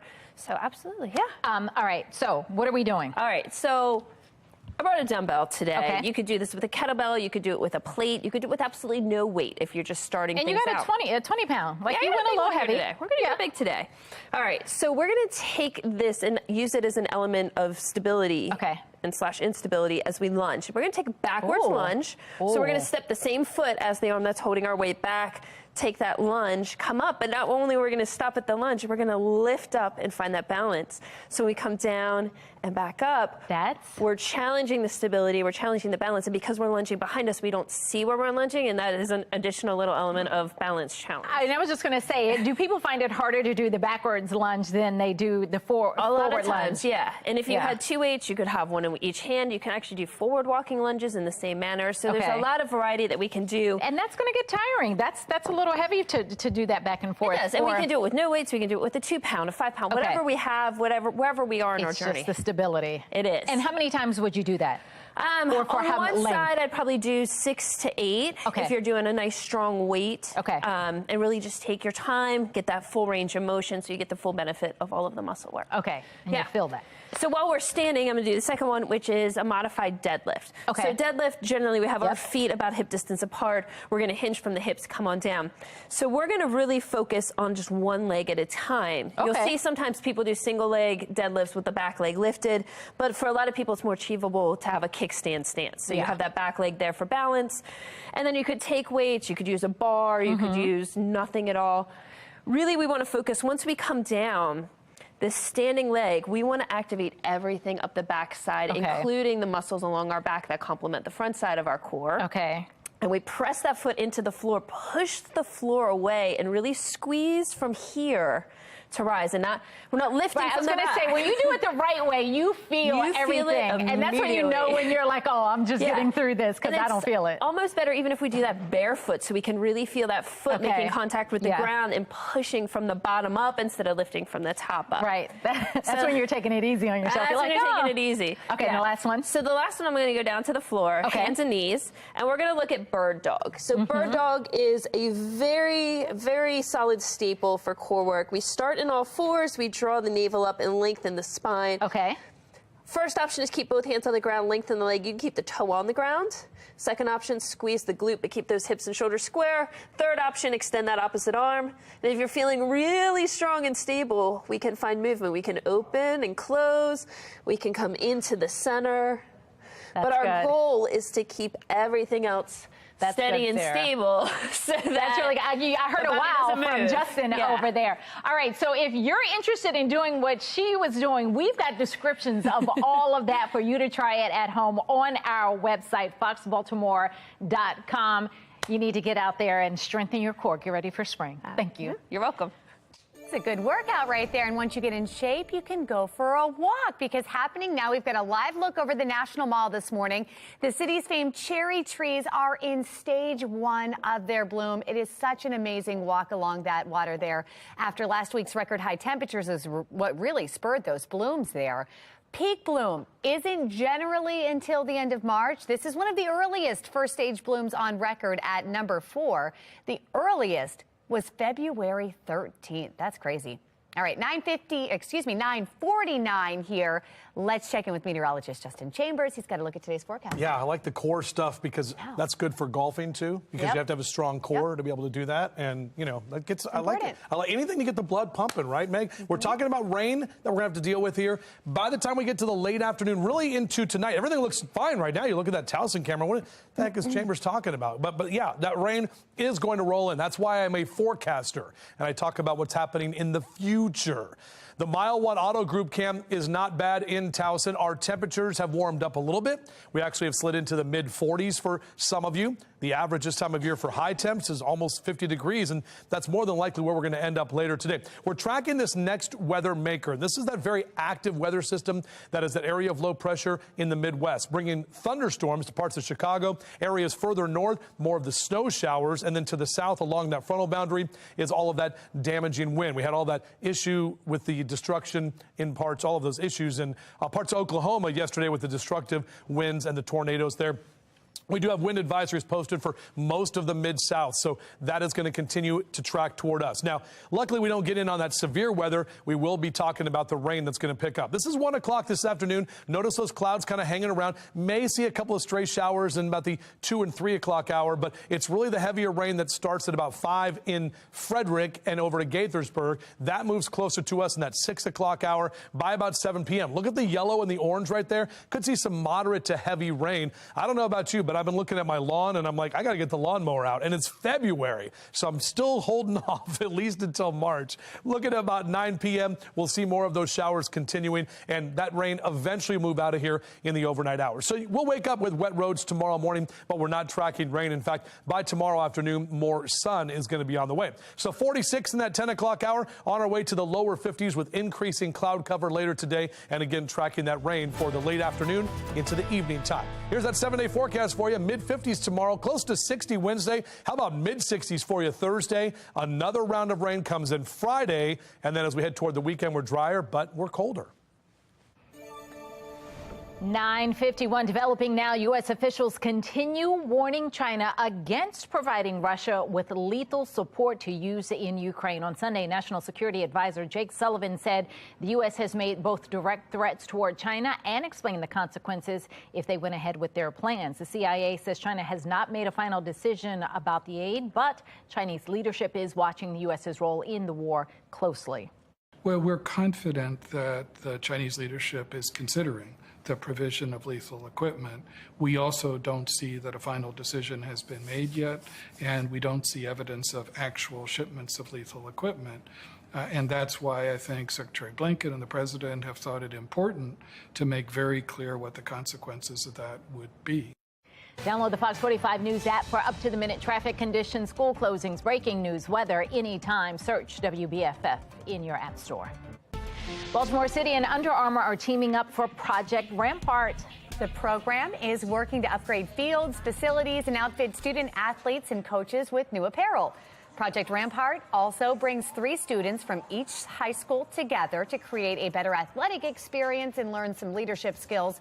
According to city schools, student athletes graduate high school at a 25% higher rate than those not involved with sports. 2 student athletes shared how learning to be better on the field is also helping them in the classroom. I've been exposed to new people and also new ideas, but I have been especially grateful for the encouragement that we received through the program. We learn how to deal with ups and downs, and I think we are better prepared for success and adversity, and I'm so grateful for my opportunity. Participating in sports has been key to my success. It has taught me the importance of discipline, focus, and resilience as I continue my journey through education and life. Under Armour CEO Kevin Plank there says that he eventually wants to expand Project Rampart into middle and elementary schools all across the city. Well, grab the umbrella before you head out the door. You might need it later this afternoon, and it's not our only chance of rain. Coming up, meteorologist Justin Chambers will let us know when a second round of rain will appear later this week. That's coming up in the 10-day Weather Authority forecast. 9:53 on Fox 45. Good day, Baltimore. All local, all morning.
Welcome back, 9:56. Looking at the Charm City tanks right down 395, Patapsco River, Hanover Street Bridge.